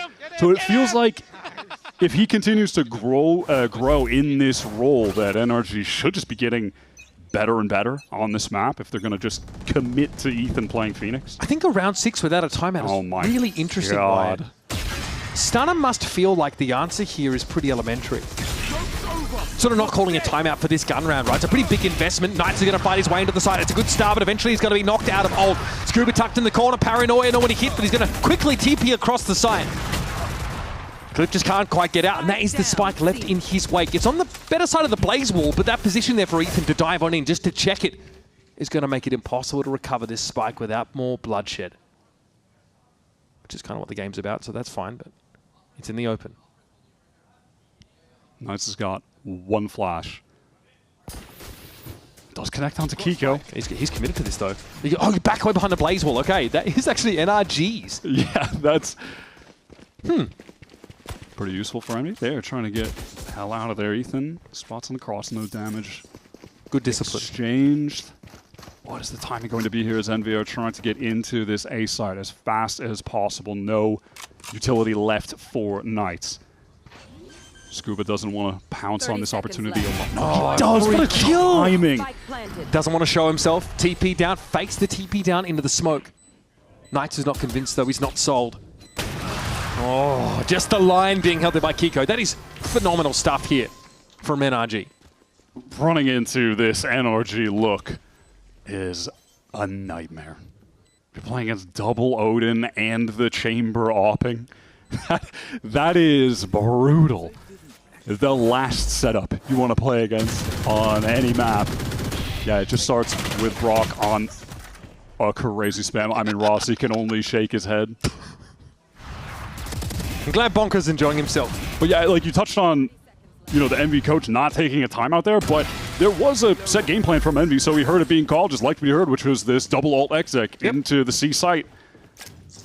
And again, like around like this, okay, you just still going to force up into it, right? You're going to play around the overdrive for Kedsnick, get rifles in the hands of everyone else. You've got a Hunter's Fury as well to try and pave the way in.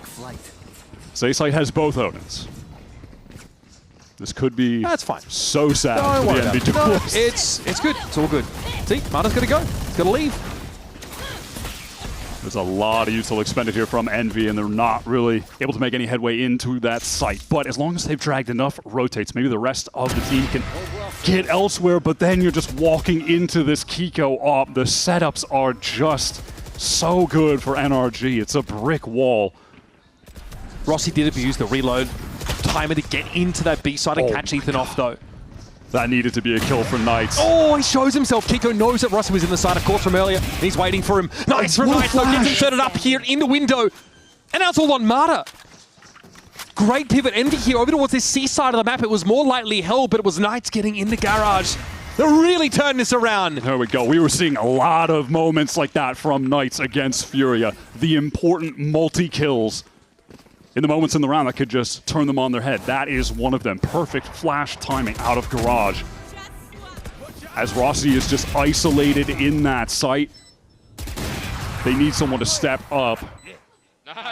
And it is Knights who has just found so much confidence on stage. Just none of that shakiness we saw in his debut at all. Envy might just have enough time to get him properly integrated before play-ins. Troll turrets long is fast for Envy. Would love to get the orb in the hands of Knights, but anytime you tap an orb against this comp, you are potentially just getting lasered by the Odin spam. It is super dangerous. That mid walk up we saw from Ethan, though, could be massive, Wyatt. If there's a cancel called here by Envy, they're running straight back into him. Envy will be happy to have gotten that relay bolt out, though. Marta can really punish this corner off Scuba's contact. Slide out with the... Oh my goodness! Yeah, Knights is down. That'll happen in the blink of an eye. And there's no way you're going back. You are fully committed. Look at Envy. Yes, there's time in the round, but look at where NRG is set up.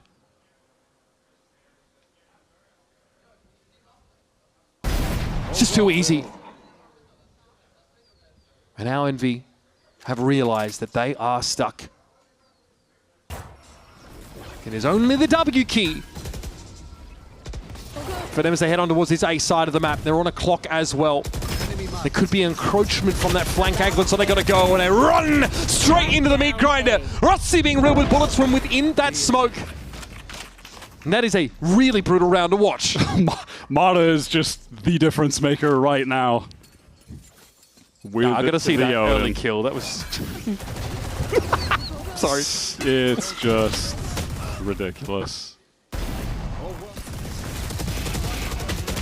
Kiko has had so many nice kind of mid-round picks with this op as well, just controlling crucial parts of the map, gets all that space behind them. Yeah, this is going to force the Envy timeout to come through. Sunner has seen enough, needs to be involved. I mean, in fairness, what we saw from Marta there, it's pretty hard to replicate. You're not guaranteed to see that round after round, but here's, of course, Knights. In that Furia game, looked phenomenal. His first kill, first death rating, also very, very high. Just in general, Envy are across the stage from a team that also understood how important it is to invest in that new and up-and-coming talent. Knights is actually playing against a former teammate in Scuba. He was plucked off of Qubit Academy while Knights was on that team. In so many ways, Envy are looking at the team they'd love to become, love to grow into. We head out of this timeout. We're looking at an Envy that has 4 ultimates on the board. And when you think back to Breeze, it was rounds like this where they had big layered execs cooked up that they just had ready to go from the server time before the games. And those were the rounds that were working on their Breeze attack. So maybe that can be the case here against an NRG who are just abusing the Odin to the maximum and finding so much value with it. Their Seaside protocols are really good, but that's the only site we've seen them find any success so far. Flash shot from Knights in case the operator was there. Want to get that off the line straight away and post up Demon 1 on it. Ethan's threatening the mid-lurk. Wyatt, it's in progress. And he's found a window to get right on up here by window. Knights, though, is kind of wise to it, and this Owl drone is likely going to check. Not for Ethan's spot, though. It's a free kill. Yeah, Kesnet was dead before he even hit the ground. Blazewall's going to let Ethan correct this position now. Took a bit of damage, but nothing to write home about us. He gets that residual healing from his own wall. Now Envy are lacking that critical piece of the puzzle, which is someone to get deep into the site on this execute if it's being hard held by NRG. But perhaps that won't be the case. You have Demon 1 getting into the site. That trip is broken. It's going to come down to a full retake. But Envy have so many ults to work with. They could make this happen. Knights early on wants to find a pick, but is denied straight away. Ethan is just sharp on the angle. But look at the positioning here for Glyph. He's moved back down into sewer, so the Hunter's Fury is going to be online from a safe position. This is a tough site to retake into, but this is NRG we're talking about. If anyone can figure this out, it's them, but that's a nice open here from Demon 1. Kiko Fulham on the wayside, but Marta and Brook are sliding on in. Threatening here to upend the round for Envy. And Brock's already dropped down. Time that was not on their side. The double face, though, works out for them, and Glyph has to play off this somehow, but Hunter's Fury has already been used. He's got the shock darts, but his body's all over the place. But no body block. That's Brock down, and Scuba doesn't have any time. Envy had to spend everything on that round, but they notch another one up. And that was always going to be their intention, use every tool that they've got. to be able to get that 4th round on the board. Despite being that man down, they get access to the free site. Some important kills come in from Knights and Demon 1. I mean, man, if Demon 1 got that kill a little bit closer up and gets the slow on the ground and the choke, that would have been brutal. But I want to point out that that was a very, very down-to-the-wire round in which NRG are playing from one of the most difficult positions in the entire game, which is that retake onto A. This whole time, the money has been out of control for NRG. They've always got the AWP. They always got the Odin.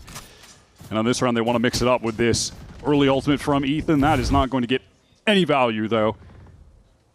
But at least, you know, a bit off that aggression, off that distraction. Mata has worked his way up A long. You have Kiko posted up with the AWP very deep on C. Can control that line and just teleport away to safety if he needs to. Ethan's certainly going to be revealed here. Blazewell, though, might get him out to safety, or it might allow him to continue to fight for this space. This C extremely hold for Kiko. He can fall back off this, of course, with a rendezvous. Right here. But that's not the plan for Envy. 2 ults from NRG already used in this round before an exec has even been attempted by Envy. I mean, even an attempt to get out of their spawn. They're just still stuck all the way back. That's fine, as long as the acceleration is there and the execution makes sense. Kiko didn't even see him in one there, but he is waiting for him on the line. This doesn't change their plan. They're still committed to this B hit. Wow, that wall through garage sold some good presence towards C. You saw the rotation come in from Brock. Isn't there to try to get a spam kill on B, nothing like that. NRG are in awful positions right now. The shock. Didn't stop the plant, though. Ethan showing a bit of barrel. Spots Demon 1 now. Tough fight to take as Demon 1 is scarred up slightly, and this is an important shot. Ethan's able to slip away and bring that Phoenix into fight for this B space. It's going to be a question of time, though. Already a bit of noise being made, and Knights and Kesnet lock it down. The duelist duo for Envy looks sublime, and even the Odin can't bail NRG out. And that's what I'd love to see from Envy once they've gotten Knights onto this second duelist role. The moments where Kesnet is getting some of that help. I feel like in the first few weeks, there were so many moments where we were seeing Kesnet far forward ahead of the pack. No one was there to give him that assistance. But in a moment like this, you have both of them fighting together. Knights is ready to swing off Kesnet. Even if he loses that second duel, Knights will get that kill, and they'll be able to close things out anyway. They are on the same page, and that is what Envy have desperately needed. We're seeing it for the first time, it feels. The guys synced up, the fundamentals looking better. You can see how much the win last week meant to Kesnet. Someone who had been very honest about how much he'd struggled emotionally over the last couple of weeks. Feeling that pressure to perform, that burden to try and do the most for this team. This round is so crucial for Envy. NRG investing 2 ults on the previous. They go back into this full buy again with the AWP, with the Odin. If they lose this one, the economy's not going to be in a great spot for the first time. It'll have gone down significantly.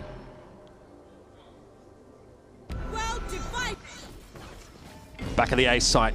Envy trying to force a full retake, but NRG have left Kiko in the site. They're trying to sell some presence towards A, maybe hoping someone would push out a B, push out towards garage, and they could find a pick. They just want to get into this B side again, but they are being stalled out. What is the end game? Is it to get back to A? Kiko is here. Oh, that would have been another big one for Demon 1 to have won, but Kiko has to give up that space he had in A. NRG, they're ready to fight for this instantly. Kesnet, though, it's more than just a sell. Now Envy are fully committed to this site. Knights on the fallback here, gets Marta, and he'll get out with the spike with time. It's going to be tough. Rossi trying to contain him in his side. That's massive. 2 big kills here for Rossi, and he can hold NRG at bay. Meanwhile, though, where's the spike supposed to be going? Last player standing. I don't know what the plan was supposed to be here for Knights, but he doesn't have time to plant it. Yeah, unfortunately, all the ideas of that round from Envy just kind of get thrown out the window. Trying to get the fake towards A and then working on the B site, but they get mollied off, they're denied, and in the chaos, they're just not able to get back on the same page. And you see an NRG that have one goal in mind, which is all together, flooding into that A site. It's just kind of those loose ends of Envy get picked off while they're trying to reconvene, trying to do something together, but just unable to. If those picks off Rossi come a little earlier, if Knights has a little bit more time to get to B, that round could look completely different. You can't be wasting your time thinking about what could have been, but that one stings. Last round of the half here, and NRG are rewarded for that big investment in round 11.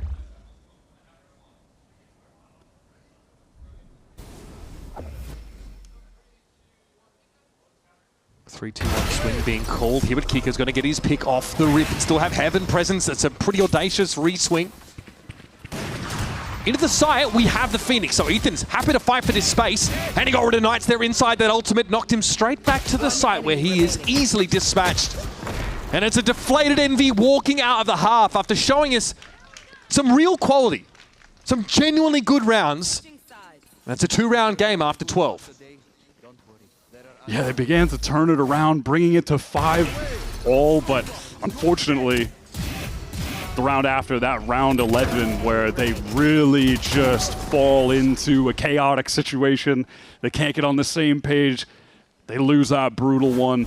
That could have been the round that got them 2-7-5. Realistically, could have been in the lead if they were able to close that one out and display a little bit of better team play. You know what they say, Wyatt? It's the hope that kills you. Let's see if Envy have some headspace enough to regain parity and perhaps even a lead on our second half of Haven after this.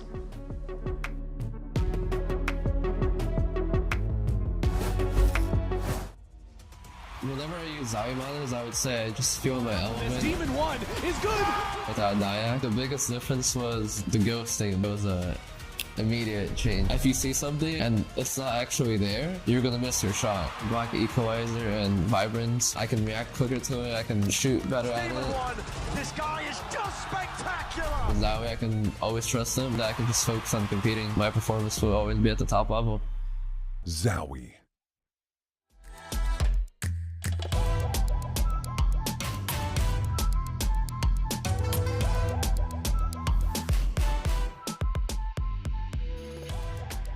For a while there, you were like a super sub for a few teams, kind of just jumping around. But what is it about Envy that made you really want to call it home? I just wanted to compete competitively, and obviously Envy was my first offer, so I went with Envy. Yeah, I mean, I love it. What's your favorite thing about Envy? I'd say we're all really good friends here, so I'd say our friendship here. I love it. The friendship, the bond of friendship will get you through it. Thank you so much.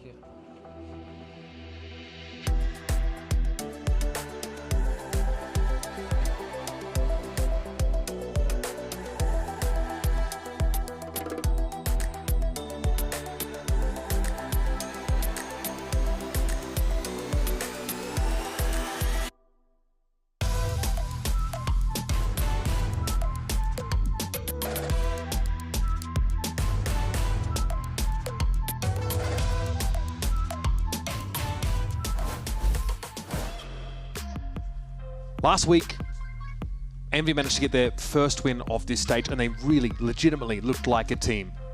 Let's get the second half underway and lock in with the #1 VPN, ExpressVPN. Because Wyatt, today, they've continued to show the same very promising signs. A very competitive first half of Haven. Just found NRG edge them out in a couple of really crucial exchanges.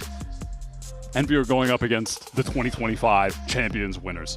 Much different caliber of team than last week. So the expectations and the goals do shift here. The goal for NRG, clock in, clock out, get their 4th win of this stage, and try to run it into a flawless. But for Envy, I think it's just showing progress, showing a competitive level against one of the best teams in the world. That means something in of itself. This game is less about standings and more about trajectory. And hey, Envy and these pistols have been pretty bloody good. Straight exchange though, and Demon 1 takes some damage. That would have been the one shot, but hard to hit Mata with the speed. Now off all that noise, Ethan, Kiko just have a sense that they can get into this C site for free, and will be positioned for the 4-on-4 retake, but Mata is immediately caught in garage. No one can assist. Do Envy want to accelerate this pace? No, just slow things down. Look at Glyph on the south side of the map. They want to give him an opportunity to be able to get in the mix when the retake comes in fully. Oh, it's planted backside. Okay, that makes it awkward here. NRG read into the C-long play. And now they're aware the Glyph is encroaching. But at the same time, Envy is starting to work their way in from the backside. Recon thrown out. That's a pretty good shock down to the back corner. But Kiko is going to be able to get away from it. It doesn't matter. Demon 1 and Rossi both strike, pincering that C-side. And another pistol comes out for Envy. I think we saw some good play from both teams there in that post plant. You have NRG, a man down. They flip the site. They get in that smoke.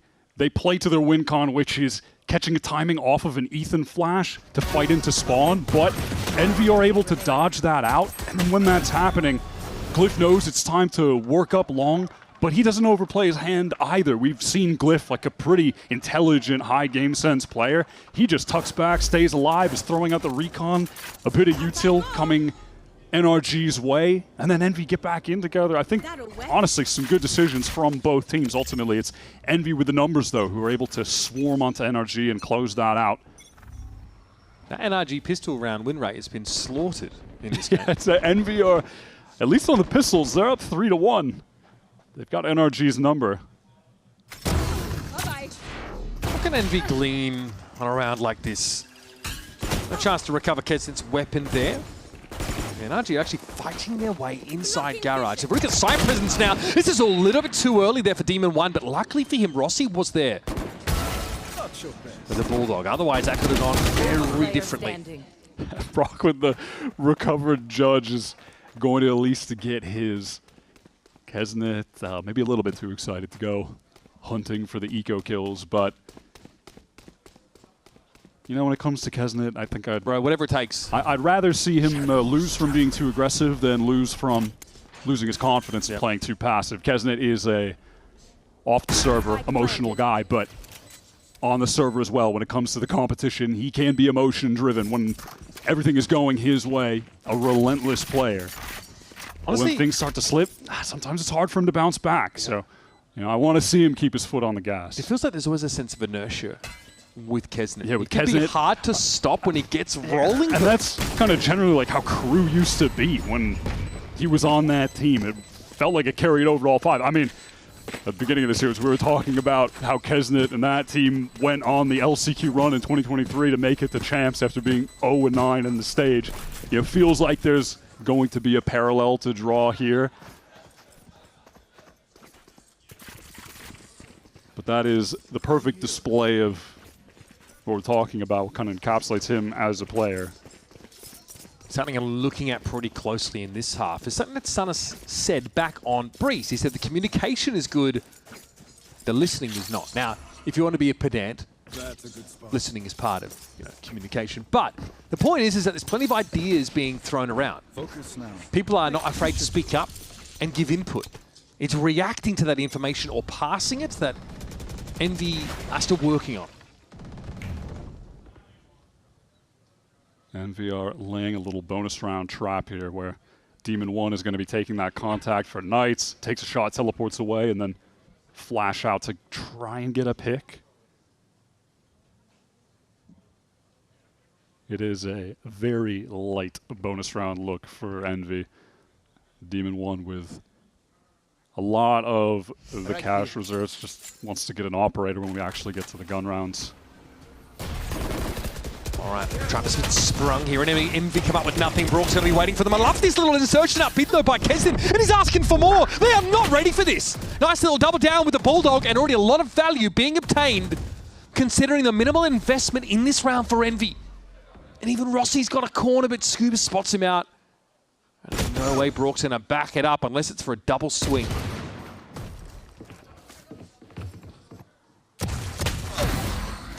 This is a nice push-off for Glyph.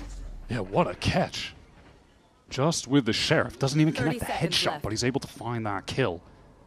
And they're able to negate Kiko's attempt at a wraparound here by linking up and working their way back to C now. Because of those kills that Kesnet found, there's guns on the ground to be recovered. Dangerous.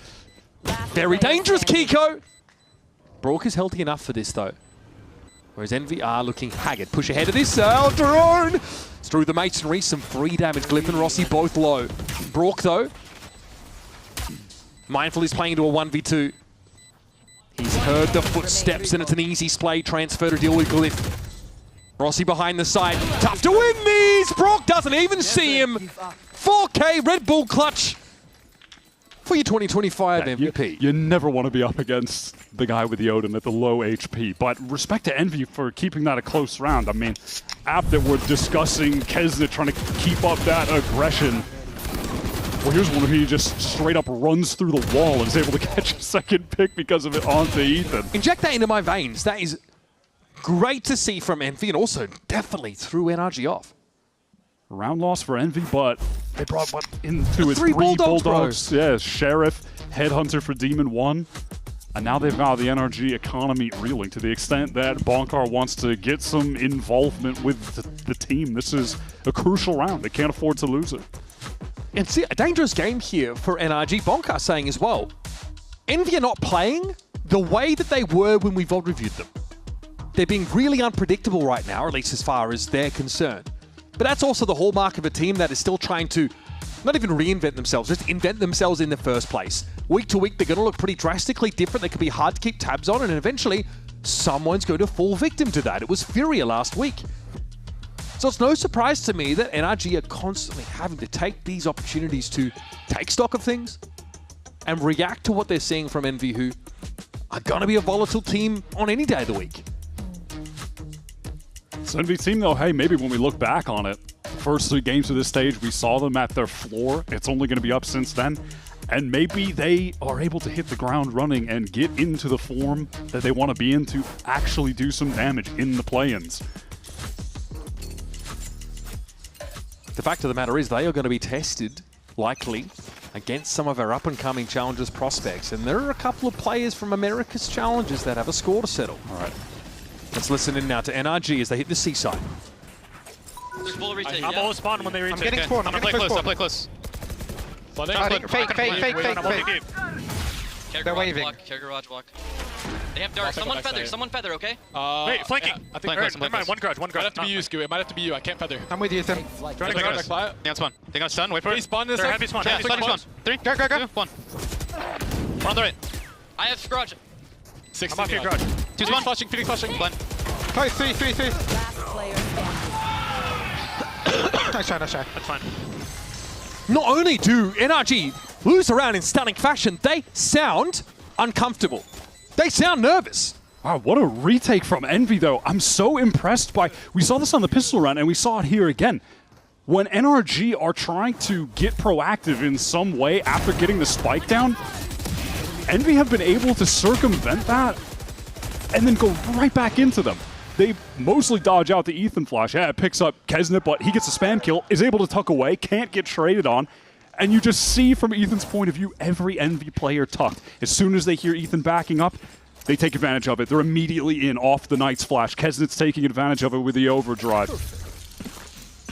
That round felt definitive for so many reasons. Not just the fact that it came after a timeout, that it was a full retake on the seaside.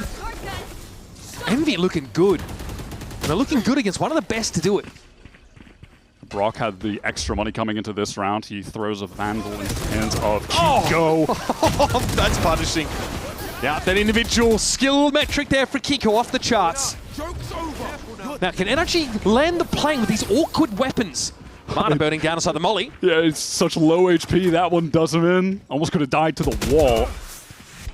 Ethan can't get anything done with the run it back. Envy are playing safe, wanting to deny that as cleanly as they can. Knight's getting back into this site. This blaze wall separating Ethan and Knights. Knights with a better reaction now. Flash always looking to refi into that space. What a retake! Cool, calm, and collected. Envy will batter NRG back off that site. I feel like even in that early round play, this is just a different Envy that we're seeing, that they've got some layers into this round, that they are willing to try to go for this trap play fight out of long. The hero rifle of Kiko gets NRG in an advantageous situation, but they're still able to wrangle it back.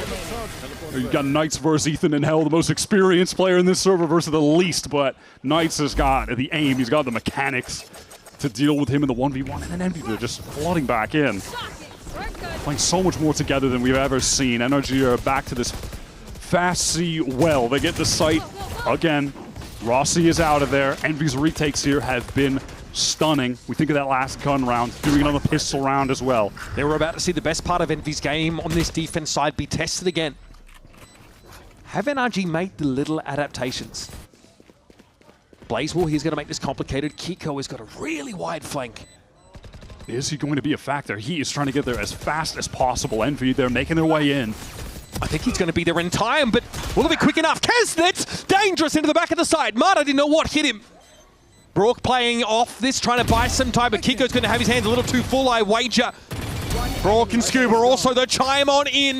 That was the Fuser taken down. Demon 1 has to drop onto the side itself with nothing but an op to defend himself. This time NRG fall off the seaside. And Kiko has a timely reflank.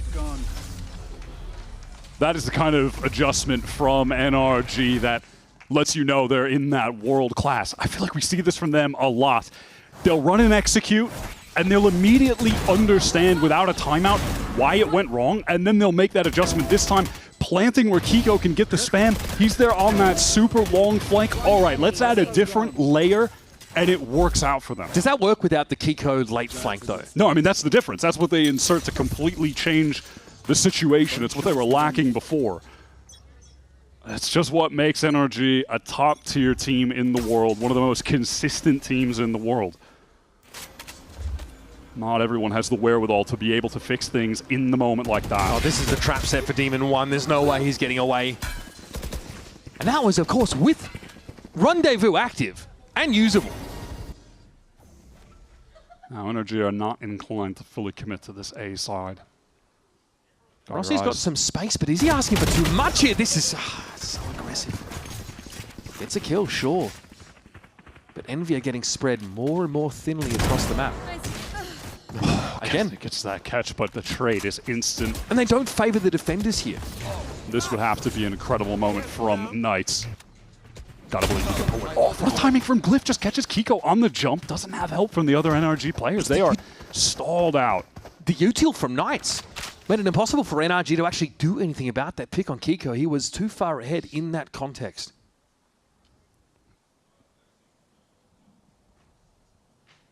We are even on players now. 33 seconds, ample time for a spike plant. And Envy simply don't have the information. Glyph has a Hunter's Fury. And of course that recon has come back online. So getting an early read on this situation is going to be crucial for Knights to dig NRG out. Oh, that's a good opener. Gets the dink on the Knights, but it'll be able to heal off of that wall. Can Brock clutch with that? No. We've seen it before. He's going to hear this as well. Oh, he splits up the 2v1. Now waiting for Knights to come his way. That one, folks, could have gone either way, but yet another clutch moment powered by Red Bull for your boy Brook. Just one of the best in those situations. Somehow in those always has the shock darts ready too. So he's won out so many of those, just throwing out the util. Envy try to, again, vary the aggression that they're going for on defense. That time pushing Demon 1 through the smoke, but you just knew he was cooked when we're on his point of view. There are too many players from NRG on that side of the map. This damn team does not make the same mistake twice, do they? You want to play? Let's play. Okay, Knights. Points for the idea. Despite economy being a little bit low, geez, 3 people getting affected by that. This is a really nice Hunter's Fury from Glyph. Yeah, I love that response. Just maybe Knights even calling for it after seeing so many players, or just Glyph spotting it on the minimap. Regardless, that is the perfect response. And they got the Sova player, importantly. This would be even better if Envy had an op player up on an extremity, but still good. Envy are stacking up the right side here as Demon 1 is pushed out on the opposite side of the map. I think Scuba got a glimpse of Glyph in this corner. They're going to try and clear this now. Molly doesn't quite catch on to Glyph. Paranoia maybe try to bail him out. No, it was in order to find that elimination. Mata onto the side. This is getting a little bit messy though, but NRG have that extra player to work with. Rossi in the corner. It's a decent spot, but he couldn't put the crossfire together with Kesnet, who only now emerges out into the open. Man, he's got no one to play off of, no one to work with. Alone in every sense. Not bad from Demon 1. It's going to take a lot more than that to salvage this, and Kesnet knows he needs to find a quick double. Envy have to fight for this round. They invested into it. They cannot afford to let this fall by the wayside. But this is a situation we've seen Demon 1 in all too often this stage. Retaking across the map on a sentinel roll when the round is already lost. Pivotal one goes the way of NRG. The Envy economy is in a tragic spot moving forward. They had the players on the site, but the execute from NRG just a little bit too good. I think this is an aspect of the game where maybe Envy still need a little bit of improvement. We've seen the retakes just be excellent, but a lot of times when they're anchoring these sites, I think we've seen this on their Haven previously as well, especially towards A. The players kind of struggle when they're getting divided by the walls that are coming through. They're not able to support each other as well as they maybe could have. And NRG just pick them apart piece by piece. Yeah, I mean, the greatest example of that for me was Rossi. We were on his POV in that round, and the controller util breaks up any hope of him having a crossfire. Felt like Envy weren't able to really respond to that and reposition in a pinch to fix that issue. This is going to be Stunner's last opportunity to check in with his team. One more adaptation for one more crack at the map to make this game so much more than we dared think it could be. It's going to have to happen now. The question is, what level of risk are they going to take? Will they allow NRG to theoretically get to 12? Or will they fully invest into this with the ultimates that they have? It's going to be a hero rifle for Knights. That's the one that Demon 1 saved. Throws it over to his duelist with an ult. Makes sense. You have Kesnet with the overdrive. And Demon 1 can play with that Headhunter. This is the round I think you invest with those. So they've got some tools. They're not fully investing into this and going on the bad vibe, but they've got enough that they realistically could win this if their game plan works. I think Kesnet needs to be pitched against Kiko this round. He's the only one with full armor. We saw what Kiko did on Breeze with that 4K that completely unraveled them. God. On his own, Demon 1 is controlling this C side of the map entirely. This has freed up Envy to stack the B side. Wow, Envy, they want to fight out on B. Demon 1 spots one running away, and that's going to call Envy to get over towards this A site. Look at the space that Demon 1 has gotten. And the rest of Envy are on A. They're going to double back, though. Demon 1, you think about it here, is coming, but there's the Headhunter. Kiko is such low HP, it's just a body shot. It's the worst person you want to be taking contact in that situation, but NRG are far from committed. They could be anywhere. They're bouncing across the map, and they've inserted Brook. Look how deep in A this guy is. How can he turn this into a useful spot? They're going to call back to him. Scuba's going to play on his lonesome towards B. Can NRG still put the pieces together, divided across the map? Scuba can catch the cross of the Phoenix here. Knights is going to be revealed. Is he ready for this? Oh, he thinks about it. The game sense was there, but he just didn't back himself. It's going to be all on the shoulders of Kesnet here. This Cosmic Divide doesn't do much. Hey, Ethan actually falls back to the safe side of it. Very quickly, Envy going to get into the side. Big damage on Ethan. Glyph, nicely done. The right clicks pay off, but Brook might be here yet again to bring the House of Cards down. It's always this guy. The one who snuffs out the last light of hope in the round for Envy. Even when Envy do so much right, the individual skill is on full display from Demon 1. He gets them the 2. NRG are just able to climb out of these holes. They are always able to get themselves back into a winning position. This is crazy. What, 17 average maps on a team versus what, 63? Looks like. Series, rather. That's that difference in full display. You know, I'm going to be stunned up in that corner. Marta won't be checking it. Rossi there. Marta slides straight up into it. Dodges out on the Hunter's Fury. Knights wants to respond with an ult of his own, running up towards mid. Shouldn't be able to catch anyone. Yeah, no. But he does expect that Ethan could be in the side. Takes a lot of damage from the Molly, but doesn't get gunned down by Demon 1, it's devolved into chaos, but NRG have worked the majority of their team into this A site. Spike down, no ults for Envy or NRG. It's going to come down to the gunplay. Yeah, this gap certainly giving Brook some pause, but he always seems to be there. This game sense is just impossible to outfox this guy. Okay, Ethan on the position, try and catch that cross. Good opener there for Demon 1. Kiko is low, but now handled. Scuba in the smoke. That is pretty bloody good, isn't it? Not intending to get 2 players, but he'll take it.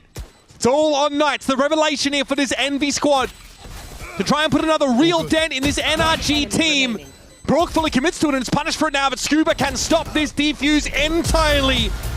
5 players, 1 idea, and another decisive step towards playoffs for NRG. In those latter rounds, we saw Envy really pushing NRG. They were finding advantages. But on display is exactly why NRG are just this consistent world-class team. They are able to navigate the rough waters every single time. Down players, facing down ults, but they're still able to work their way into getting the advantages back and closing it out. Gotta say though, today I am walking away feeling pretty good about Envy. I think they have displayed a lot of good things today. Obviously, room for improvement. There was some good stuff on Breeze, some misfires on Breeze. Can go back to the drawing board a little bit, clean some things up. But on Haven, I thought we saw some quality play, but they're going up against the world champions, right? I mean, ultimately, this was always going to be a game where you heavily favor NRG, but I think that Envy are making enough progress where you can kind of believe in them going into these play-ins. Flashing us the one more signal is NRG. A 1 match into their Super Week now at 4-0 for the stage. They're qualifying for the playoffs, skipping the play-ins, and now in this doubleheader weekend, just 1 more victory away from a flawless stage. Sitting at 4-0 right now. Look, they accomplished exactly what they needed to today. Play some quality Valorant, clock in, clock out. I think they maybe got pushed more than they expected, honestly. Had to kind of dig deep to be able to close out that Haven game, but they are able to do it. And for Envy, they were treated to the spectacle of what a team with a unified idea and an ironclad system can do. The fact that they're able to make adaptations from round to round without timeouts, right, without any input from Bonkar, be able to run basically the same look with these little tweaks. For me, what stands out is that insane Kiko wide flank in that seaside post-plant scenario. This NRG team are terrifying, but the devil is in the details with these guys. It's going to be 1 match left for them in this stage. That's going to be against Evil Geniuses on the cusp of going undefeated. Envy, we're going to see them back in the play-ins. They're going to have to go on a serious run, but they're finally putting the pieces together. They're finally making you believe that that might just be possible. Let's send it down to Emily at the stage for our Verizon post-match interview with Scuba. First and foremost, congrats on the win. You guys looked phenomenal out there, but what is it like playing against a team that is willing to take such risks and play unpredictable? Honestly, all week, we've just been practicing this style exactly. We know they're come out, they're going to do their own thing, and we came out and we won, so yeah, nice. Yeah, I mean, you guys looked really good. I guess that work paid off for you guys. And this is the first stage back in 2026 where we've actually seen you go back and play the Omen. Have you missed being on that agent, an agent that you can be a little bit more aggressive, a little bit more kind of confident on? Oh yeah, I'm definitely liking it a lot. I think before I was very passive on the Omen and the smokes role in general, but after playing Sentinel, it gave me like a little bit of both, and so now it's the best of both worlds. Yeah, I mean, you looked phenomenal on it. And one more thing to congratulate you on is you are the first team to secure a playoff spot after this win. But looking ahead, there's still 1 more spot available in your group, right? And that's going to be between Lev and MIBR. You've played against both of them. Which one do you think will come out on top and secure that 2nd spot? I think it's been a good game, but I'm gonna have to give it to my boys at Lev. They're, you know, they're past world champions at London, so yeah, give it to Lev. Love to hear that. And last but not least, EG, they're your next matchup. They have been on the come up. They looked so good today. And are you excited to kind of play against that new revamped roster? Yeah, I got a couple friends. I know Pancakes is super good friends with Brock, so it's going to be a fun game for Brock at least. So yeah, I'm excited. It should be a fun watch for us as well. Thank you so much again. Congrats today. And don't go anywhere because we have Match Point standing by with Ethan and Kiko.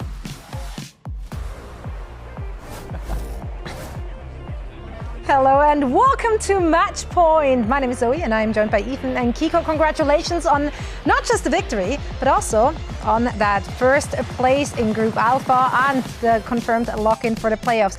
Does that take some pressure off of your backs now? Yeah, a little bit. I guess so. Qualifying. Sounds like there was no pressure whatsoever based on that reaction. It's all good. Yeah, it was a fun game. So it was a fun game. It was a close game too. Did you expect such a close game? Because obviously most people would have ranked you a lot higher, so Envy as a clear underdog, but they came to play today and they made especially their map pick extremely close. What made it so close? Yeah, we knew Haven was going to be kind of close. We were confident on Breeze though, that we could close it out pretty quickly. And new comp for us on Haven. I'll make that excuse. That's a good excuse. It's valid enough. Credit where credit is due, though. Looking at the opposition, what did you see from Envy that impressed? What do you think allowed them to claw their way back into both of these maps? I mean, to be honest, I think they're playing good like individually. I mean, it's just like what you expect from them. So they're just shooters, and they can just one person can just win around for them. So yeah. Right on. And now looking ahead, again, you guys are locked for playoffs. Second seed, second spot, still up for grabs. Most likely going to look here for Leviatán and MIBR. Who do you think is more likely to make it through? I think Lev. Yeah. I'm going to be honest. They won London, so you know. I'd say Lev. They're the best team we've played so far. Was it the most fun game as well for you? If the games are so close, like is that more enjoyable than an absolute beatdown? Yeah. I think the close games. I mean, for any pro player, you can probably say are the most fun. Especially when there's a lot of clutch rounds and stuff, which there were in that Lev game. Winning the close games, yeah. But it was very stressful, so yeah. It was stressful to watch too, by the way. Now, looking here at the group standings, is any of these teams a big surprise to you, or do you feel like it kind of just, the pieces kind of fell like you expected them to? I think our group kind of went how it was expected, but the other group, I really thought Crew would do a lot better. The top half is predicted, I think. You just nodding in agreement, Kiko? Any thoughts on any of the teams? I mean, I was thinking the same thing. I thought Crew would do a little bit better. I mean, G2 and 100 Thieves are obviously good, so. They're obviously good. They are, indeed. And now, of course, the week is still not over. We still have some matches to go. Do you feel like there is upset potential in any of our upcoming matches, or? No. No, okay. No, everything's really so straightforward. You know, that's going to make our predictions a lot more easy. 100 Thieves versus Cloud9. Obviously, we're going with 100 Thieves here, I would assume. Yeah. Yeah, honestly, it's been a really interesting stage for a lot of these teams, and obviously a lot of changes in a lot of these teams and the rosters. What's your takeaway from your journey and your experience? This stage? This stage. I've got a few here. Yeah, I don't know. Have we learned nothing? What did you learn about yourself, Ethan? Share with us. Learn to have fun. Learn to have fun during the season, and it's working out. We haven't lost yet, so I'm gonna keep having fun. Yeah, I mean, with Ethan. With Ethan, yeah. Perfect. You know what? We're keeping it short and simple. Thank you guys so much. Once again, congratulations. Thank you all for watching. And before we're out, here's the Samsung OLED Fast Replay.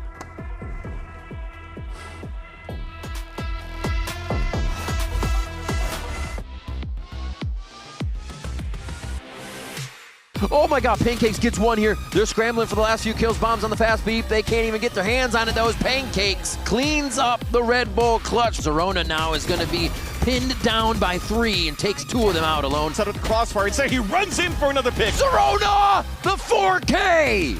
Oh, he's still pushing, still pushing. Oh, what is this? Look at where Digizine's at. He's pushing down and picking everybody. Oh my god, this guy is on fire. And Evil Geniuses take down Furia. Matter on the defuse now. Can you stop this guy? Please tell me you can! Ethan's able to find 4. Oh my god, that is nasty. Glyph has to do something absolutely filthy. That is dirty. That's exactly what we're looking for! Because they're just going to stick it. You cannot be serious! What am I watching? Crossover on. Oh my god! Okay, all right. Gio, please, please. Marta aware of it, slides it out with the Odin and finds Demon 1. Marta in the side already though, this is dangerous! Back corner, Marta with the overdrive. Separating Ethan and Knights. Knights with a better reaction now. Flash always looking to refight into that space. What a retake! Oh! Nicely done, the right clicks pay off, but Brook might be here yet again. It's always this guy. And another decisive step towards playoffs for NRG.